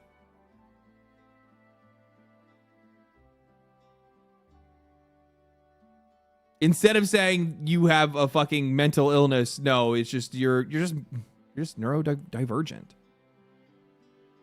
It makes it sound like you're breaking off on your own trail. You're just going off on your own over there. Random video game with amazing graphics, stellar gameplay, and level design, and an attractive female character. Yeah, essentially. It's an existing argument in a very small yet loud corner of the game development, world that would cling to unwavering ignorance. And Lord of the Fallen 2 appears to be leaning on it yet again. If recent comments from CI Games CEO Marek Tymiński are any indication. So no, they're not wrong here. So this is right. This is right. So they're saying that it's an existing argument from a very small yet loud corner of game development. It is. The argument and the like yelling for more attractive characters in games, or that, you know, that attractive characters do sell games. That corner is very quiet, but it's quiet in like loud, or I don't know how to say it.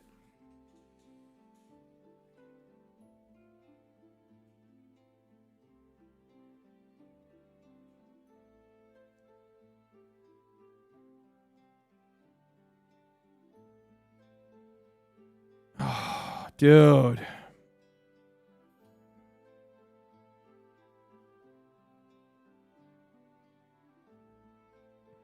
I'm just going to remove your message. He's not going to see it till later. No. Do not be posting fucking slurs in my chat. Get that shit the fuck out of here. You're in the wrong fucking place for that. I should just outright ban you is what I should do. Honestly, it's going to be like 15 minutes before this dude actually gets to it. I probably should.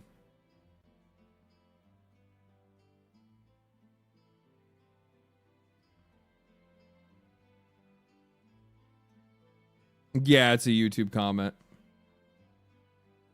Yeah, I was on YouTube. YouTube gets carried away. So, let's see here. I played the original Lords of the Fallen, and despite the gameplay and visual qualities in need of improvement and lack of polish, the game had plenty to offer. It was a compelling Souls-like experience with some intuitive or inventive ideas that I hadn't seen before, such as a lantern that lets you shine through the environment, play with alternate realities in real time, not to mention a robust and weighty combat system. Okay, yeah. Improving on these qualities would be more than enough for a sequel, but the pursuit to remove progressive politics and ideas from your game, Tymiński has gone and made Lords of the Fallen 2 political all over again. How ironic.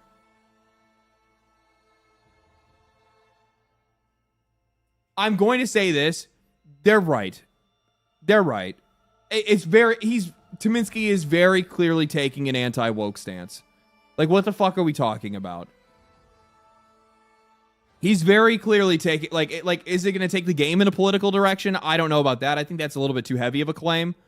But, like, I'm going to say that the CEO is definitely, like, he definitely has a political leaning. Like, we're not going to fucking pretend. We're not going to pretend like that's bad. Is anti-woke just as bad as woke? I'm going to be real with you. In a lot of cases, yes, they're essentially the same fucking thing. Okay. And you're fucking banned. Fucking retard in my chat saying they need to 41% themselves. Get the fuck out of here. You are in the wrong fucking place. What the fuck is wrong with you?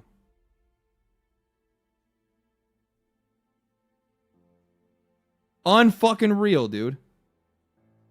You need to go fucking sit down somewhere and think about things. I'm gonna tell you that right now. You can disagree with people. You can also disagree with their life choices. But sitting around in my fucking chat and talking about telling people to 41% themselves and calling them, nah, get the fuck out of here, dog. I don't want to have anything to do with that shit. We have a clear misunderstanding if you think I represent that shit. Get the fuck out of here. This ain't Twitter or Reddit. Reddit ain't gonna let them say themselves either.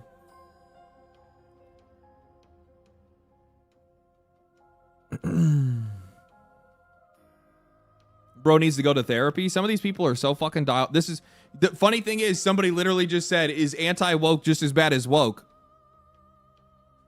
You fucking tell me, dog. You fucking tell me. I wonder. You can't have a conversation on the internet. Either you're one side is good or one side is bad. God forbid you try to be reasonable. Oh yeah, no, for sure. What does that even mean? It's telling them to go off themselves, is what it is.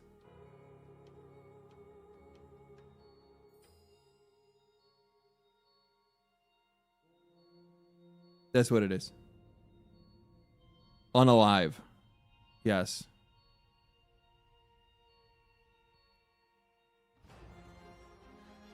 Anyway. Fucking anyway. Fucking stupid. Like you disagree with people on their fucking principles. Disagree with them on fucking arguments. Like this like weird like fucking I don't know, dude. Like the problem is that like you undermine everything.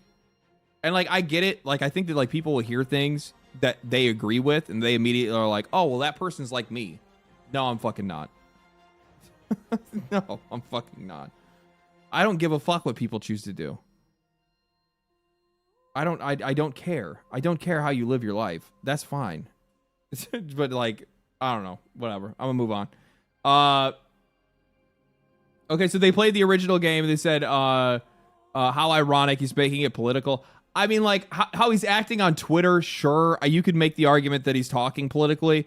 Like, even I'll agree, because if you go and look, like, well, just Merrick, right? Merrick? There he is. If you go and you look,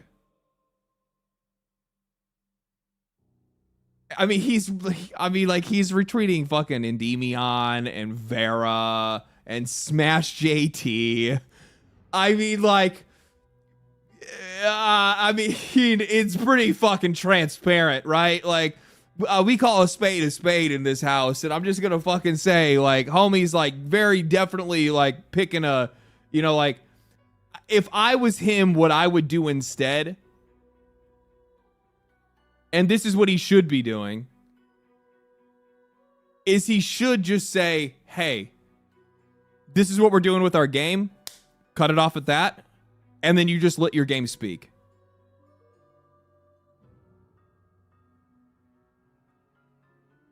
He's signal boosting just the opposite way. And here's the thing too. He has to be careful because, like, I mean, like, I don't know, man. Like, I don't have a problem with any of these fucking creators. Most of them have actually just been nothing but nice to me. So I ain't got anything bad to say about them like that. But I mean, like, you are quite literally, like, you are flashing the fucking opposition in the face of these people right now. So, of course, they're going to be sitting back thinking, like, oh, man, this guy literally is making a game for those people, right? And I mean, at a base sense, they're right. And, like, that's the thing that I don't think a lot of these people... Is Hassan one of your cousins? Bro, what the fuck is going on with YouTube?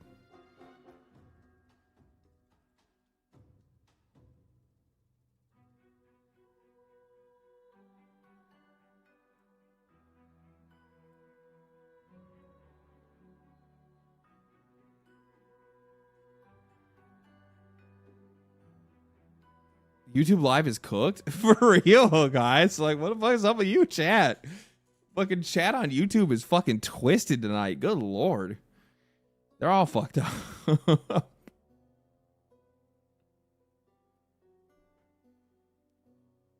It's too bad the game is a console exclusive. I don't disagree with that. Like, that's actually probably my biggest concern. Is that, like I think that's also, like, they'll probably criticize them in here for that as well. Many of you asked if the game was initially body type A and B. Tominski tweeted this past weekend, Hexworks started early 2020 as an autonomous group owned by CI Games. Early on, political correctness and filtering filtering meant not every decision reached me on time. Okay. Let me see. I'm reading this the wrong way. Many of you asked why the initial game had body type A/B. Tominski had tweeted this past weekend. Hexworks had started in early 2020 as an autonomous studio owned by CI Games. Early on, political correctness and filtering was not. Not every decision reached me on time. Okay, so he's saying that the game was already in development and he wasn't really a part of the process at that time. So, because of that, he, once he actually got control of it, then he kind of rooted that stuff out. I got more involved in late 2024, and now I act as head of studios alongside my CEO role. He went on to say that that A and B over male and female was the wrong decision, and that Lords of the Fallen 2 will be built on player feedback, and it's crystal clear in the last 2 trailers.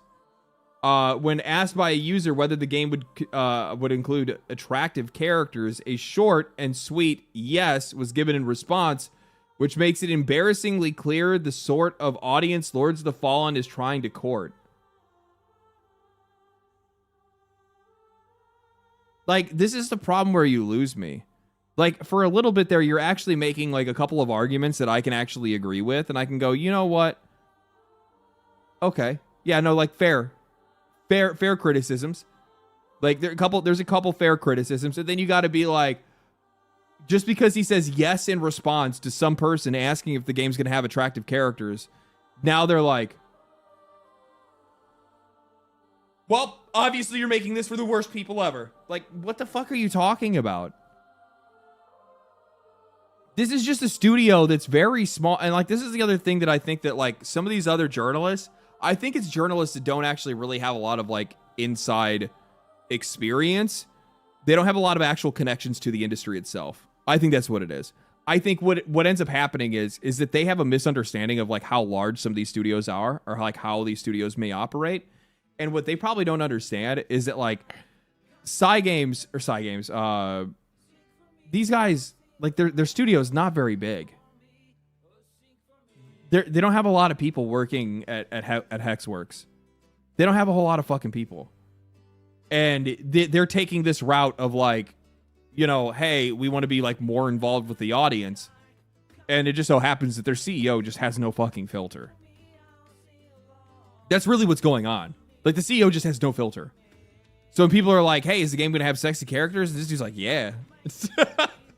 Where, like, normally a game developer would be like, try to be politically correct about it and be like, well, yes, or, we do try to aim for aesthetically pleasing designs. But instead, this dude's just like, yeah.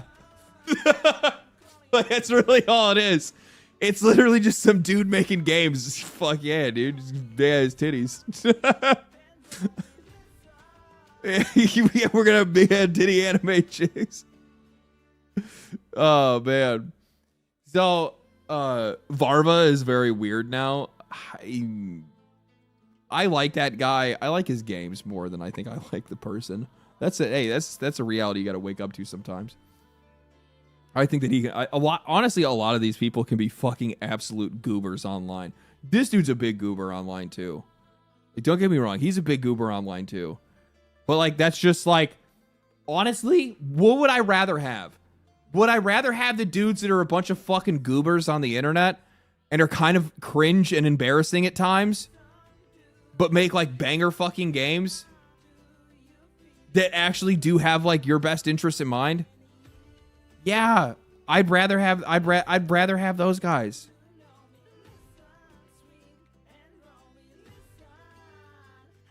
I'd rather have those guys over the ones that want to be politically correct and fucking bend over backwards to all these fucking weirdos on the internet all the time that are trying to force them through all these fucking purity tests. Yeah, I'd much rather have them over the others for sure.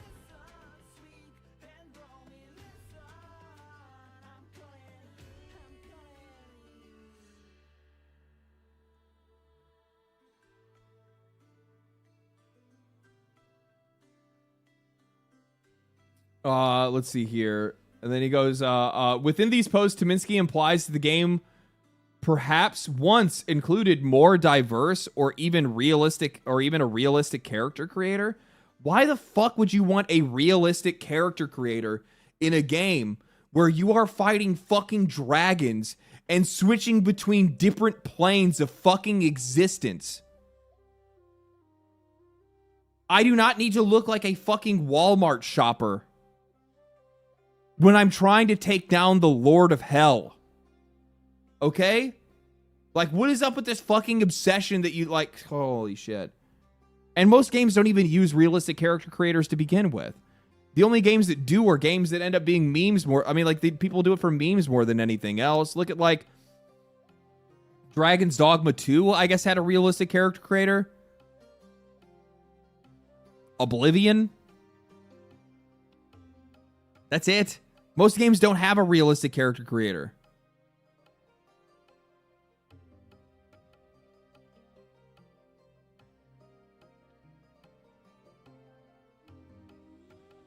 Looks like SpongeBob in Dark Souls.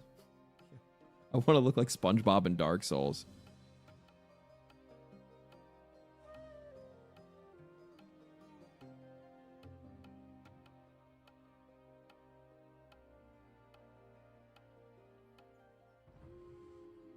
By claiming that you're claiming you are removing content, you are personally deem your what is this?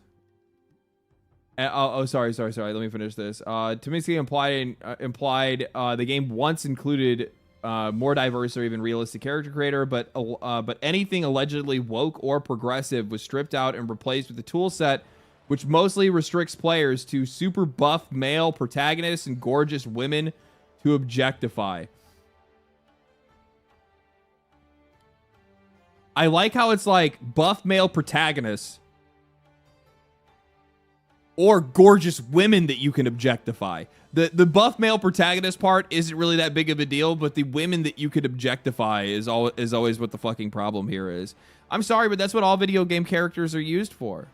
What the fuck are we talking about? This is like the same group of people that are going around talking about how Lara Croft is some fucking feminist icon. I'm sorry, she's one of the most FAP2 icons. What the fuck are you talking about? That character was very obviously created for fucking 16-year-old boys years ago.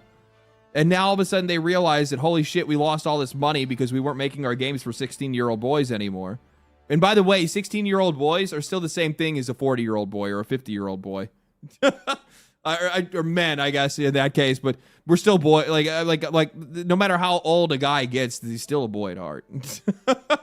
Like, I'm just going to fucking say how it is. People say, oh, that's immature. We like boobies. I don't know what to tell you. I don't know what to tell you.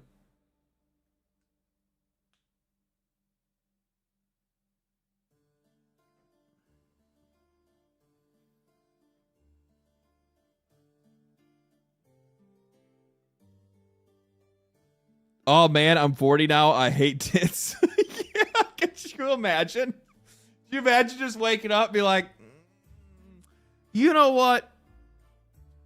I'm too old for that shit. I'm too old for that shit. By claiming you were removing content you personally deem political, form a piece of art and replace it with your own, you are creating a new agenda, whether you want to accept it or not.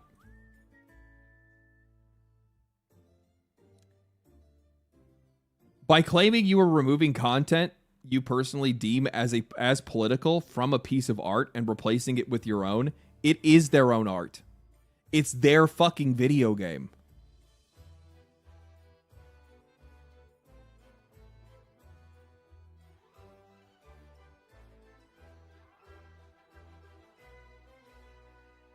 What are you talking about? These guys are free to do whatever they want to their game.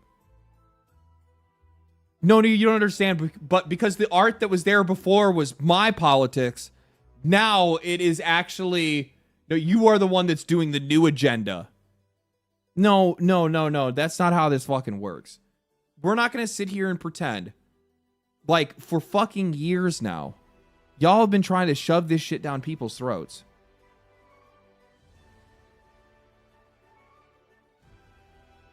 We're not going to sit here and pretend like these guys have not been trying to shove this down people's throats. It's been in every form of media for the last fucking, like, it started like 10 plus years ago, but like the last 5 years, it's been in everything. Everything.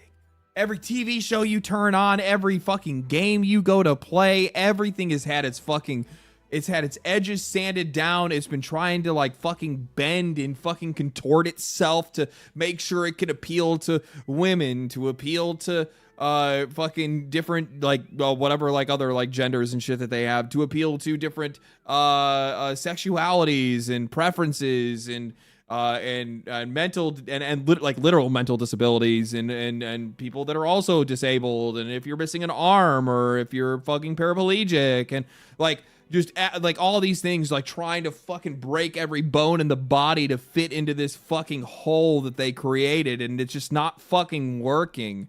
Okay. And like some of these games going back and saying, hey, yeah, guess what, your agenda. The funny thing is that I don't see normalcy. I don't see replacing an agenda with normalcy as a new agenda. I just see it being the normal order of things.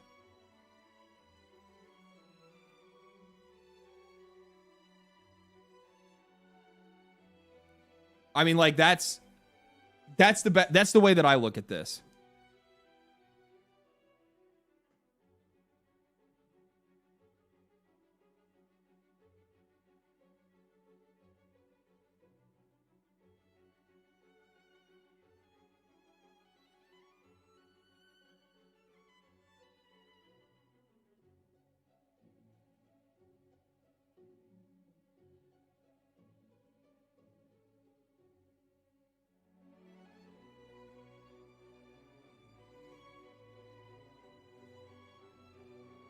Peace, dog. I'm gonna see your ass eventually. And when you're fucking in there and you're trying to like stop trying to write fucking slurs in the chat. It's just an immediate ban. Like I don't know what the fuck you're thinking. I don't know what the fuck you're thinking. Go fucking play around on Kick. What are you doing? YouTube chat. You guys need to fucking chill, dog. Good Lord.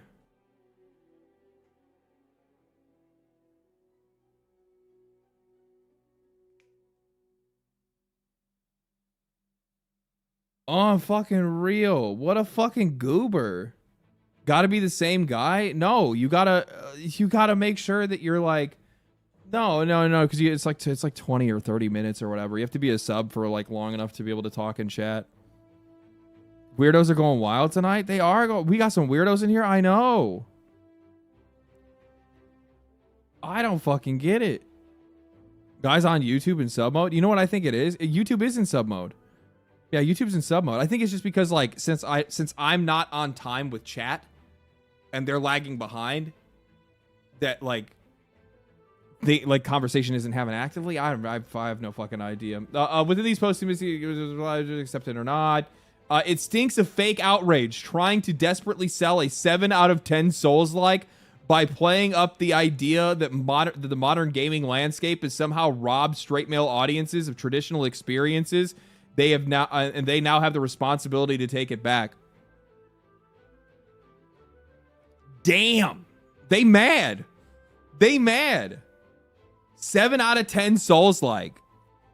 That ain't passive aggressive. That's just straight up aggressive. And actually, you know what the thing is that would be fair until actually their last updates that they've done, like that big 2.0 update that they did. The game's like a solid 8. Game's like a solid 8. It could be even higher depending if you like some of the other content that's in the game. I like how fast it is, personally. Like, it's much more faster than like Elden Ring or Dark Souls or anything like that. Like, it's a much more like arcadey feeling Souls game. It's very good though. I had a fucking blast with it. I can't play? Why can't you play? It's on Steam, ain't it?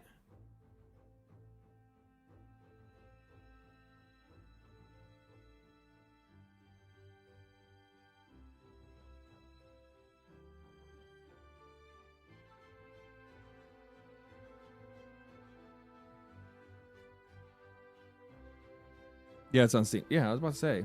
It's a good game. I fucking had a blast with it. Anyway, a similar thing occurred with Shift Up Stellar Blade, which was held as a symbol of resistance in the modern culture war. So here's the thing. I don't think that any of these games other than Lords of the Fallen, Lords of the Fallen is definitely going to be a game that is 100% going to be a symbol of the resistance because it's making itself a symbol of the resistance. Shift Up, Stellar Blade was not a stake in the sand. It was not them drawing a line. Okay, this is not them. This is not the war call. Stellar Blade was literally just fucking South Koreans making a very South Korean game. That's all. So it was just based South Koreans being like, we like hot chicks, and we're gonna make a hot chick game. And my favorite game is Nier, and I'm gonna make a Nier in my own of my own, and because I want to play more Nier, so I'm gonna make it. And also, we over here at our studio that got us a victory, Nikkei, like very beautiful women, and this game is gonna have a lot of very beautiful women. I'm literally playing it right now. Stellar Blade is so fucking good, dude. I love that game. I think it's fantastic. I think that game is absolutely fucking fantastic. And I also love how they keep adding content to it. And also, if I'm not mistaken, didn't they make Nikkei like canon in Stellar Blade somehow? I think that it's canon in some way.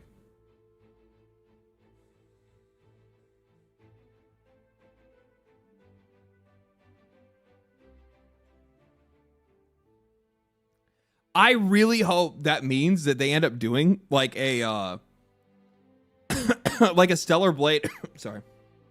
I really hope that means they end up doing like a Nikkei game like Stellar Blade. Like make an actual like third person shooter. Make like a fucking Division. Oh my god. Just make an actually good First Descendant. Because like First Descendant, there's so the problem is that I think a lot of people get sold on the idea that it's just hot characters that sell games. The game itself still has to be good. The First Descendant, it's not a very good game. It's not a very good game. But it just, TFD runs on goon fuel at this point. Literally. That is the best way to be able to describe it. The only reason they still have people that are there that are playing that game right now is solely because they are just fucking goon wild for that game. It has nothing to do with the fact that like the game systems it's all just a hollow shell of, it's literally fucking, it's Warframe. It's just a hollow shell of Warframe. They have some ripped off mechanics from Destiny and stuff like that. And and here's my thing. I don't care if you rip off of other games. Go ahead. But do a good job of doing it. Improve upon it in some way. Or at least make sure it's 1-to-1. But these guys essentially just made a worse running, worse playing, worse mechanically, more expensive Warframe.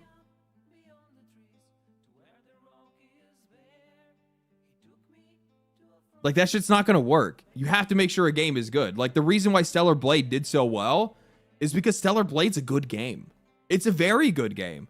And the thing is that a lot of the criticisms the game's journalists had for it, which is mostly its story, its writing, its characters, and how hot Eve was, which I'm sure I haven't even read the past this. I guarantee this fucking journalist is going to go ahead and say, these people will say that we gave Stellar Blade bad reviews. You guys did. You did. There were people that did.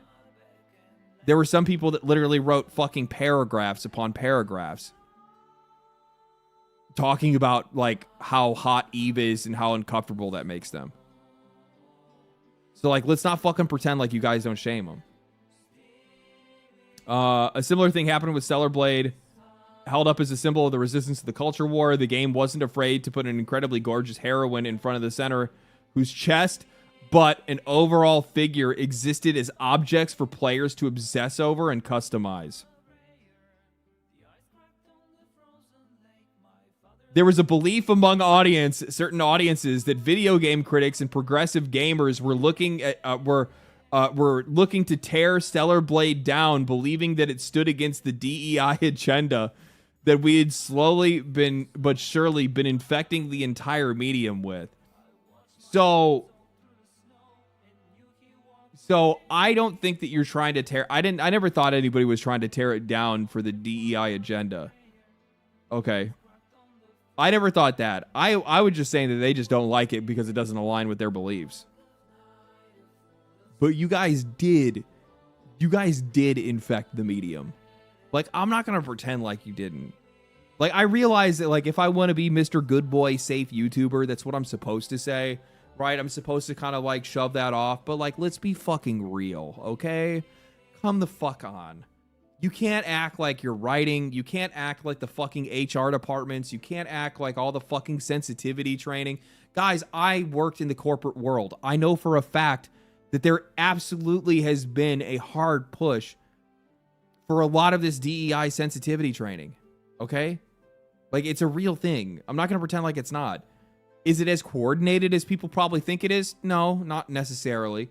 But the issue is that a lot of folks like you that shares beliefs like yours have gotten in positions of some influence and have used that influence to push your personal agenda. That has just fucking happened.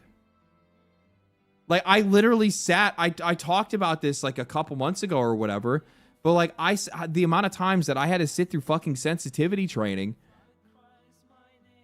that would tell me things like, don't ask Mexican coworkers where you can go get good tacos. Like shit like that, where it's just like, what the fuck? And it's literally being made by, and these trainings and these fucking surveys and all this shit that they do, all this pressure and all these rules that they put on every industry in the world. It's not just video games, it's every industry in the world.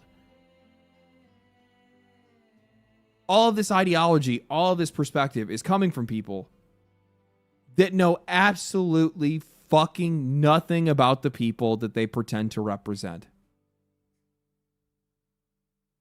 I don't have a problem with you caring. I have a problem with you pretending to care. It's all for optics. And because it's all for optics, and because you don't understand the people that you're pretending to represent, and you keep forcing that perspective onto these different industries and into game design, it results in the most patronizing products possible. Garbage fucking video games. Garbage characters. Garbage narratives. Because you have no idea what you're representing.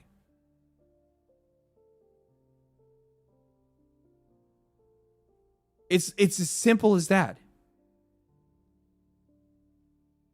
Do I think it's some fucking mind virus that's infecting people? No. It's just people that are pretending to care about things that are critically bad at their job. And it just so happens it's like fucking 75% of millennials. It's like my whole generation. I don't think, the funny thing is that I actually don't even, most people are like, oh, there's like there's the woke crowd. It's not even woke. Guys, it's millennials. It's just a whole generation that was brought up believing that they were special, told that they were special.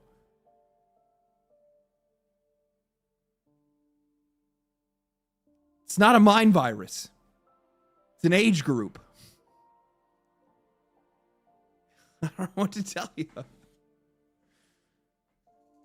Damn millennials. Yeah.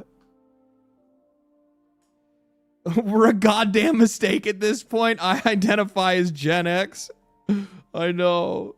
But like, I'm telling you guys, almost every single time. Like, I mean, I pulled up this, this writer is probably 38, 36. I guarantee it.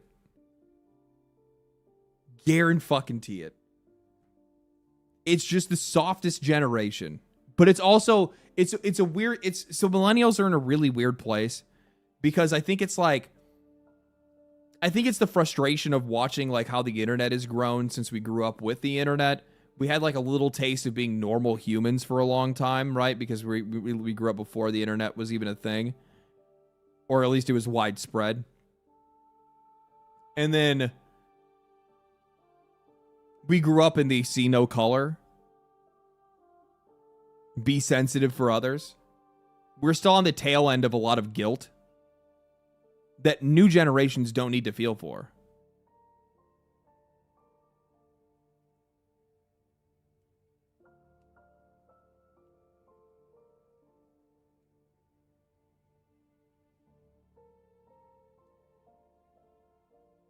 Guild for nothing. Oh, I know. Guild for nothing.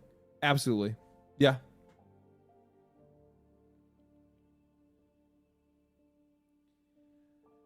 But personally, I reviewed it incredibly well, and it sold millions of copies, which is true. And here's the thing. There's plenty of these writers that did, but they still had to make mention. So if I go and look,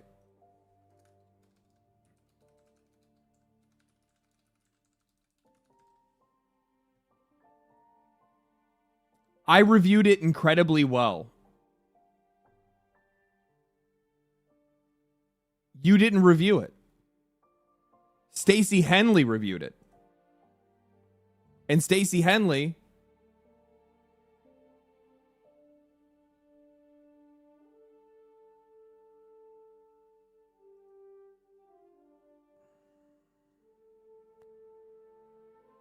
they look like twins. You're actually not wrong. I thought it was the same person at first. I was like, did you change names? So anyway, moving on. Stellar Blade is confused about the game that it wants to be. The Stellar Blade is styling special action hero hack and slash, but moves slowly with little grace outside of battle to pull this slick persona off. The giant wave of powerful and difficult bosses that you have to parry to Soulsborne. Okay, that's not what I want.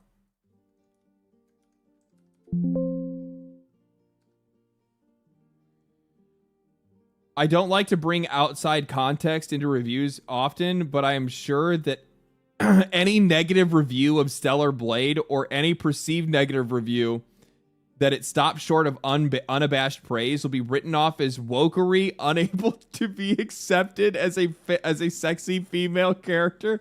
Dude, the internet is... These people are so fucking terminally online. Oh my god. They're so terminally online. Imagine sitting there. But to counter that, Eve's not sexy.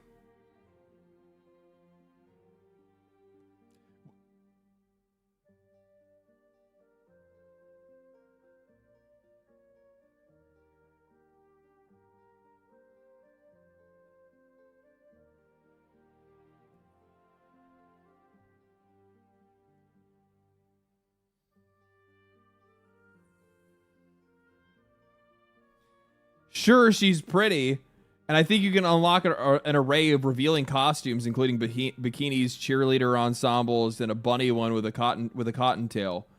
But the world never acknowledges this. And Eve is fairly cold as a character.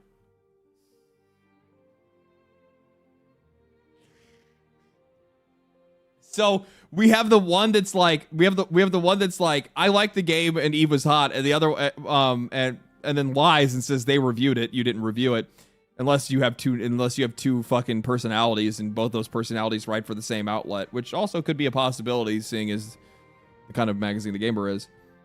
And then you have the one that's just like, she's not even hot. So that's just like the jealous one. That's just the jealous one.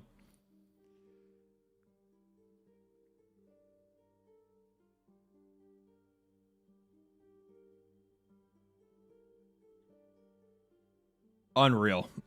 I'm not gonna that absolutely, that short-circuited my brain.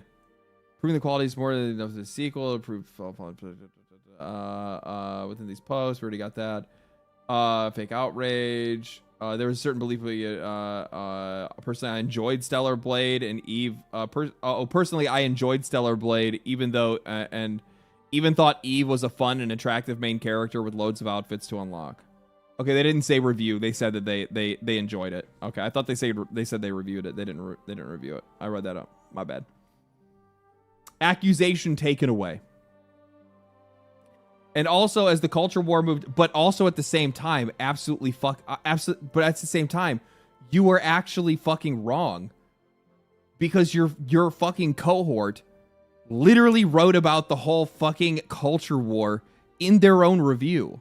Like, you guys are that terminally online that you don't even have that level of fucking self-awareness to, like, recognize that, like, by you talking about the culture war in your review, that also means you're still fighting the culture war yourself. They're on the front lines. They're fucking deep in the trenches, man. And also, the culture war moved on to a new target, and to this day, the cycle continues. Lords of the Fallen 2 is a special case, however, because the developers behind this sequel believe that cultivating this movement is going, that cultivating this movement is somehow going to make their game more successful. Either that, or they're going to have to believe in that, or they truly believe in the nonsense they're spouting. They probably just really believe in what they're saying. I think the developers believe in what they're saying. I think that, like, Merrick is pandering. I'm not going to say he's not pandering. Look at his fucking posts. Like, the dude's a fucking goober, but he's pandering for sure. And he does think that it's going to bring him some success. And in his case, I actually think that it will bring him some success. I don't think that like you're going to get some like wide conservative movement that's going to come and buy your game. That's not what's just going to fucking happen. If the game is good, it's good. Regardless of like whatever the CEO is saying online, right? Like, think about it, like, even if you have guys like Randy fucking Pitchford or whoever else that comes out, they can talk all the shit they want, but if the game is good, the game is good, and the game will sell. That's it. Probably, but he needs to let the product speak for himself. That's there's been a couple of times recently where like I've seen something where I'm just like, dude, just don't get involved. Just let the game speak for itself. Like, but he's his own man. They can do their own thing. I don't need to do that kind of shit. I shouldn't even be thinking that way. He's not saying anything wrong. But for some of us that are like, I don't know how to really explain it. I'd have to kind of take some time to actually rack my brain on it a little bit more. Like, there's certain ways to like talk about shit that it just feels a little cringe sometimes. Like, I don't agree with like Paul Tossi going after the dude and being like, oh, look how you don't have to be cringe about it. You can have those things and you don't have to be cringe about it. I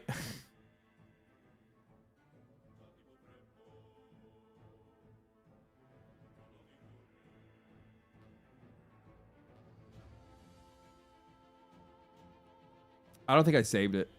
I have to look for it.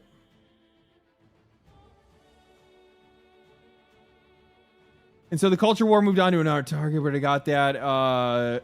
This game is not about progressive politics or agency of players, regardless of their gender politics. And it doesn't need to be either.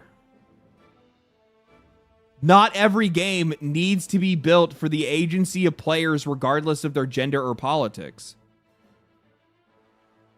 And most of these games aren't anyway. My question is, why do you think, and this is the problem they have with their perspective, and this is what they need to realign with. Why is it that you think that games with progressive politics do speak to both audiences when they obviously don't? Like, they don't even see progressive politics as a thing. They see progressive politics as a normalcy, where the rest of us see our side as a normalcy, I guess. I'm not really too sure, man. This game is not about progressive politics or the agency of players, regardless of their gender or politics.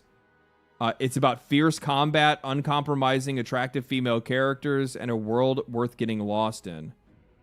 The irony is that Tominski's laughable pursuit of stripping Lords of the Fallen of every trace of diversity has turned it into an object of political ridicule long before the game lands in our laps.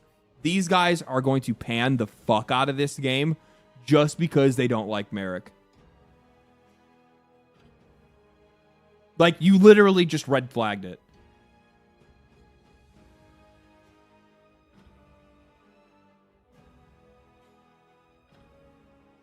They literally just red flagged it.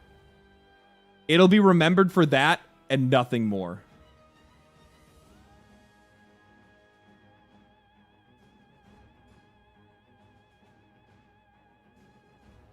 Like, they already laid out their line.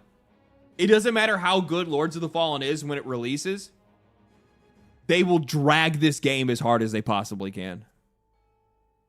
This publication will drag them as hard as they possibly can. There's no way their review can be trusted. No, they're way too emotional about this.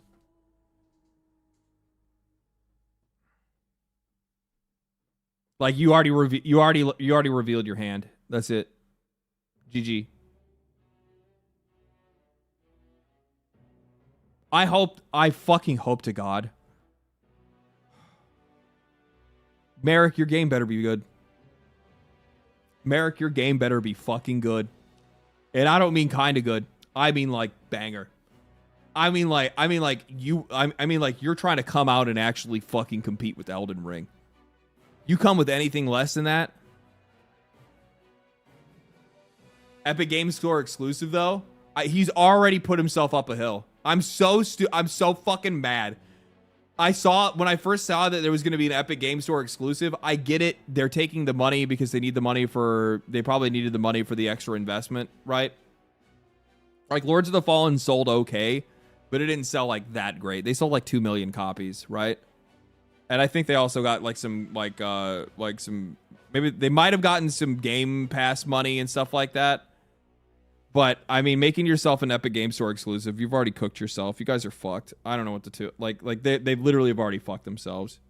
So these people are just gonna fucking run circles on them. Is it on GOG though? Lords of the Fallen 1 is available on everything right now. But they did Epic Game Store exclusive, and that is just going to fuck them so hard. So hard.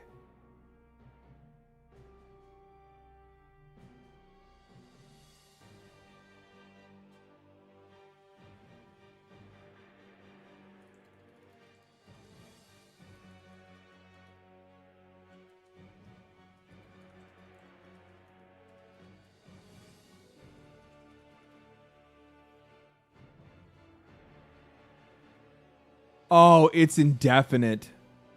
Oh, no, Merrick. Oh, no.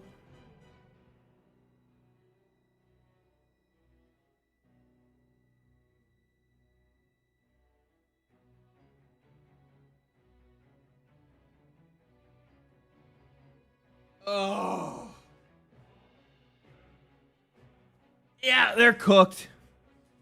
Yeah, they're cooked. They're fucking cooked. GG, boys. Should have launched it on Steam, bro. There's a really good chance. You have to keep in mind that they have essentially like force rebooted this game like, what, 3 times?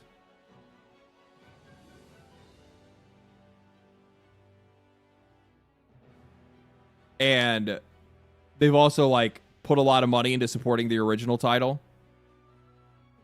And they've likely burned a lot of fucking money, didn't make a lot of money back, had their backs up against the wall, and then there's Tim Sweeney.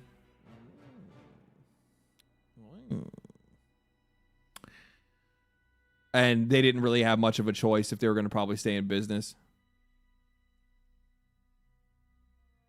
But the funny thing is, this is just going to kill them anyway. It's just a slower death. I'm not supporting Epic Launcher. I don't know. I'm like he'll probably they're going to sponsor me. I know they will. Chances are I'll probably get a sponsorship to play the game. But they got paid though. Yeah, but just for the development of the game, not for like the future of the store, not for the future of the like they got paid for development to like stay in business while they develop the game. This is while there's going to be some leftover that's there specifically to like make up for like loss in sales from being an exclusive, it's going to be on console too. So like it's not like it's just on PC. It's going to be an Epic Game Store exclusive, but that's still like, I mean, look at what that did to Alan Wake 2. I guarantee if Alan Wake 2 did it like released on Steam day 1, it would have been a success. And I know people are and actually I think that Alan Wake 2 is probably the best example of like when people are like, oh, well, you know, well, if the game is good enough, the players will go to it. No, they won't. We'll wait. We're patient. I don't need to have 2 launchers. I don't need to have 3 launchers. Alan Wake 2 is not popular in general. I still think it was a good game. Like it had its problems, but it also it's like a very late release. It's been a long time since Alan Wake. Cuz they had like what was the DLC American Nightmare?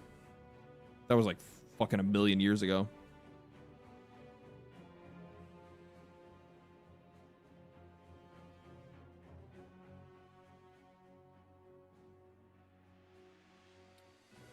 Lords of the Fallen 2 is a working title signed in a binding term sheet with Epic Games for an exclusive PC distribution for the entire product lifecycle, meaning it's indefinite, not timed. EGS exclusivity, but developers suggested it could appear elsewhere like Steam later as its Epic's distribution, not full publishing. And as the developer wants a broader reach, similar to other indefinite deals that eventually expand. Chances are it's going to be like a 1-year exclusive to EGS, which is still going to fucking crush it. It doesn't matter. Any exclusivity to EGS is going to fucking kill it. I mean, maybe, okay. Maybe they get lucky, they worked out a deal, and they're actually going to do it Steam day one. If it's not, they're cooked.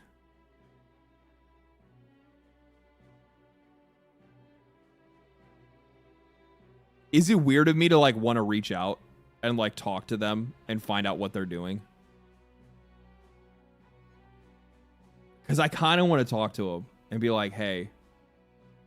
Because like, I don't think that like I'm not some fucking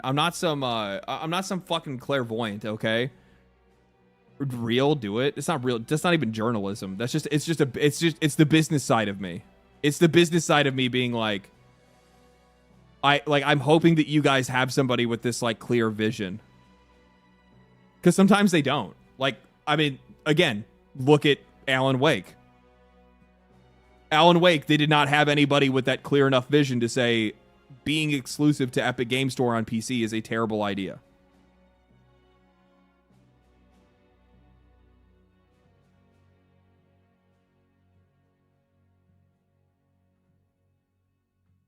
Well, you'll make a vid? Yeah, I'll just make it into a video. Fuck it. You got a really good point. I like that. I like the way you think. Turn it into content. Fuck. I can talk shit about this article in a video.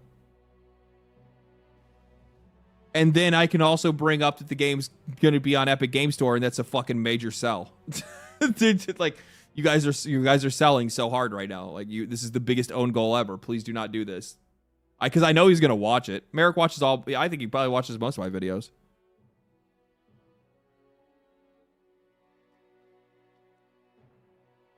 Did you hear, though, at Legendary Drops, EGS finally got a chat feature? Wait, you can talk live with other players? No. No.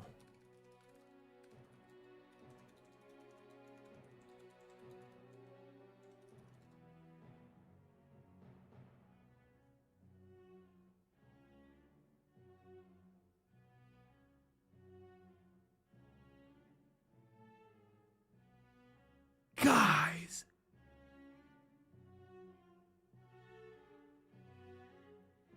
As of yesterday. This came out yesterday. Yesterday, connecting players in more places. Text chat now available across the Epic ecosystem.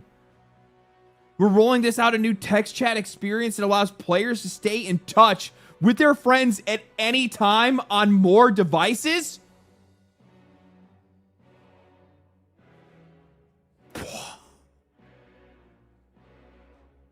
Conversations now sync across Fortnite and the Epic Game Store and the new Epic Game Store mobile app on iOS. Text chat will come to the Epic Game Launcher and Android in January. They just pull a Nintendo. Look how revolutionary. Bro, that literally looks like Discord. This literally looks like fucking Discord.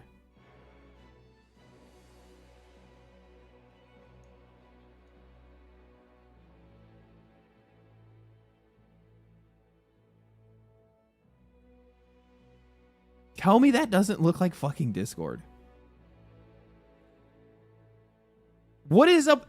Now it's not only, maybe it might be that Discord sold some of their like fucking some of their shit.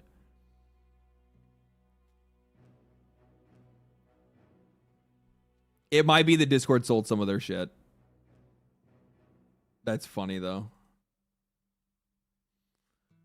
Guys, I can't believe it. They got not only do they have chat now, but they also got gifting. One feature each year. They delivered more features than they promised at the beginning of this year. Oh my god. Download manager, gifting, expanded languages, search for mobile, authentication via mobile app, wallet cards, web shops. Call me crazy, but that's a lot more than one feature. If anything, this might be the most feature-packed year that we've had since forever. I love how dead.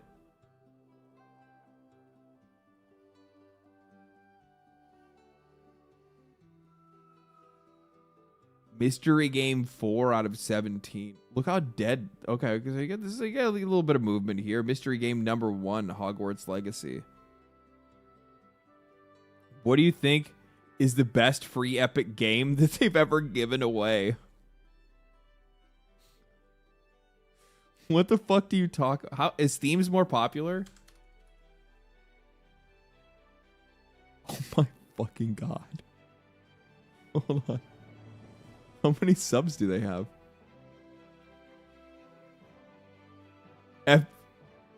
164k subs on versus 5.1 million.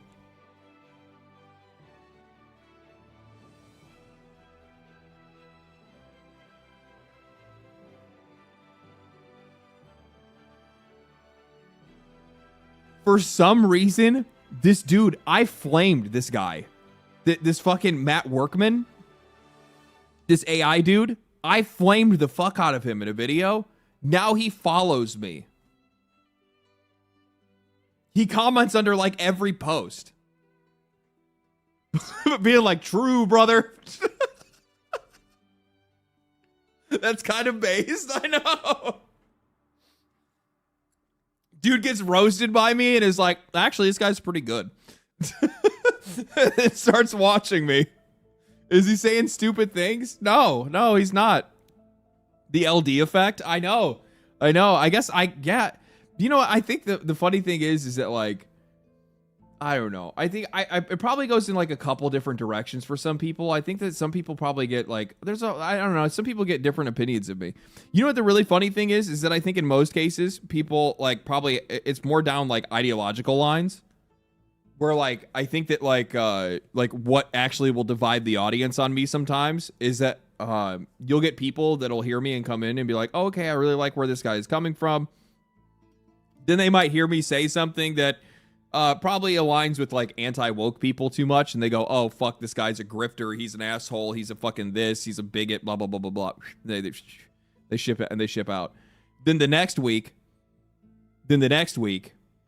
I say something like, you know, I don't know, that I don't have any problem with like diversity in games or anything like that or whatever it might be. I don't fucking know. And then all of a sudden, then, you know, some anti-woke guys are like, what the fuck? This guy's gay. I'm fucking out of here. So it's honestly, it's what it is. It's just the extremities. It's the extremities that are falling off. It's the extremities that are falling off. They're like, man, you know what? This guy's he's not heavy-handed enough in one direction or the other. And it's probably usually what it is. I agree with about 60% of the things with Asmongold. I agree with about 60% of the things with Asmongold. I am entertained by Asmongold. I only agree with about, like, I don't know. Asmongold is for me is like, as a content creator, he is the epitome of you had me in the first half. And I think like largely, I don't know. I guess part of it's probably just who the fuck he is. But like, because like he'll start and he'll like have me at first, and I'm like, okay, yeah, I'm right there, I'm right with you, I'm right there. And then all of a sudden he's just like, then he just like cranks the fucking knob off, and I'm like, oh, whoa, whoa, Whoa, dude. He's funny as fuck. I don't go to streamers for political opinions. That's my thing. I just enjoy watching the guy. I find him funny. And also people have to realize too that a lot of his political takes, like, he's just pure rage baiting with. He like it's not the opinion itself, it's how he words it that he's totally baiting clips. And it's so obvious that he's baiting clips. But yeah. Can't stand the techno defeatism. That is, I'm cyber focused though, so that's a me thing. He seems like a good dude though. Techno defeatism. I fucking love that. No. The one thing that I say that I probably disagree with Asmongold the most on is, like, I don't like, he's very accelerationist, but he's like doomer accelerationist, and I don't like it. I don't really like that shit where it's just like, oh yeah, no, everybody's just gonna be like, the problem is that I don't think he realizes it sometimes. Maybe he probably does, but like he will speak from a place of privilege. And I don't mean that like white privilege. I mean that just like money.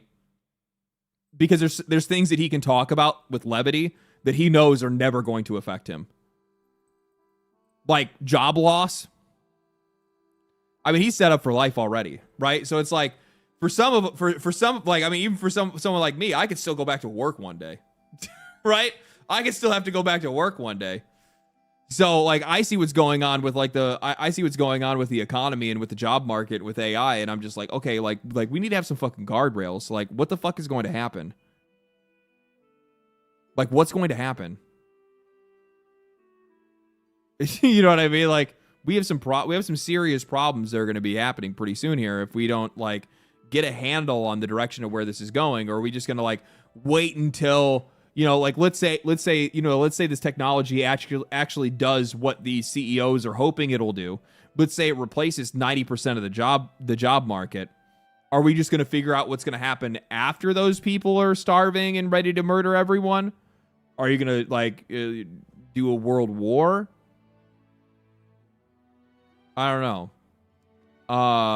Just don't get his content. Does he just react to videos? No, like 90% of Asmongold's content nowadays is usually him just like browsing. The same thing I do. Browsing Reddit, but he just turns it into like long clips and conversations.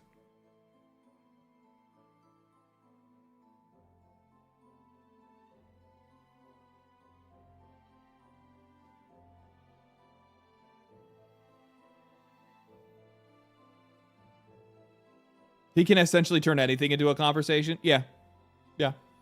It's a gift. Oh no, I totally, like, my stream, like the way that I do my streams, I straight up jacked his format, mostly because like him and I do share a lot of similarities, at least, like, I don't know, actually, like, I guess, like, socially, maybe conversationally.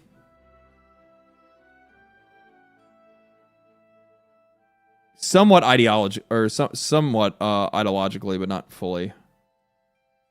Either way, the way that he does his stream works out really well for me. I think it's just being a fucking chatterbox. I think that's really what it is. Like, I just like talking. Like, I literally could sit here all day and just talk like this on stream, and I would never have to do anything else. If I could do this instead of making videos, I would. But there's not enough to talk about. There's just not enough. Like, I would have to branch out into other shit. I'd have to branch out outside of video games. I'd have to branch out into other things for me to be able to, like, talk that regularly on stream. So it makes a lot of sense why he moved into politics, because he doesn't play games as much.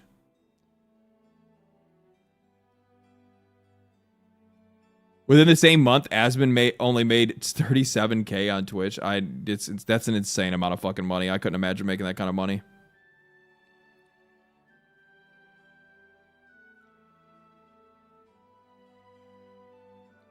Talk TV, baby. Too much time. I don't watch enough TV. There was a time where I was thinking about it a little bit, where I was like, you know what, actually really wouldn't be like that bad of an idea to make, like, I don't think it would be necessarily like a far off reach for me to, like, critique other media like movies and television, but fuck, dude, I don't know. It's like, it's one of those things where it's like, I don't know like what people actually want to hear my opinions on.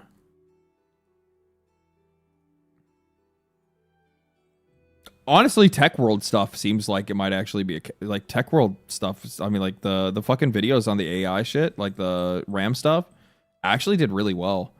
And like I mean, they were still somewhat focused on gaming a little bit, but like not as much.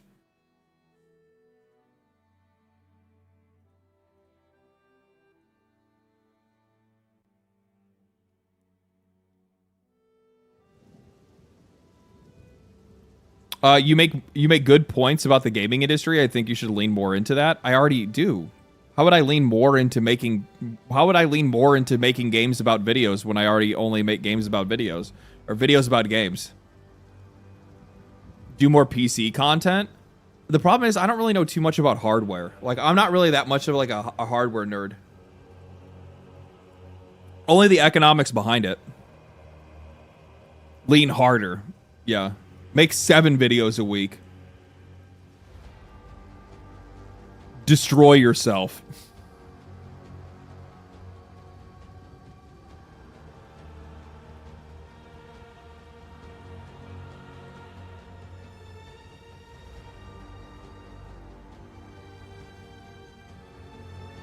Collab with educators? What do you mean educators?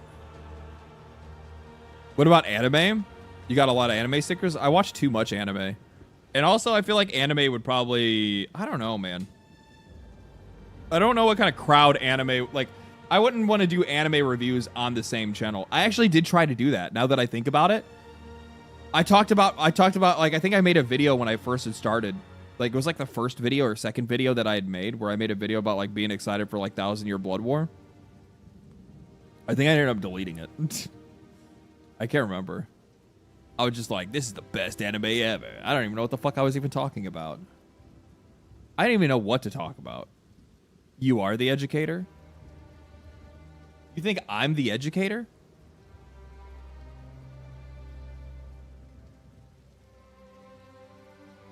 Bubs, what are you doing?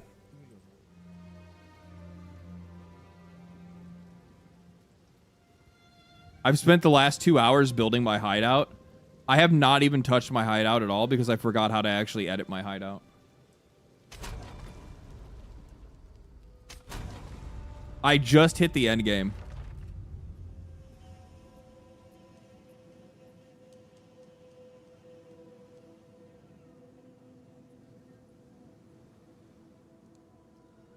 Well, I know you just drag and click. I forgot how to get to the menu where you edit your hideout. Have an order? I thought it was like you talked to like one of these fools. Time is of the essence. How can I help? No. Z? No, that just hides stuff. Press the arrow above your XP bar. Damn, all right, son. All right, son. Select hideout. I do like my slave hideout.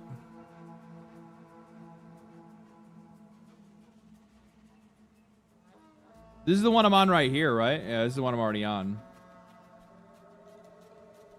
I like, what about Alpine? What does this one look like? Nah, this is kind of lame.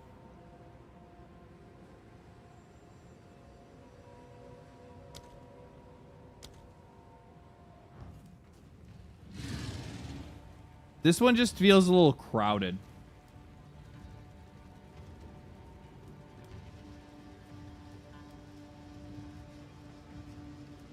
Are there some more hideouts? Wait, what is this? Shape-shifting skins? What the fuck? Well, I didn't know that was a thing. I could be a fucking crocolisk? God damn it, GGG.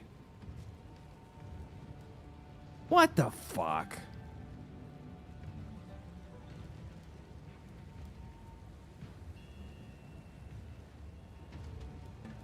What the fuck?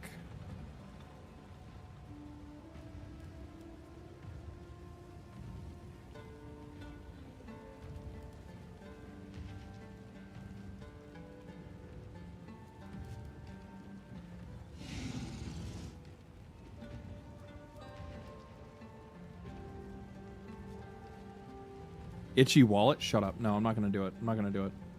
I need to get the fuck out of this menu. I look cool as a werewolf. I look cool as a werewolf. I look cool as a werewolf. I don't need to worry about anything else. I look cool as a werewolf.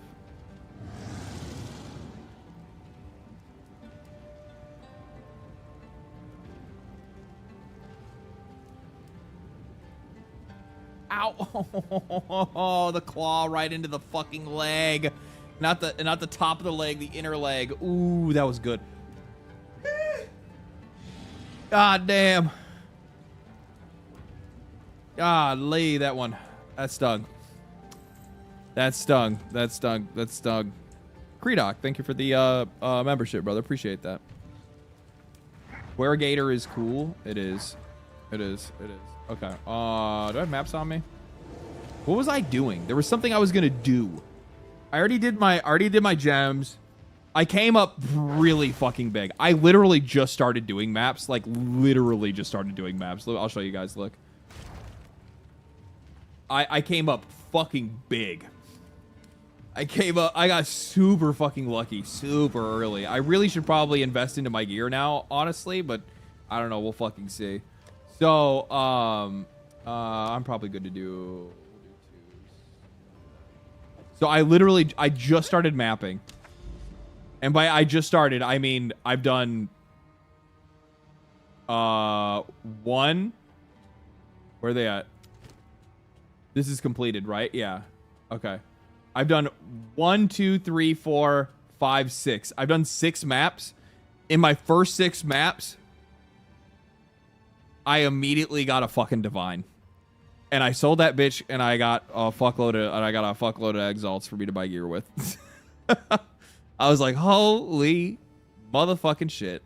I'm like, and I got it. I got my first divine from doing like Trial of Sekimas, Suck My Ass or whatever it's called.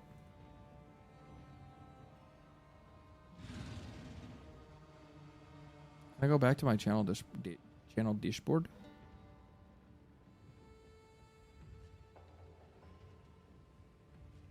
Path. Change the category. Path of Exile to done. We chilling. Vol Temple is awesome for dibs. Is it really? Is it really? Give me a second.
Okay.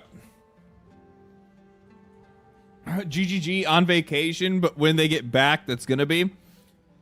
There's a new thing where you can repeat the double corrupts. It's busted. Really?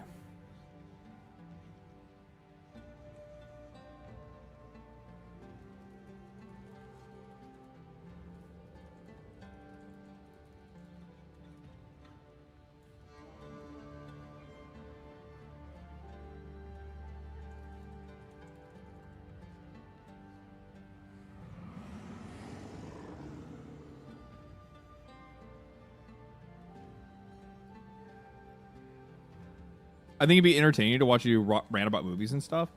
Yeah, maybe. I'm just not as invested, man. Like, I'm gonna be real with you. Your boy loves video games.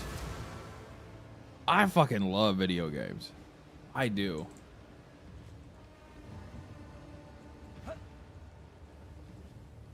You know what? I will. Somebody,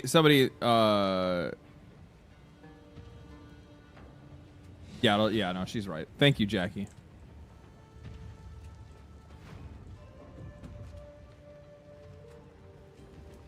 All right. Where is, just draw the hatred of Kathleen Kennedy. Why do you think I would want to watch? Why do you think I would want to watch Disney? Out of anything.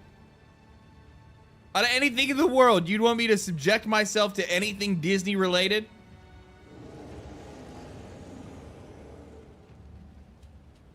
Like, what the fuck? Why would you, like, oh man, you should go be like fucking Drinker and what was, I forgot what the other guy's name is. It's Nerdrotic. I've seen him around a couple times as well.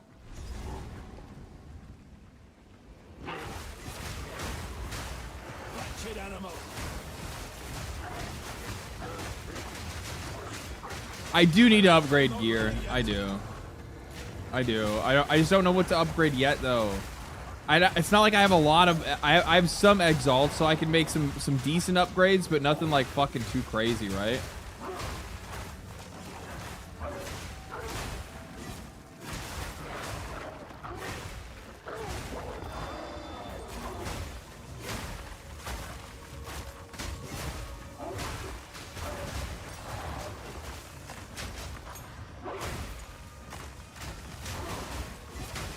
I for the most part got my I for the most part have my like survivability and stuff in line though.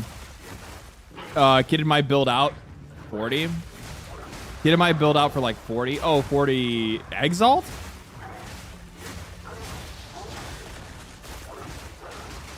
Yeah, I guess it probably wouldn't be all that expensive for me to do it, right?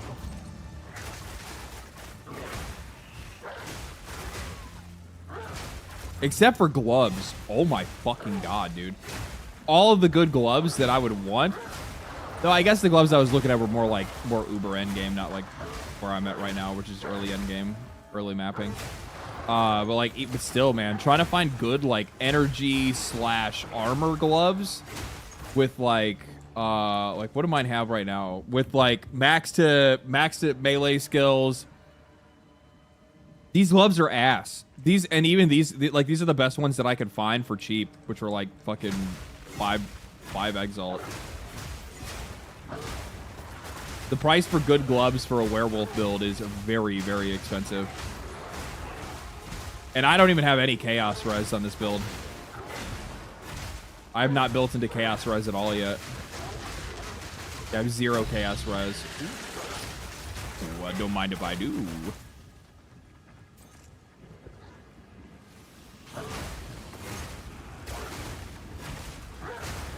Everything scales with level anyway, so you gotta grind up to 92 to enter the crafting gear. Yeah.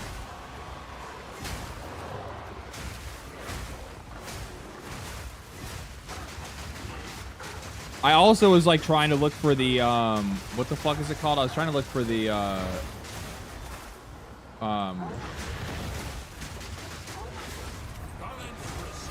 there's a skill gem that I want, like one of the rare skill gems, and I still haven't been able to. I'm gonna have to figure that out. There's none for sale, so.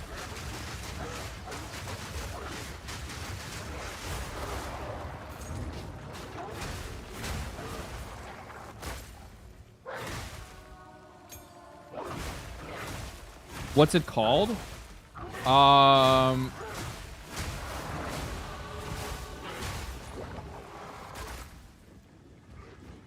It's like Ratai, Radika,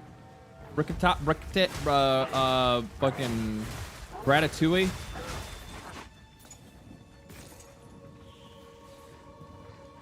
Rakatos. Yes. Rakiatos? Rakatos. I don't know how to say it. I don't know how to say it out loud.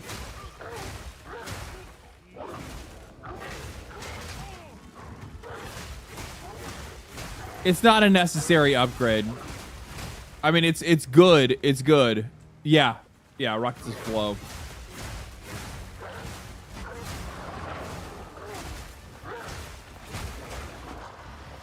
It's something I would want slash need later. Dude, it's always the fucking shield bro that I see.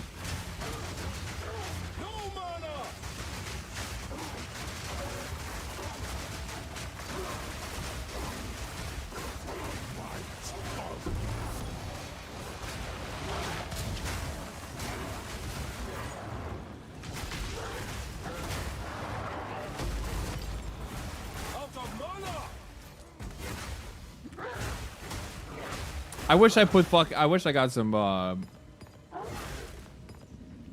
what is it? Mana on death. That'd be really nice. Let's see what we got.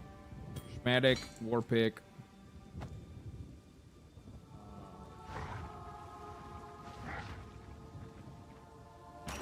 Just had to check been cracking vaults. Good money and rare rings. Yeah, you got a good point.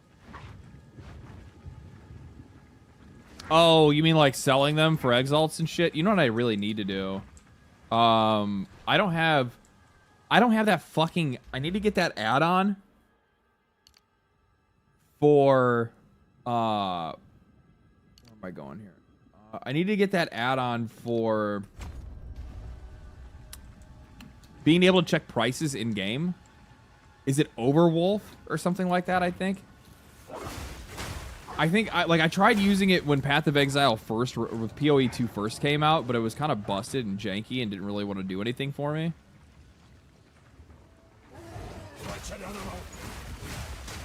I use PoE Overlay 2, but there's a few. Like, whatever one is going to be the most effective, I don't really give a fuck where it's coming from. Like, as long as it's like something that's actually going to work for me. The idea is that I can check prices in real time on all my shit. Right? So then I can just hover over it and see how much I can sell it for. PoE Overlay 2 is the best one right now? Okay. I'll believe you.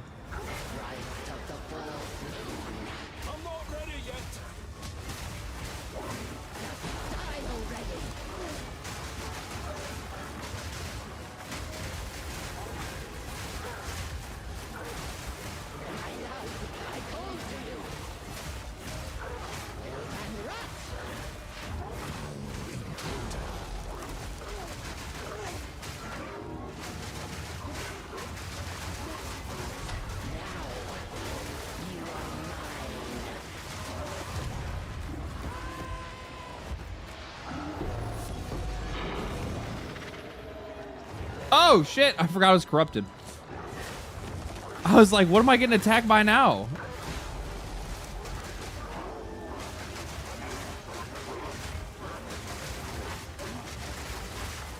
Oh, you got shit on. Give me your soul.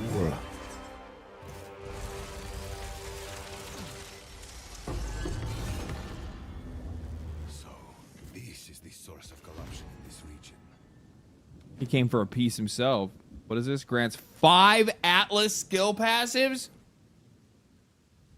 5? God damn. I wish I knew what I was doing with my fucking skill tree. With my passive tree yet. I haven't think about it yet. Nice and null. Gotta love it. The source of corruption was a creature? I wish I could perform a detailed autopsy of its corpse. But its passive emanations alone would quickly kill us. It looks to be throw my food in the air fryer. Other beings we've encountered. I don't like having insufficient data on new threats. We are vulnerable until we know more.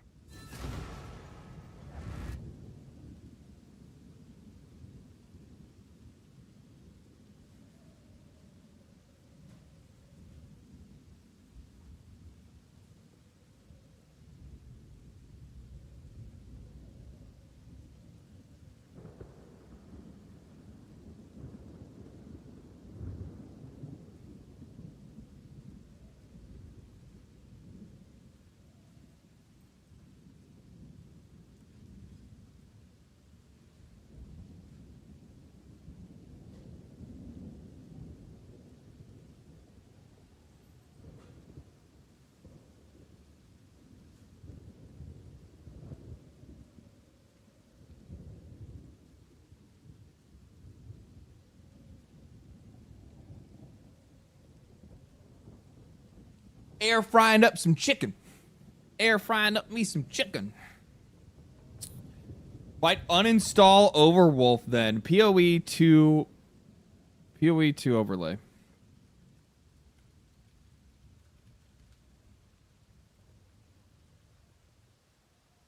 Download the PoE version.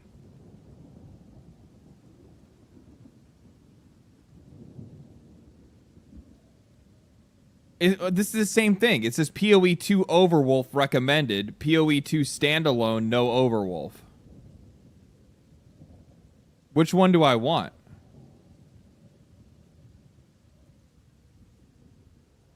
Because it's literally at poeoverlay.com, right? LD just played the Final Fantasy VII remake for the Switch 2, and they pulled off the port. They pulled off an amazing port. Wow, that's actually kind of fucking shocking. Wow, no, Final Fantasy VII is really pretty.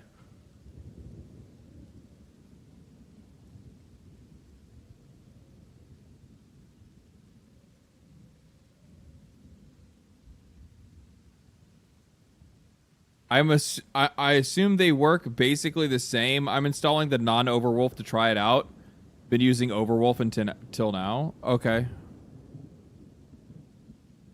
I'll wait till you can just tell me. We'll just continue. We'll just continue. Let's get some fucking background music here. You know what I'm gonna do.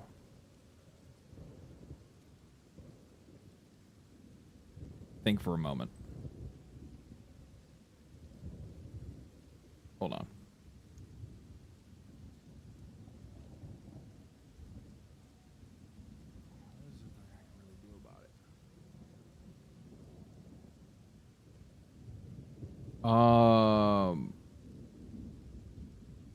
Just spend the next 4 hours path of build simming your DPS based. Fuck yeah, that sounds great.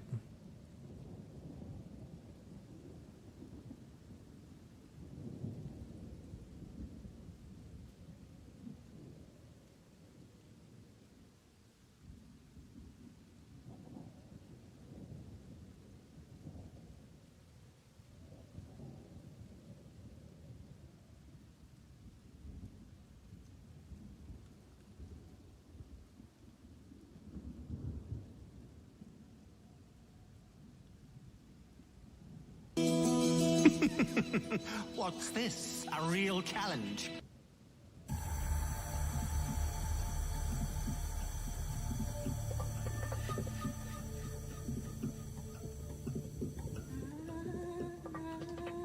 Okay, we're chilling now.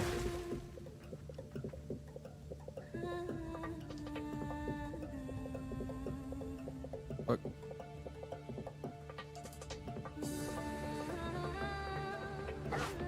Didn't they do the free weekend for this?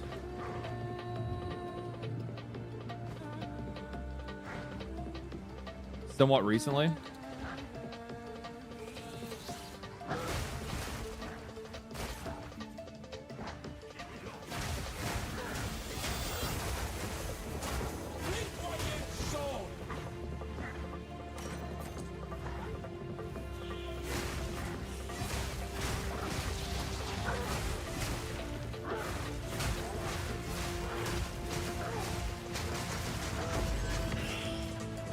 I'm gonna be real. I actually kind of feel bad. Like, I mean, I do and I don't at the same time. I kind of feel bad for the people that are like waiting for the game, because I know there's people that are like, this is a free-to-play game. Why would I pay for early access? I'll just wait for it to come out and then I'll play it free-to-play. Part of me is jealous of those people because they're gonna play the game in the best, like, in literally the best state it will ever be in, right? Like, that's pretty sick. That I'm super jealous of. Also, at the same time, I'm also not jealous of them because I've been able to play Path of Exile 2 this entire time. So, like while the game has definitely had, like, some downsides and, like, some like, you know, some updates really didn't hit. Other updates did hit. I just fell like an idiot. Oh, God, I'm gonna die. There we go. Okay. While some updates hit, other updates didn't. There's still some rough edges that they definitely need to fucking figure out. And figure out soon.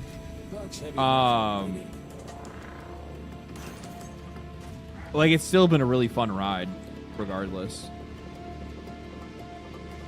Like, I've really enjoyed the game.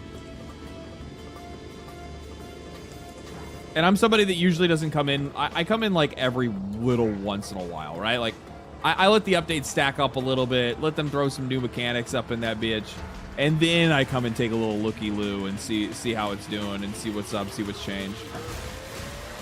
I know my homies like Darth and a few other people, like, those guys are, like, constantly all up this game's fucking ass, right? Like, they like, every update that hits, they're fucking playing it all the time. But yeah, I'm probably just doing this league and then waiting for 1.0. I wonder how far, like, well, 1.0 will probably be, if I was a betting man.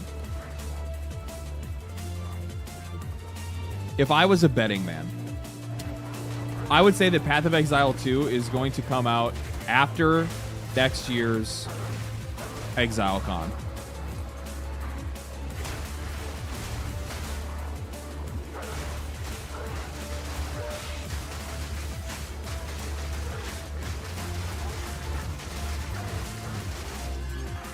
Oh, fucking... Does anybody know how to fix this? I've still been running into this issue right now. And I don't know how to fix this. Like, I have it, you just wait, and then after I wait long enough, it does this, and then it's good again.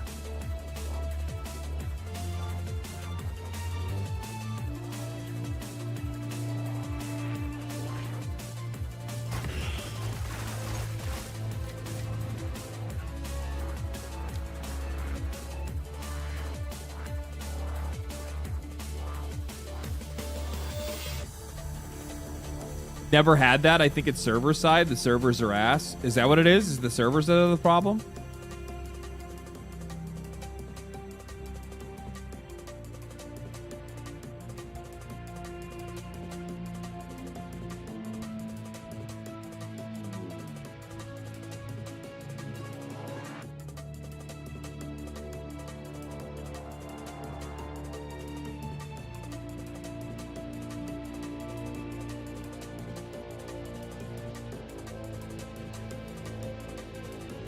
Trying to think.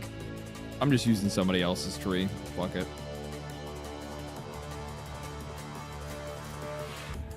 Oh wait, no, I want the one that's gonna give you more maps first. This is rarity of items, rarity of waystones. I probably want to go this route first.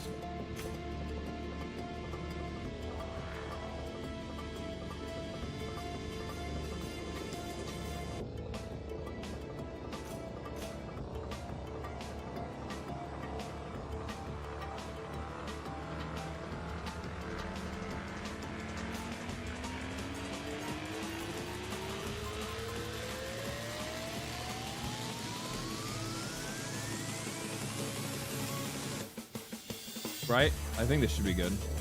Here. Maps. Increase the rarity of maps. Increase the quantity of waystones. No, I need to go top first.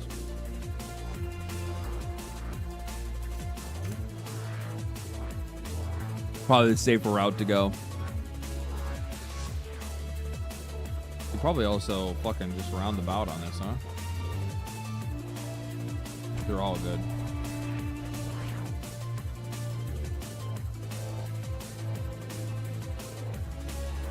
It took them 2 years to make Act 4, but they'll make 5 and 6 and 2. Took them 2 years to make Act 4. What are you talking about?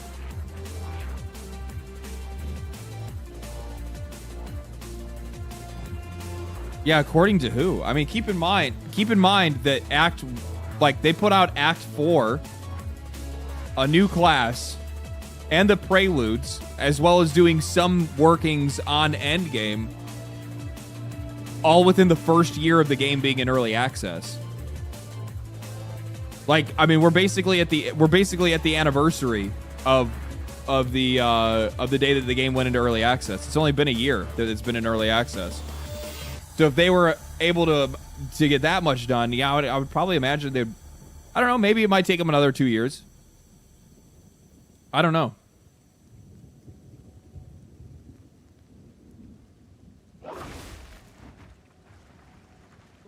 Depths.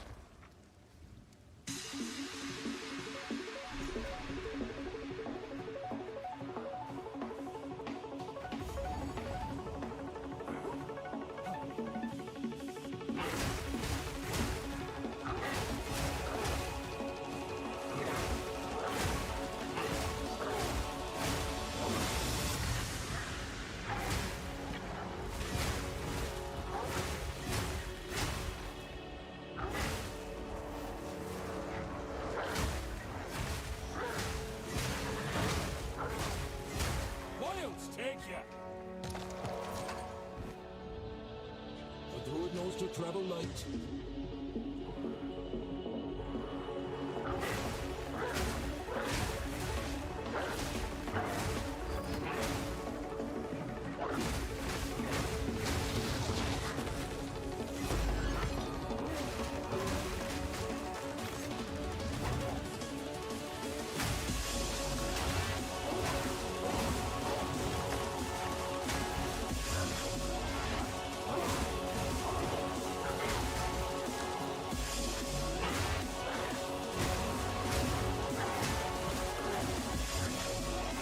I was wrong. It was 8 months. Pretty impressive. Could be 2 years. That's what I'm saying. I think these guys are working a little faster than I think people think they are. Yeah, these guys are working pretty fast. Yeah, they're putting in some work. They've already done a lot. I know like the Path of Exile 2 like normie audience of it, like probably, or not normie audience, but like the people that play PoE all the time. Oh, I guess not. Can I not go back? Fuck. I just need to go empty my fucking inventory.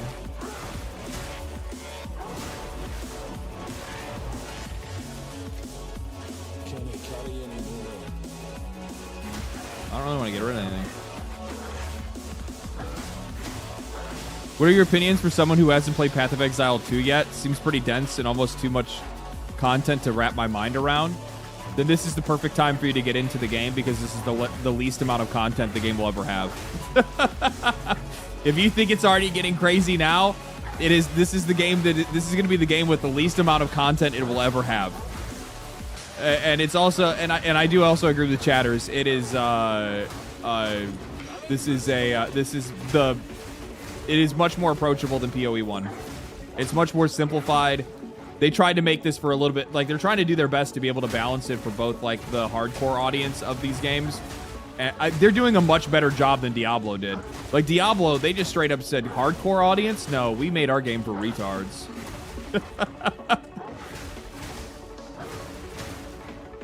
We made our game for whiskey dads.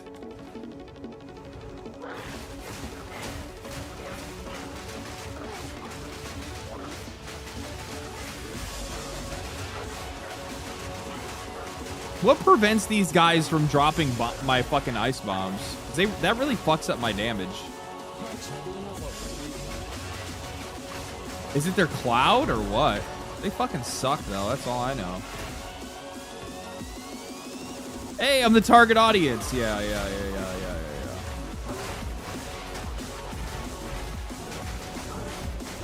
You too? Well, you suck.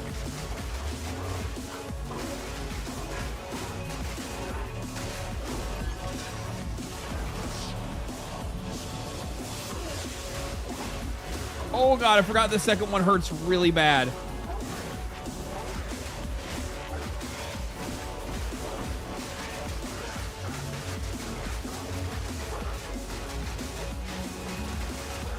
Jesus Christ.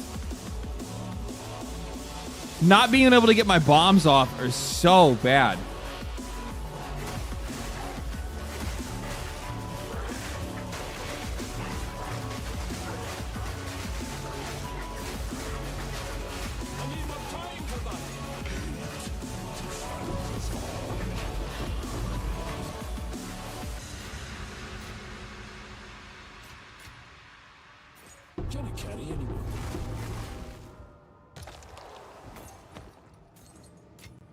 kind of want the chance orbs. It's a helmet, though. I gotta make room for a helmet.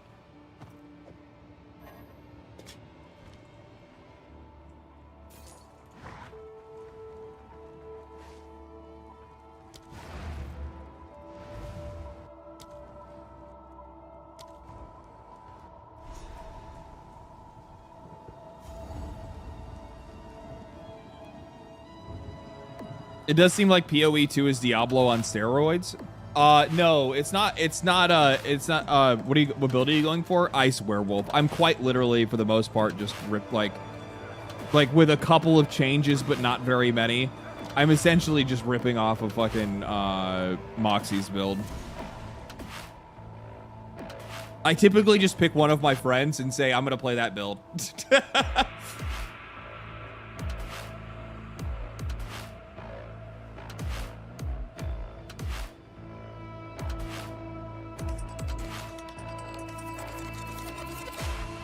It's a good game, but those things irritate me and upset me more than any other game for some reason. One of the harder things about PoE 1 was the nomenclature, to be honest, and it helped a lot with people with hold out alt tooltips. This game is just way more like, this game was built with accessibility from the ground up, not in a way to make the game less difficult, just to make the game easier to understand. Because at its core, the funny thing is that if you learn how to play Path of Exile 2, you can go play PoE 1. I learned that. I was surprised. After I played PoE 2, I was like, holy shit, I actually understand PoE 1 now. Because a lot of the stuff transfers. Obviously, there's other mechanics, but, you know, as time goes on, they'll probably bring back some more stuff. Like, we'll end up seeing, I know for a fact that, what the fuck? The tarot cards, those are going to be making their way over here.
There we go, almost done.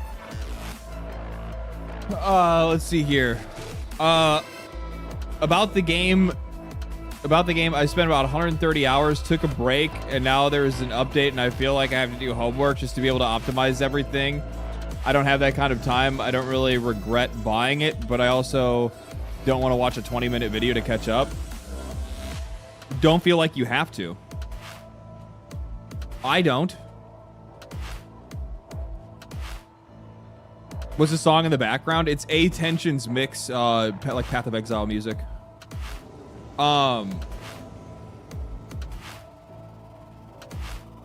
Shout out to the Good Enough gang. That's what I'm talking about. Like, you don't have to worry about it. Like, literally just engage with what you want. I mean, the best part about Path of Exile is that like all the new mechanics are explained to you in the like anytime a new mechanic is given in any season, it's there, you know, like for you to engage with. You don't have to.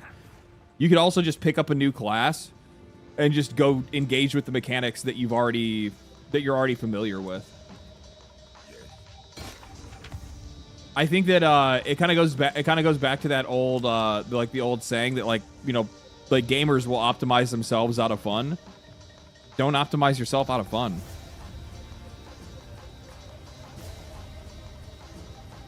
Like, look stuff up when you feel like you need to look stuff up, but don't feel like you need to do an hour of homework just to be able to, like, enjoy yourself.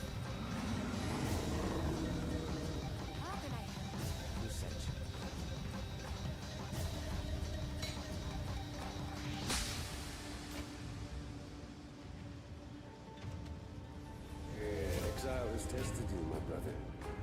Now let's see what God has to say. I've dealt with far darker shadows than you, Exile.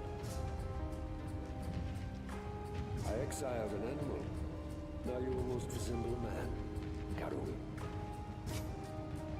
I offered the gift of exile. You used it to reinvent. See, that's the other thing too, is that I never know what uniques are actually good uniques. That's why, like, I need something to, like, I need an overlay. Welcome to the greatest of arenas, duelist. God is watching. Oh. Fight the master that called you here. Which There it goes. this world is an illusion, Exile.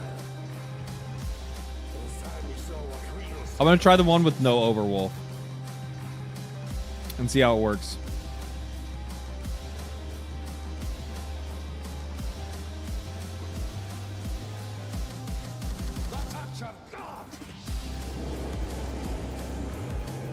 Trade better, faster, and smarter than ever before.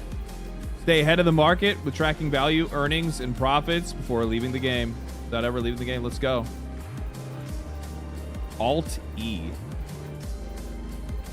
Okay.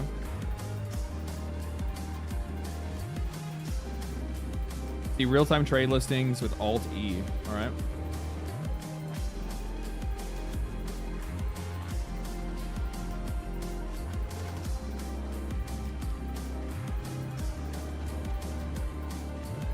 Really that easy?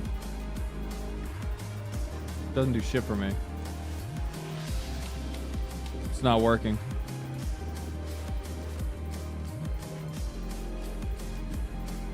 Do I have to, like, restart the game?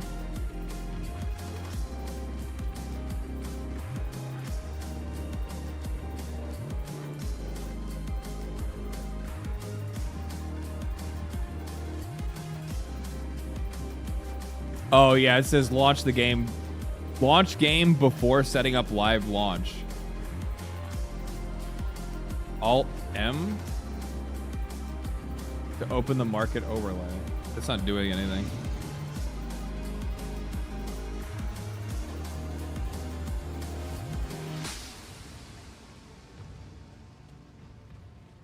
I don't know. Is it like this? Yeah, there it is. Okay, cool. So now it should work. I've dealt with far darker shadows than you, Exile. I exiled an animal. Now you almost resemble a man. Very cool. I offered the gift of exile. So if I do like this, Reinvent yourself. I couldn't wish for a moment. very cool. It is woman's purpose to attempt to try the will of man. Welcome to the greatest of arenas, duelist. God. This is great. You'd bite the master that called you. This is fucking great. Holy shit.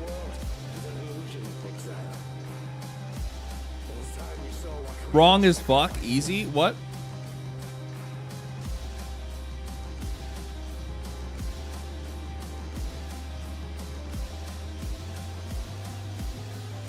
You need a weapon upgrade, ZDPS? Fuck, who are you telling? Yeah, I guess I could probably get a better weapon. This is like not, this isn't that bad. I guess I haven't upgraded it in a while, but still. I was proud that I found this one on my own. So I didn't get rid of it. My level's not like that high either. I don't know. Fuck, I probably do need some. Hi, kitty. Maddie, no, please. Move the butt. Move the butt. Butt. Move the butt. They added talismans to the overlay search. Last time I checked, you couldn't copy them. Sit in my lap. What level are you? Right now, I am level 71. I never upgrade anything until I notice I'm noticeably slowing down. Yeah, I'm not having problem mapping, which is like, that's where I would probably be like, that'd be the area where I'd be the most likely to go, I need to do something about my DPS. Right now, I'm not in that position. What do I need to do?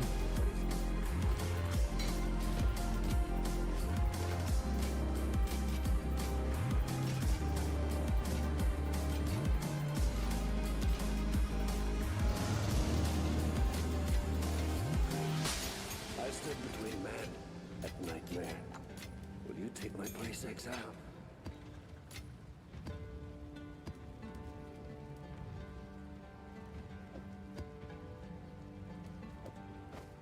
I thought I fucking got rid of those. What is it?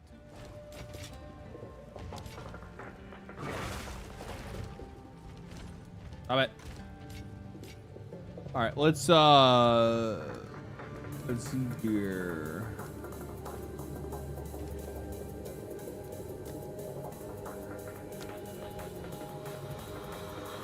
I'll do another tier 2. I'm probably already ready to move on to tier 3, but I don't know. I don't know. Question, don't know if you'll be able to answer or not, or maybe somebody in chat. Okay.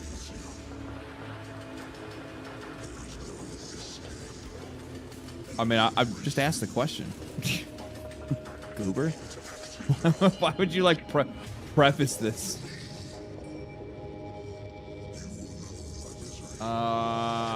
Which way do I want to go? What the fuck is that?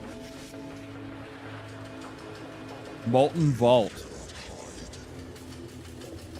I'm really digging the fucking map now. Like, I like how detailed the map is getting, where it's like showing you like what you're gonna go, like what kind of trouble you're gonna get yourself into. I dig the fuck out of that, dude. I think it's cool as shit.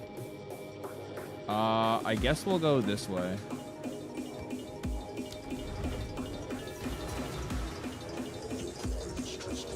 I swapped to DirectX 12 from DirectX 12 to Vulkan so I can stream it a few days ago, and it worked fine.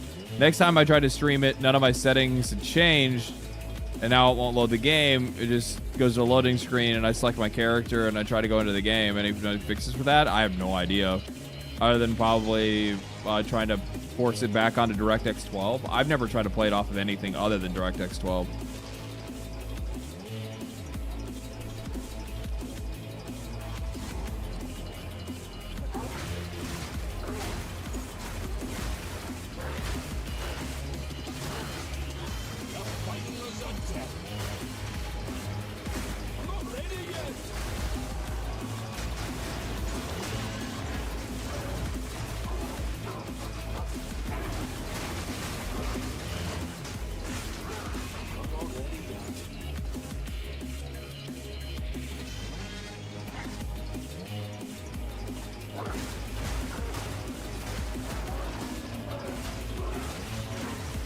Some slowing me down. Oh, the fucking bog hag.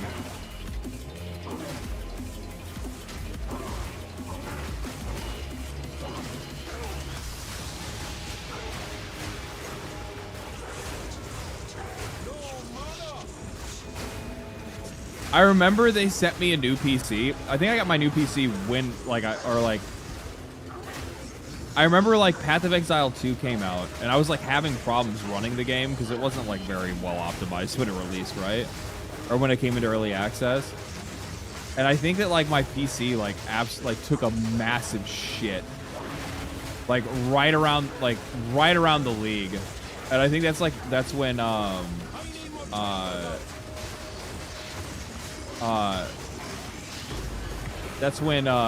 Starforge had reached out and was like, hey, you want to do a sponsorship? And I was like, yeah, I need a PC like now.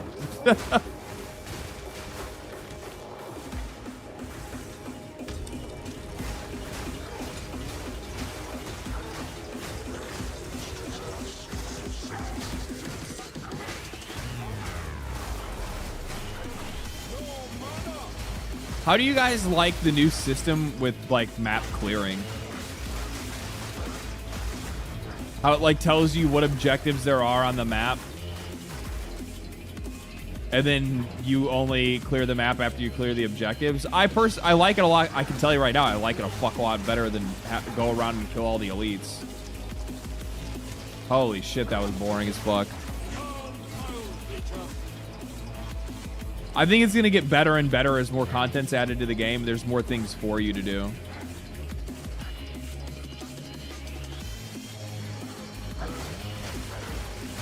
LD, why do you have a stream today? Because I didn't have a stream yesterday.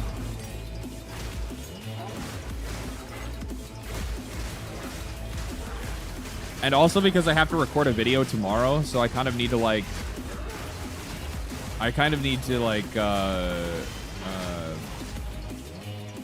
what is it? What do I need to do? Keep my juices flowing. Stay warmed up. Stay in the zone. Keep myself locked in.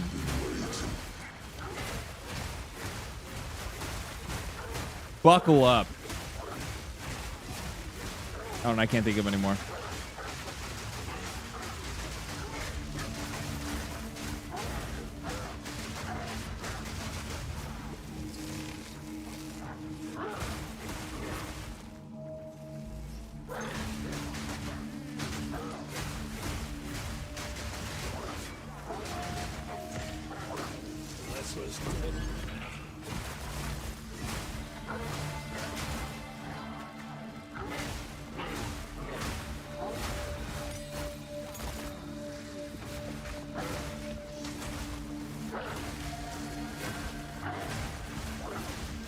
Is the game too loud or anything? Do I need to turn anything down?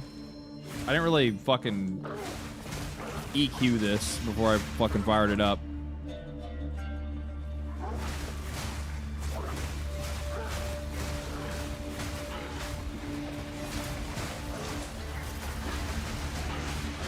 Nature takes what's old.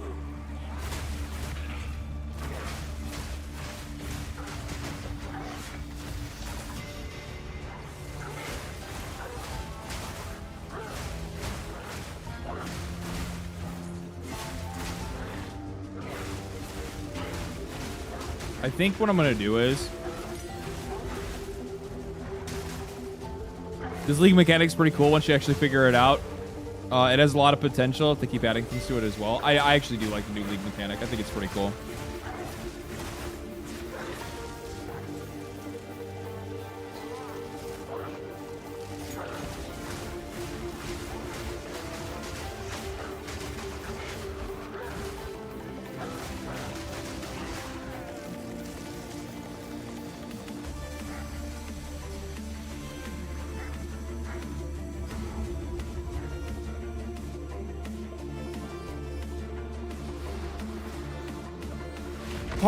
Part of me, like, you know, and this is like no offense to the YouTube crowd, but absolute offense to the YouTube. Part of me absolutely wants to just like cut stream and then restart stream and just cut YouTube for the rest of the night, so then that way I can like continue to play Path of Exile while also listening to like whatever fucking music I want, without like YouTube trying to come to like destroy my life.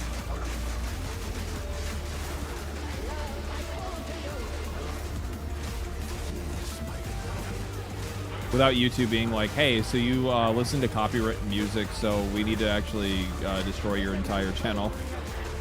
Sorry, that's just the rules. It's like the dumbest fucking shit. It's so stupid.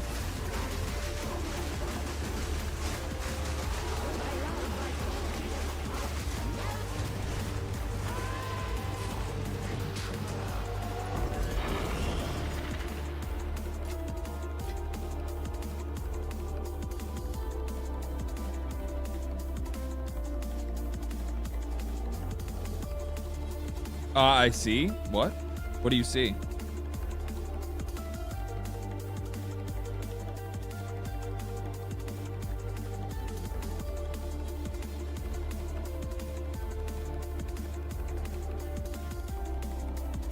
How many gifted subs would it take for you to play Baby Steps? Isn't that like the game with like the fat millennial main character that needs to like walk up a fucking mountain or whatever? Like, isn't that one of those like torturous, like, games that are straight up built to just frustrate you?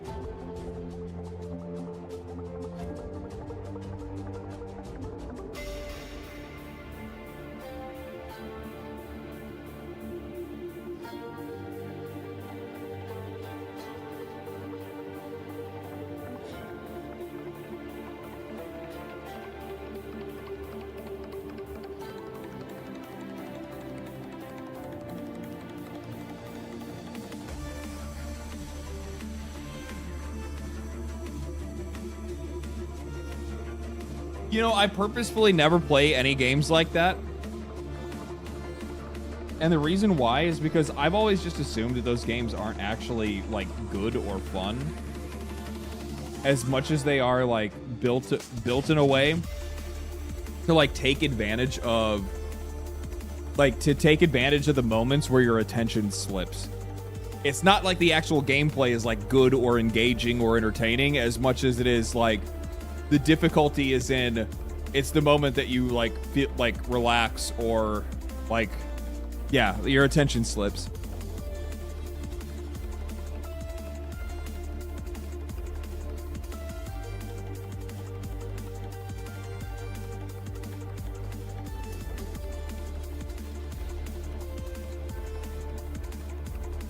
Expedition 33 lost game of the year. It lost the indie one. I don't not the full one. Jeff Keighley don't give a fuck if people are using AI.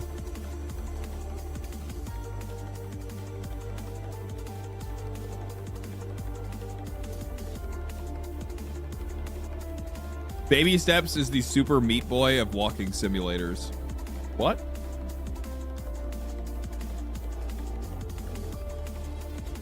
That's a phrase?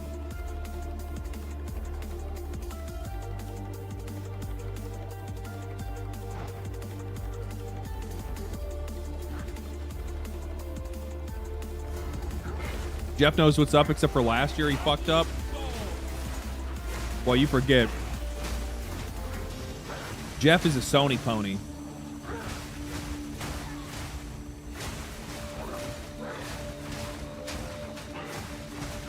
The only thing I can think of is that Sony didn't make that much money this year, so they didn't really have that much to pay him off to give him a Game of the Year again. That's what the Xbox fans were telling me.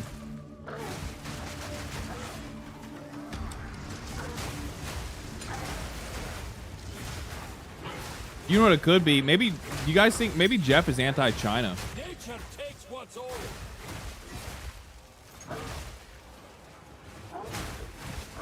What do you mean by that? SK Nostalgia. Thank you for the 2. Thank you for being the voice of reason, streamer. Appreciate it. No problem, man. I got your back.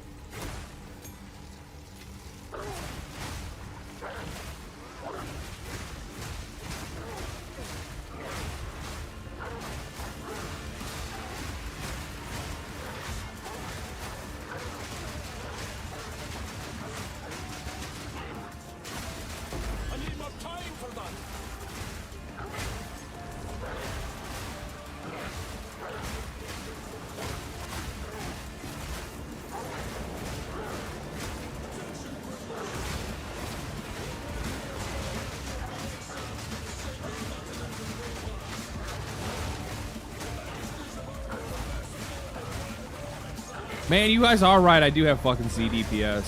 Fuck. You know what I need to do? I need to increase the quality of my fucking gems. I have not increased the quality of my gems at all. I just realized that.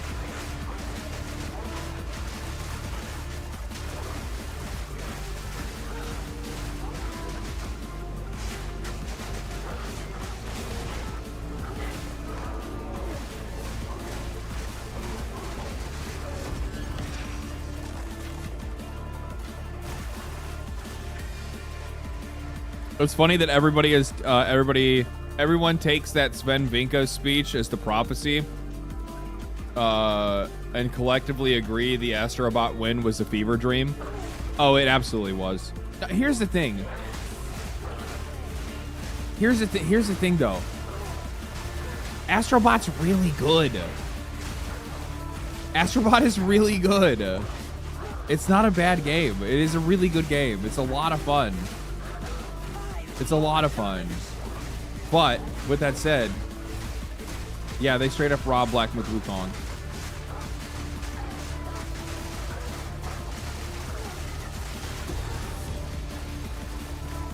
Absolutely, they robbed Black Myth Wukong. Astrobot is literally an all-time great. Black Myth Wukong is another action game.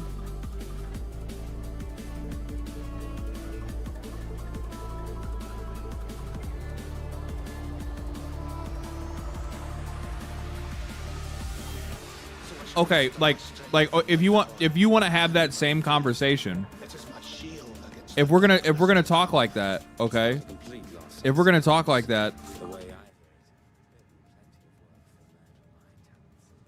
Astrobot's literally just Mario Galaxy, but with PlayStation characters.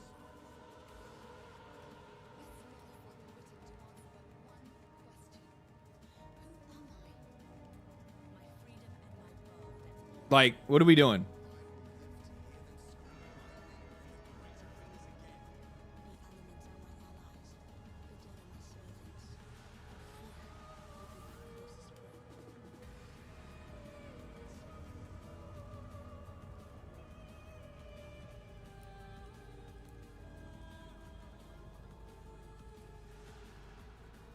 SNK Nostalgia. Thank you for the 5 gifted memberships, man. Appreciate that. Super generous of you. Thank you so much.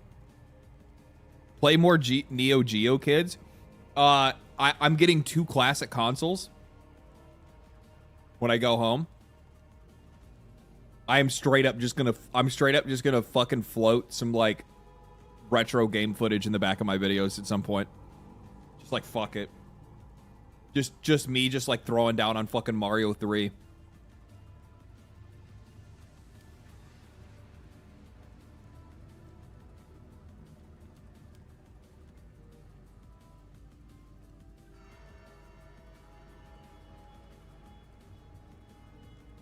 I mean, essentially every single game, for the most part, is just another this game.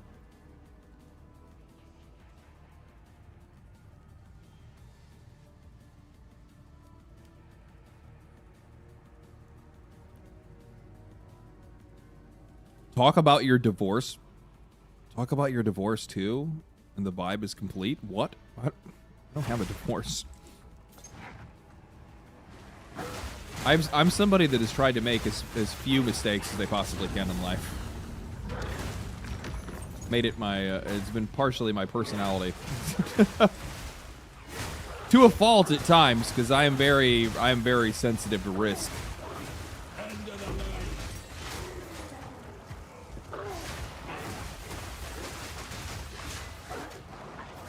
I mean, fuck. It's like yeah, no, I am. Yeah. I could try to make excuses for it. No, it's just how I am. It's how I'm built.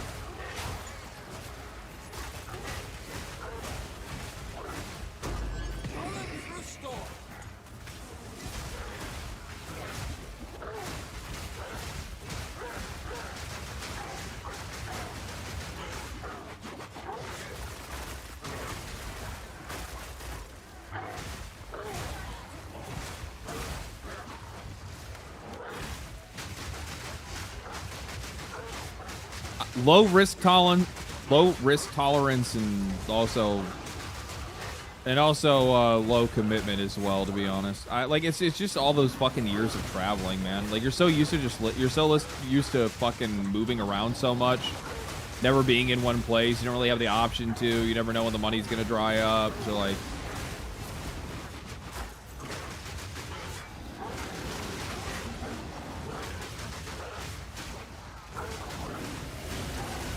nature of the beast when it came to travel work.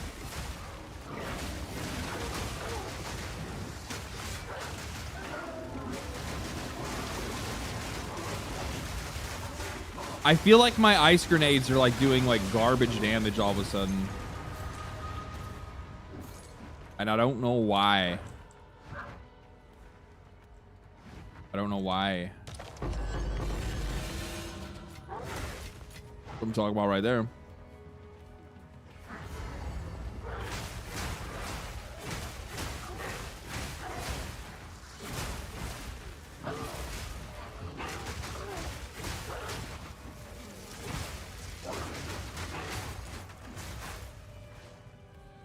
Where do I need to go now? North?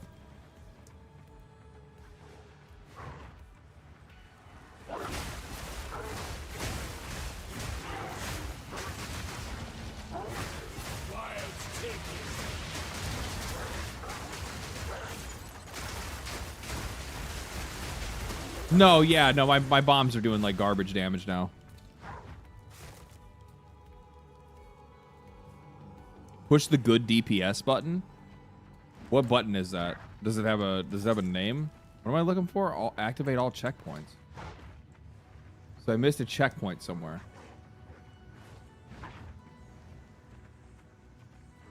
South side, it looks like. That's kind of fucking annoying, I'll be honest. The checkpoint thing I think is kind of stupid. Like, I don't get anything from doing that. I don't know why they put that in there.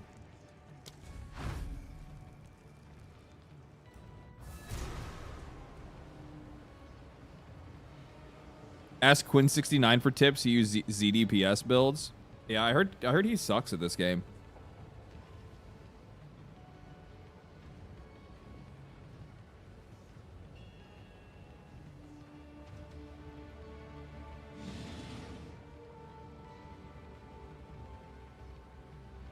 You can complete maps just by hitting the boss. Oh, no shit. So you can just hit the boss and go? Map complete with just boss kill? And then if you kill the boss, does that make it where like everything gets revealed afterwards?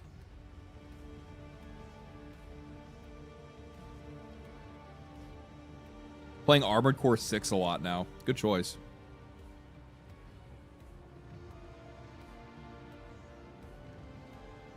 That's not bad then.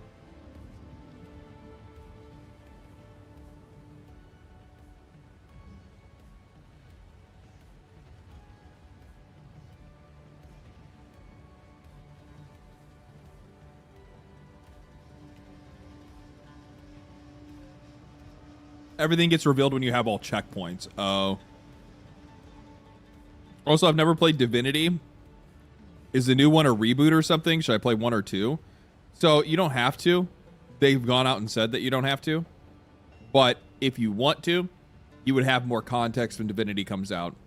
It's going to take place after Divinity Dragon Commander, which is much older. It was like an action game. So like most people aren't even going to be up to date on the lore on that, but I would still play fucking Div 1 and 2. Div 1 and 2 are great games.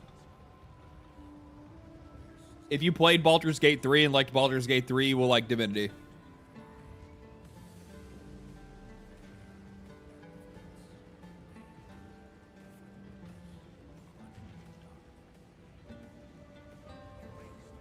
Anyone here play I did. I played Marvel Midnight Suns. I like that game a lot, actually. Kind of reminds me of XCOM.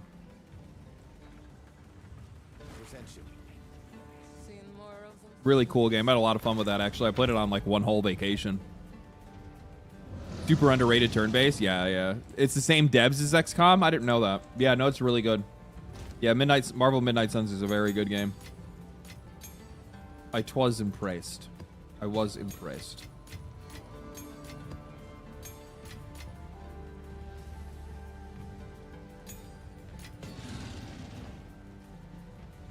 sent you.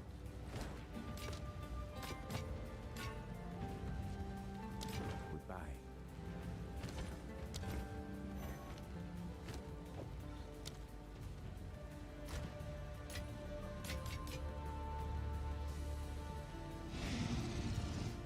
Hello. Hi, Seraph. Goodbye.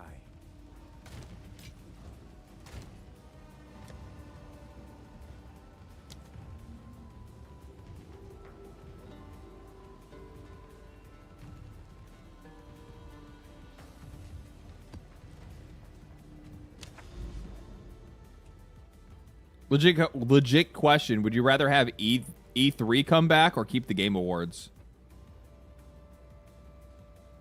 Honestly, I'd like to have both. I would trade the Game Awards for the Spike TV Game Awards, though.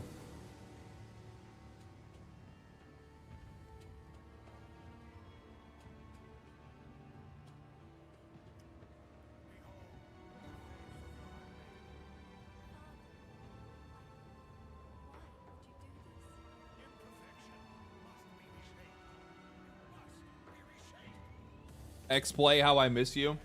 Yeah. I don't miss Sessler. That guy was kind of a fucking cunt.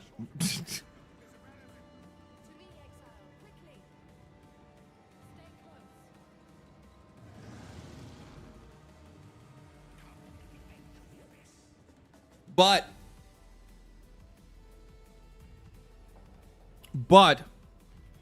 I did like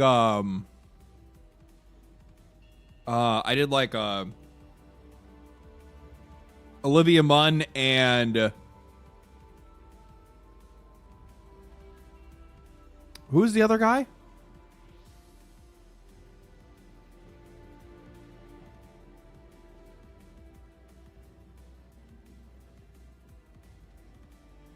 Kevin Pereira. I liked Kevin Pereira. I liked him a lot, actually.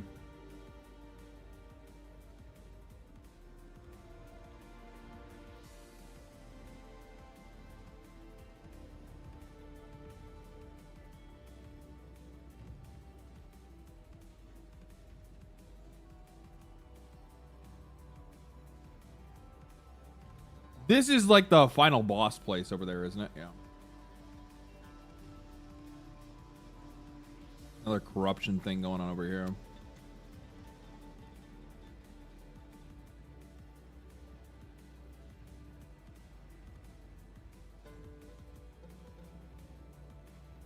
What is that? That way.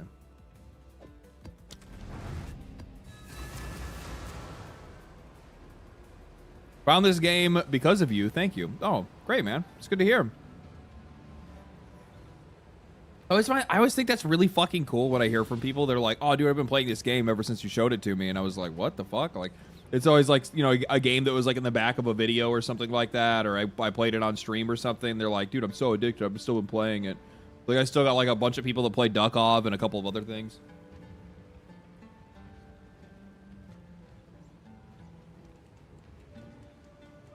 Megabonk and a couple other stuff. Shit went sideways in 2010 or so. Can't explain why, just did. 2005, 2008. I have no idea what it was. Well, I mean, there was the financial collapse in 2008. It could have been something economic. Keep in mind, a lot of these companies usually have their, you know, their hands in a bunch of other shit, right? So, like, let's say, like, you have a gaming show like G4, which is doing just fine before that. And a lot of these gaming companies as well. And then the next thing you know, a lot of their investors or their parent companies or whatever had money and other shit in 2008 and just lost their fucking ass, right?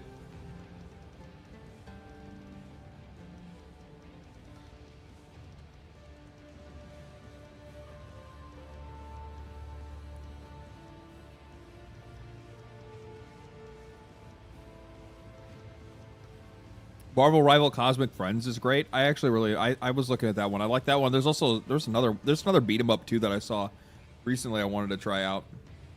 Play Metal Slug and Shock Troopers. Good for anybody. I haven't played that in a long time. Was that newer or older? I played a few Metal Slugs. Old school ones though.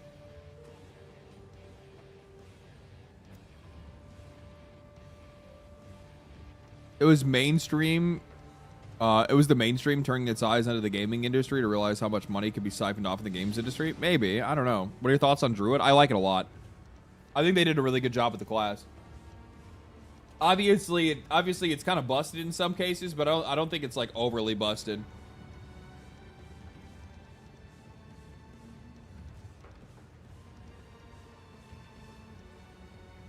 Want a div? No, I'm good. Thank you, man. Appreciate it though.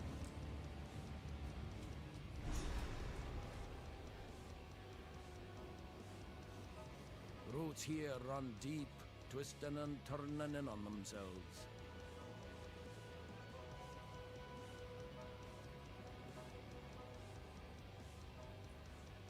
It's busted in a good way since you actually have to chain skills. True. BTW, Spirit Box, Poppy, Electric Cobble. I can't get into Poppy. I've heard her in a couple. I like her in other people's songs, but I don't like her stuff on its own. I don't know why. Maybe it's just like it might just be the music. I'm not really too sure, but for whatever reason, I just can't get into that chick stuff.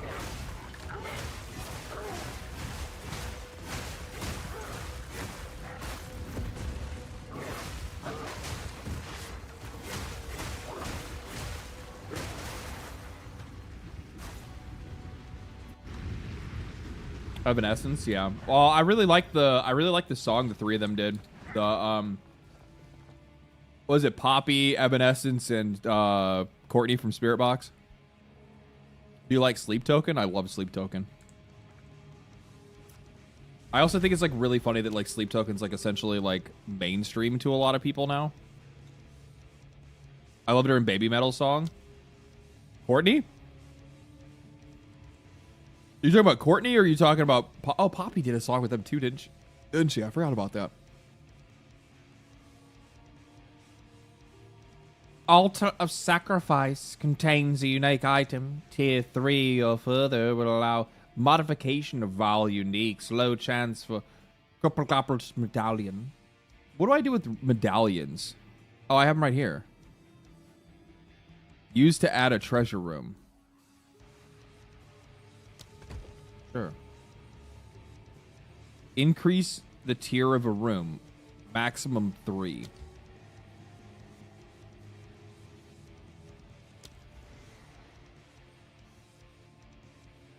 Architect expansion.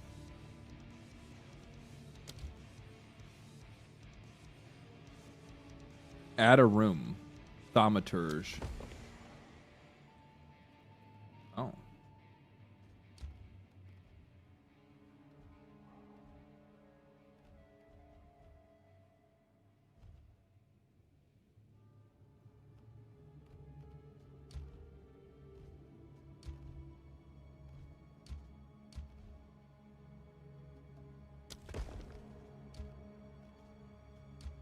Oh, that's not good. I fucked up.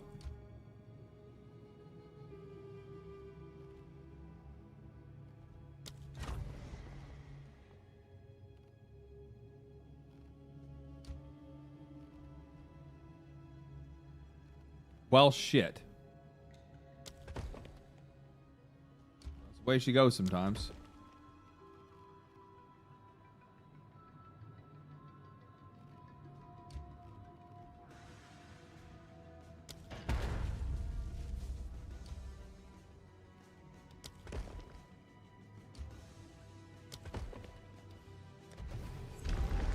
The only thing that I don't like about this league is how fucking long it is. If I don't run a temple and just add rooms, do I lose progress? I have no idea.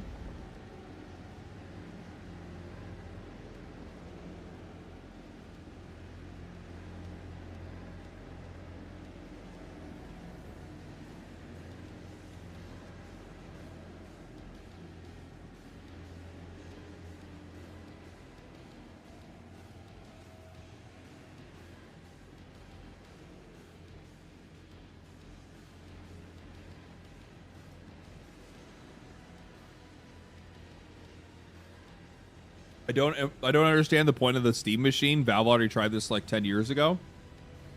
I think part of it has to do with Valve just liking to make cool shit. I think that's part of it. I think the other part of it too is that the market is in a very unique place.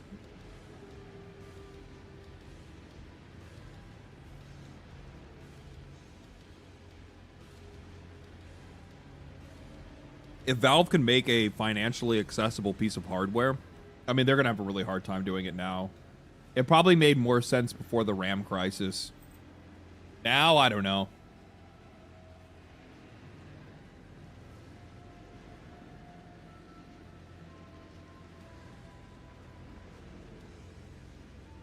Now I have no idea. Can I trust a stone to stay still here?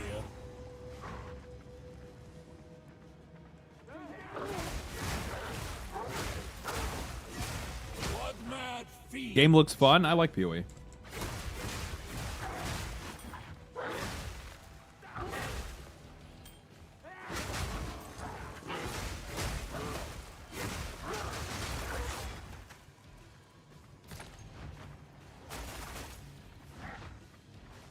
I have to finish my food, otherwise my cat's gonna keep trying to sneak bites. He keeps trying to like act like he's slick, like I'm not looking, like I can't see him out of the corner of my eye. And he just seems like keeps like just inching ever closer, just a little bit, just a little bit.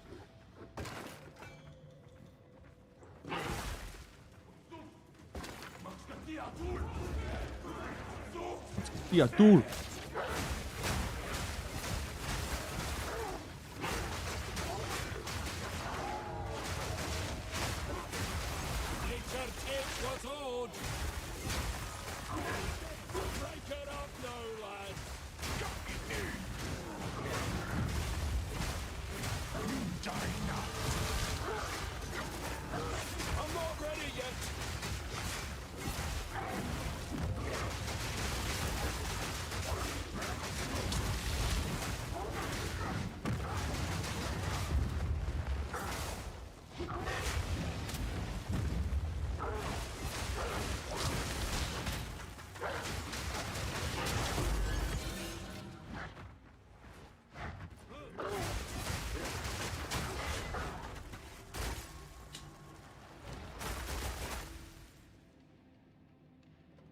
I feel like all my gear is maxed up.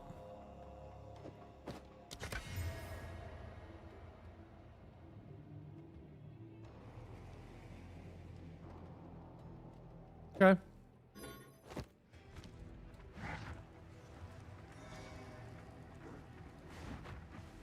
Should I post on Twitch instead? Yeah, because you guys are way behind over there. Twitch is actually on time. YouTube's like fucking an hour behind now.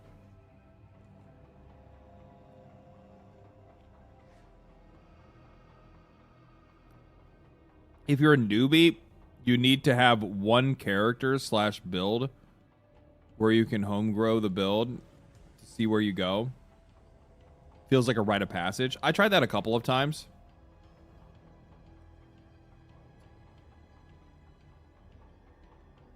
I've tried that a few times and failed. And then I went off with somebody else's build. I also don't really have the time, to be fair. I don't really have the time to like constantly be like, I don't know, like I have the time to play, but I don't really have the time to brew as much as I probably would like to. Dream Corridor, thank you for the gifted sub. Appreciate that.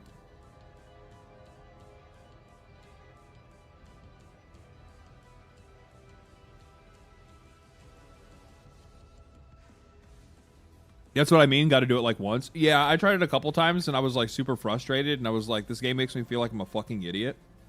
Because I played Diablo for years, right? So like I had no problem putting a build together in Diablo, but then I come to this game and I'm like, I don't know how to do anything.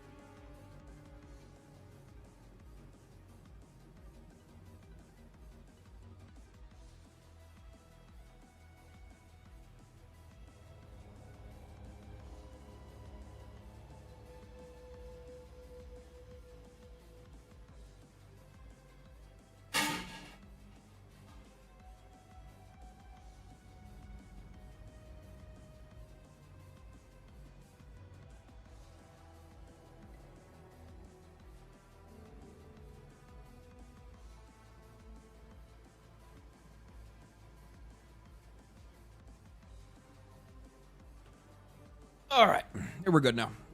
I got water all over myself. Probably been asked this comment. 1,000 times. But this YouTube, but this and YouTube are way out of sync, which is live. They're both live, but YouTube is just like way out of sync. I'm actually gonna shut down YouTube.